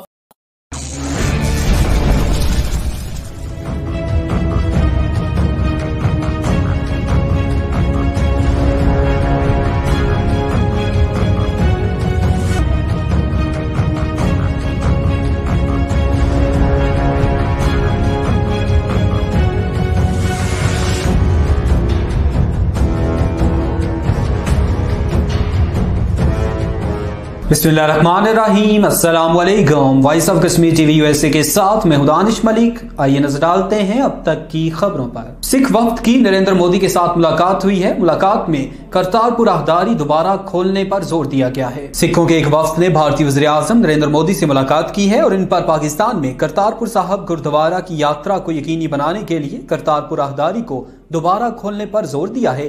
ज़राए के मुताबिक पंजाब, दिल्ली और मकबूजा जम्मू कश्मीर के Bharatiya Janata party के रहनुमाओं के 11 रुकनी वफ्द ने वज़ीर आज़म नरेंद्र मोदी से नई दिल्ली में उनकी सरकारी रिहाइशगाह पर मुलाकात की। सिखों की करतारपुर यात्रा को मार्च 2020 में कोरोना वबा की वजह से मुअत्तल कर दिया गया था।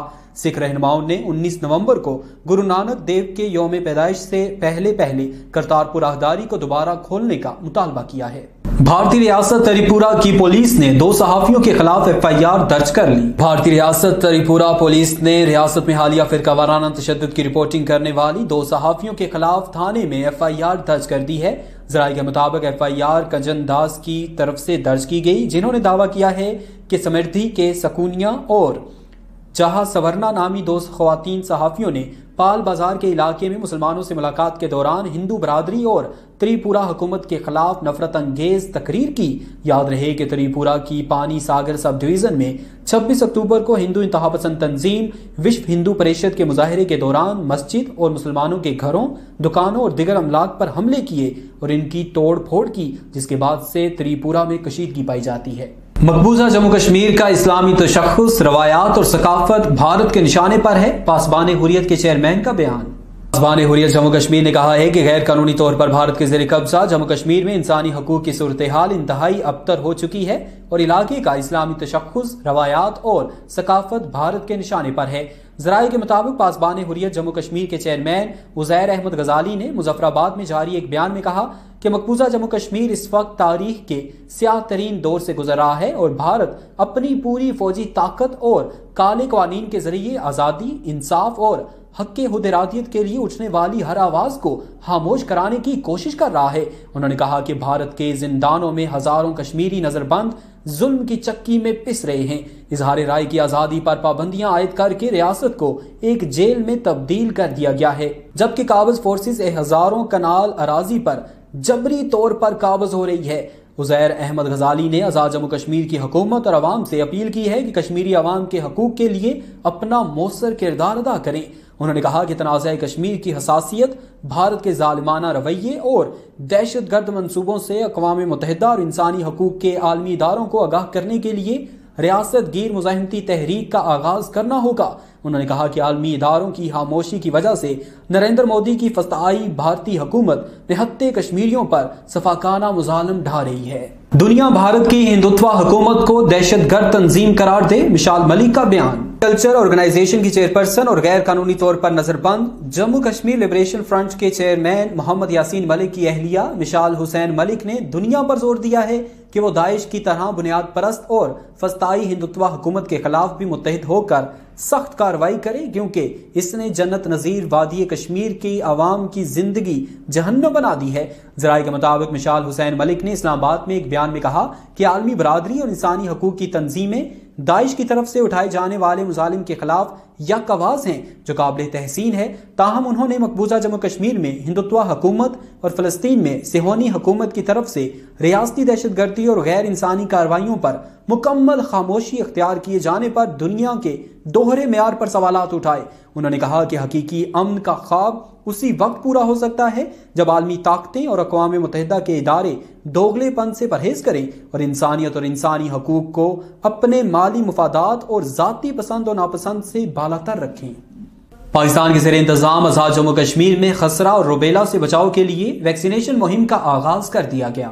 آزاد کشمیر میں 16,85,571 بچوں کو ویکسین لگانے کا ہدف مقرر کر دیا گیا ہے۔ Provincial program manager EPI doctor Abdul Sattar Khan نے مرکزی ایوان صحافت میں پریس کانفرنس سے خطاب کرتے ہوئے بتایا کہ 15 نومبر سے 27 نومبر تک مہم آزاد کشمیر بھر میں جاری رہے گی۔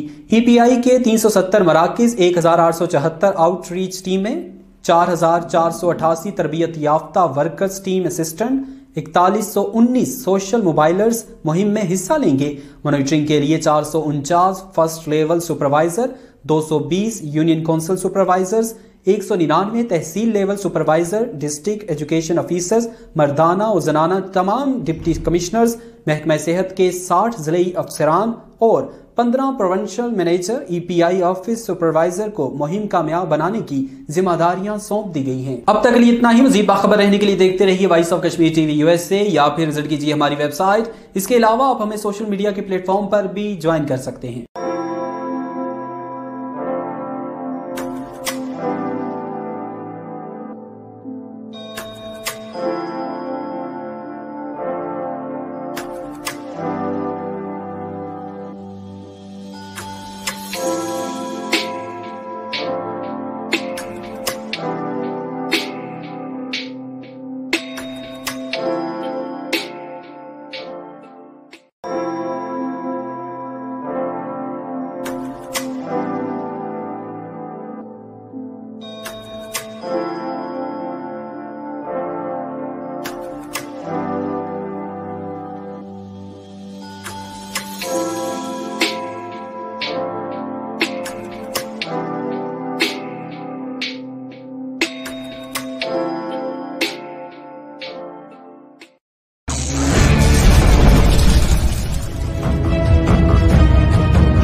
بسم اللہ الرحمن الرحیم۔ السلام علیکم۔ Voice of Kashmir TV USA کے ساتھ میں ہوں نمرہ ملک۔ آئیے چلتے ہیں آج کی تازہ ترین خبروں کی جانب۔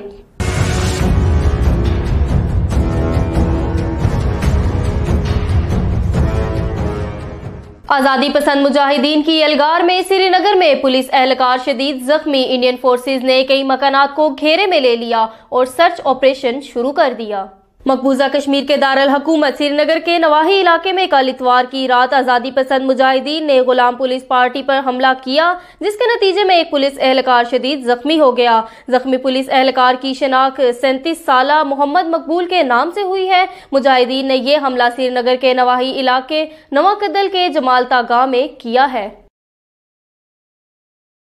آزاد کشمیر میں کرونا وائرس کے مریضوں کی تعداد بڑھنے لگی، علاج کی سہولتوں میں بھی اضافہ کر دیا گیا۔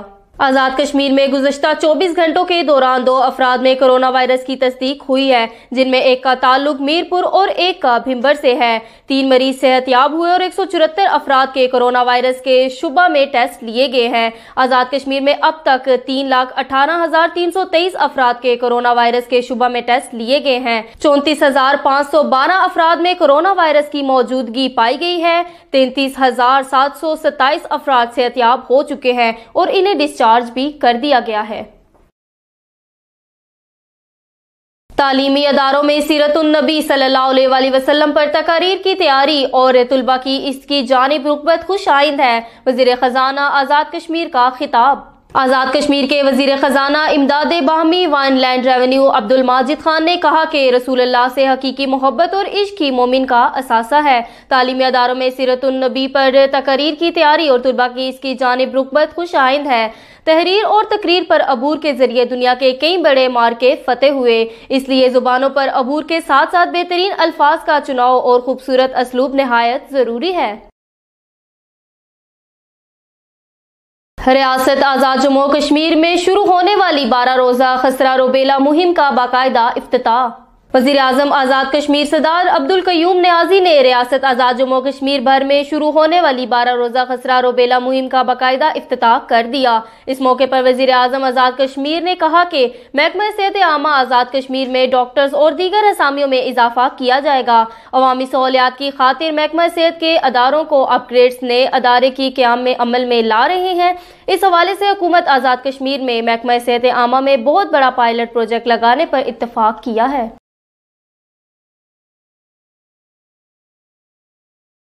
आज़ाद कश्मीर में तारीखी वर्सों आर्कियोलॉजिकल टूरिज्म के मंसूबों को अगर CPEC में शामिल किया जाए तो सेहत को फरोग मिलेगा। सेक्रेटरी इत्तलात और इंफॉर्मेशन टेक्नोलॉजी आज़ाद जम्मू कश्मीर। सेक्रेटरी इत्तलात और इंफॉर्मेशन टेक्नोलॉजी आज़ाद जम्मू कश्मीर मोहतरमा मिद्दत शहजाद ने आज़ाद जम्मू कश्मीर में CPEC के हवाले से मुनक़दा पार्लिमानी डायलॉग में प्रेजेंटेशन देते हुए कहा कि आज़ाद कश्मीर में तारीखी वर्सों आर्कियोलॉजिकल टूरिज्म के मंसूबों को अगर CPEC में शामिल किया जाए तो सेहत को मजीद फरोग मिलेगा। जनूबी एशिया और वस्ती एशिया की आवाम के लिए बाहमी राब्तों के फरोग से तरक्की की नई राहें खुलेंगी। भारत में गाय के लिए एम्बुलेंस सर्विस शुरू करने का ऐलान। भारतीय रियासत उत्तर प्रदेश के वजीर ने बीमार गाय के लिए मुल्क की पहली एम्बुलेंस सर्विस शुरू करने का ऐलान किया है। भारतीय मीडिया रिपोर्ट्स के मुताबिक उत्तर प्रदेश की हुकूमत शदीद बीमार गाय के लिए एम्बुलेंस सर्विस शुरू करने के लिए पूरी तरह तैयार है। खबर रसाई एजेंसी के मुताबिक उत्तर प्रदेश के वजीर लक्ष्मी नारायण चौधरी ने बताया कि 112 इमरजेंसी सर्विस नंबर की तरह नई सर्विस संगीन तौर पर बीमार गाय की फौरी इलाज की राह हमवार करेगी। दुबई, शारजाह और अजमान में ज़िलज़िले के शदीद झटके, इमारतें लरज़ उठी। मुत्तहिदा अरब अमारात की रियासतों दुबई, शारजाह और अजमान में ज़िलज़िले के झटके महसूस किए गए, जिसकी रेक्टर स्केल पर शिद्दत 6.7 रिकॉर्ड की गई। ज़िलज़िले के इन झटकों से मुतअद्दिद इमारतें लरज़ उठी और इन इमारतों से लोग बाहर निकल आए। अमरीकी खुफिया एजेंसी के सिस्टम पर हैकर्स का खतरनाक हमला, लाखों मेल्स भेज दी। अमरीकी खुफिया एजेंसी के सिस्टम्स पर हैकर ने खतरनाक हमला करके लाखों मेल्स भेज दी। FBI ने कहा कि वाक़े से मुतासिर हार्डवेयर को मसला सामने आने के फौरी बाद ऑफलाइन कर दिया गया। तफसीलात के मुताबिक अमरीका और फेडरल ब्यूरो ऑफ इन्वेस्टिगेशन के ईमेल सिस्टम में हैकर्स ने दाखिल होकर मुमकिन साइबर हमले की लाखों इंतबाही पैगामात अरसाल कर दिए। भारत में नजरे आतिश की गई मस्जिद का बताने पर खातून सहाफी पर मुकदमा। भारत में 2 खातून सहाफी रियासत त्रिपुरा में जलाई गई मस्जिद और मुसलमानों की इमलाक की वीडियो सामने ले आई। इंतहा पसंद हिंदुओं का पर्दा चाक करने पर हुकूमत और इंतहा पसंद आग बगोला हो गए। पुलिस ने दोनों सहाफियों पर मुकदमा दर्ज करके इन्हें होटल से निकलने से रोक दिया। आज़ाद कश्मीर कानून साज असम्बली के 9 मुंतखब मेंबरान असम्बली आमिर यासीन चौधरी और यासिर सुल्तान चौधरी ने मेंबर असम्बली का हलफ उठा लिया। स्पीकर कानून साज असम्बली चौधरी अनवारुल हक ने 9 मुंतखब मेंबरान असम्बली से हलफ लिया। इस मौके पर अपोजिशन लीडर आज़ाद कश्मीर वज़रा हुकूमत ने हलफ बर्दारी की तकरीब में शिरकत की। आमिर यासीन चौधरी और यासिर सुल्तान दोनों मेंबरान असम्बली ज़िमनी इलेक्शन में कामयाब होकर आए। पीपल्स पार्टी के आमिर यासीन चड़ोही ने अपने वालिद की खाली करदा नशिस्त पर, जबकि तहरीक इंसाफ के यासिर सुल्तान भी अपने वालिद की खाली करदा नशिस्त पर कामयाब होकर मेंबर असम्बली बने हैं। Voice of Kashmir TV USA से अब तक के लिए इतना ही। मजीद बाखबर रहने के लिए देखते रहिए voice of Kashmir TV USA। अल्लाह हाफिज।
बिस्मिल्लाहिर्रहमानिर्रहीम, अस्सलाम वालेकुम। Voice of Kashmir TV USA के साथ मैं दानिश मलिक। आइए नजर डालते हैं अब तक की खबरों पर।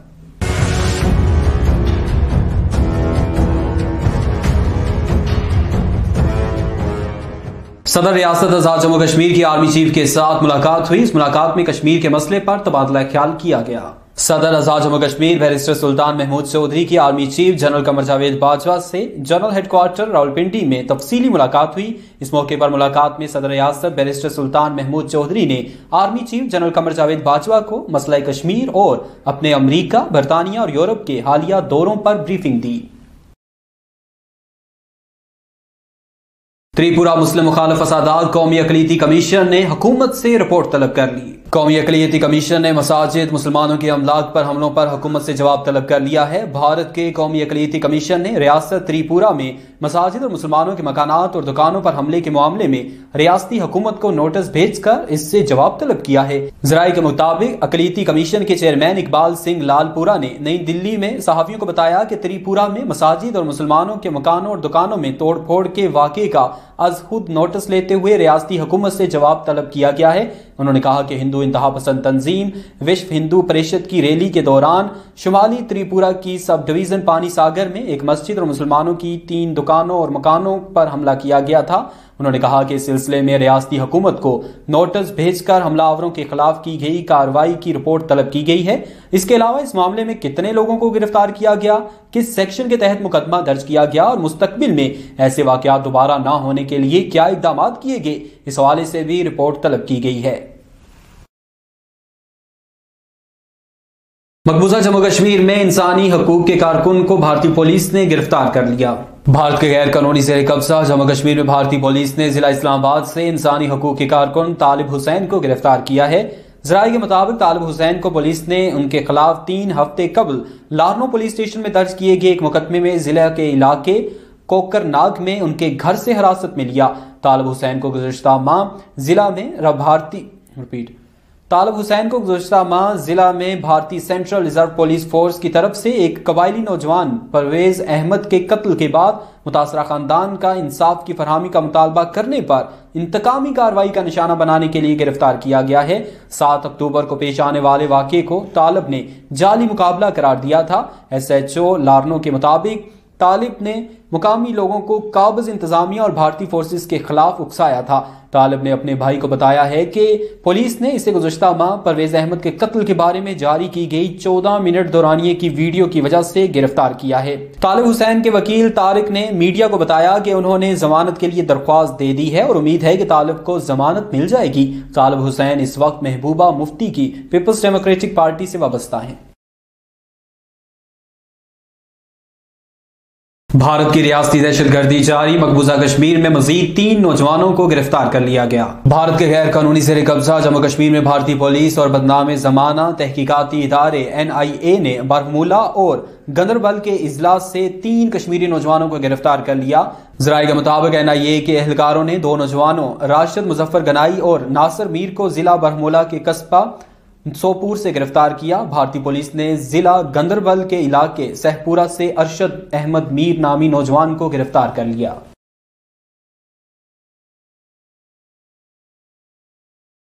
भारत के इलाके रांची में हिंदू इंतहा पसंदों का कश्मीरी नौजवानों पर तशद्दुद। भारतीय रियासत झारखंड के इलाके रांची में हिंदू इंतहा पसंदों ने 3 कश्मीरी नौजवानों को तशद्दुद का निशाना बनाया और इन्हें पाकिस्तान मुखालिफ नारे लगाने पर मजबूर किया।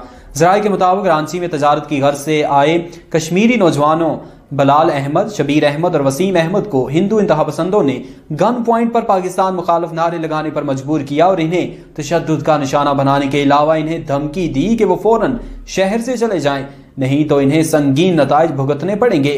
बलाल ने सहाफियों को बताया कि वो मौसम सरमा में गर्म कपड़े बेचने के लिए रांची आते हैं, ताहम गुज़श्ता चंद दिनों से इनके साथ मुकामी लोगों का रवैया अचानक बदल गया है और वो मुसलसल इन्हें हरासा कर रहे हैं।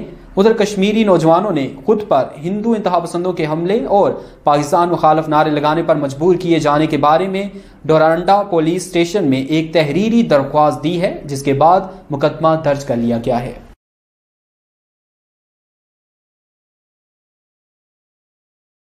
अब तक के लिए इतना ही। मजीद बाखबर रहने के लिए देखते रहिए voice of Kashmir TV USA या फिर विजिट कीजिए हमारी वेबसाइट। इसके अलावा आप हमें सोशल मीडिया के प्लेटफॉर्म पर भी ज्वाइन कर सकते हैं।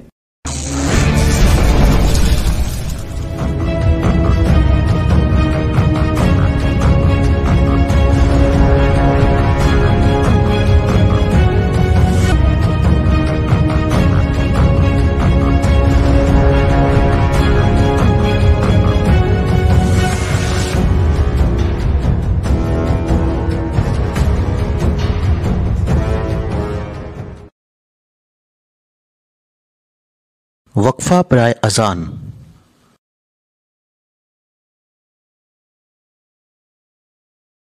अजान brought to you by Shahnawaz palace, Dawn travel, Dhoom restaurant, crescent accounting, wood haven manor, Shafiq CPA and Hamza studio.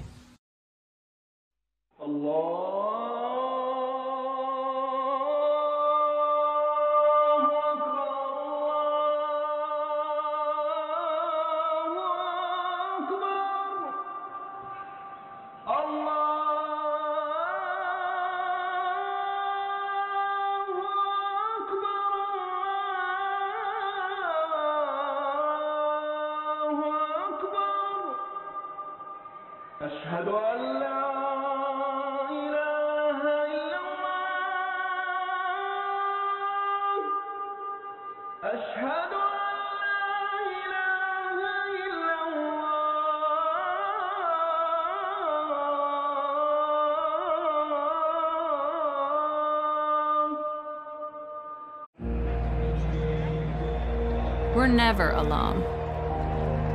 Crowded, we'll play as one. When we're held back, we'll go farther and harder. If we're not taken seriously, we'll prove that wrong. And if we don't fit the sport, we'll change the sport.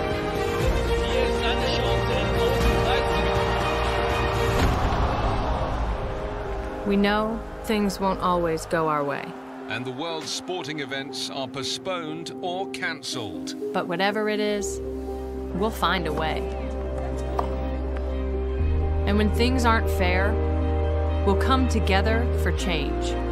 We have a responsibility to make this world a better place. And no matter how bad it gets, we will always come back stronger.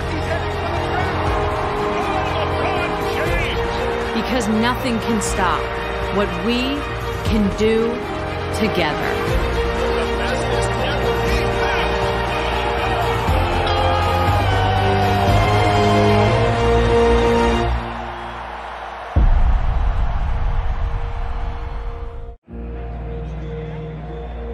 We're never alone. And that is our strength. Because when we're doubted, we'll play as one. When we're held back, we'll go farther and harder. If we're not taken seriously, we'll prove that wrong. And if we don't fit the sport, we'll change the sport.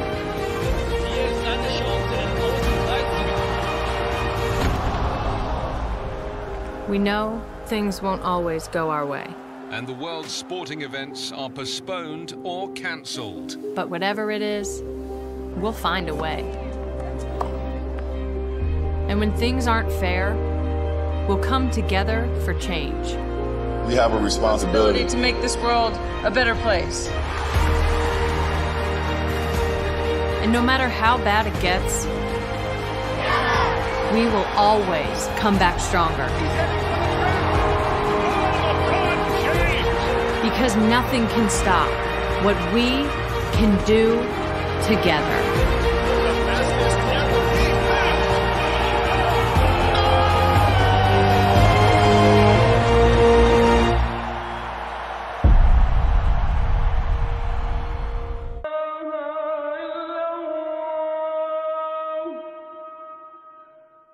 عن جابر بن عبد الله أن رسول الله صلى الله عليه وسلم قال: من قال حين يسمع النداء: اللهم رب هذه الدعوة التامة والصلاة القائمة آت محمدا الوسيلة والفضيلة وابعثه مقاما محمودا الذي وعدته، حلت له شفاعتي يوم القيامة.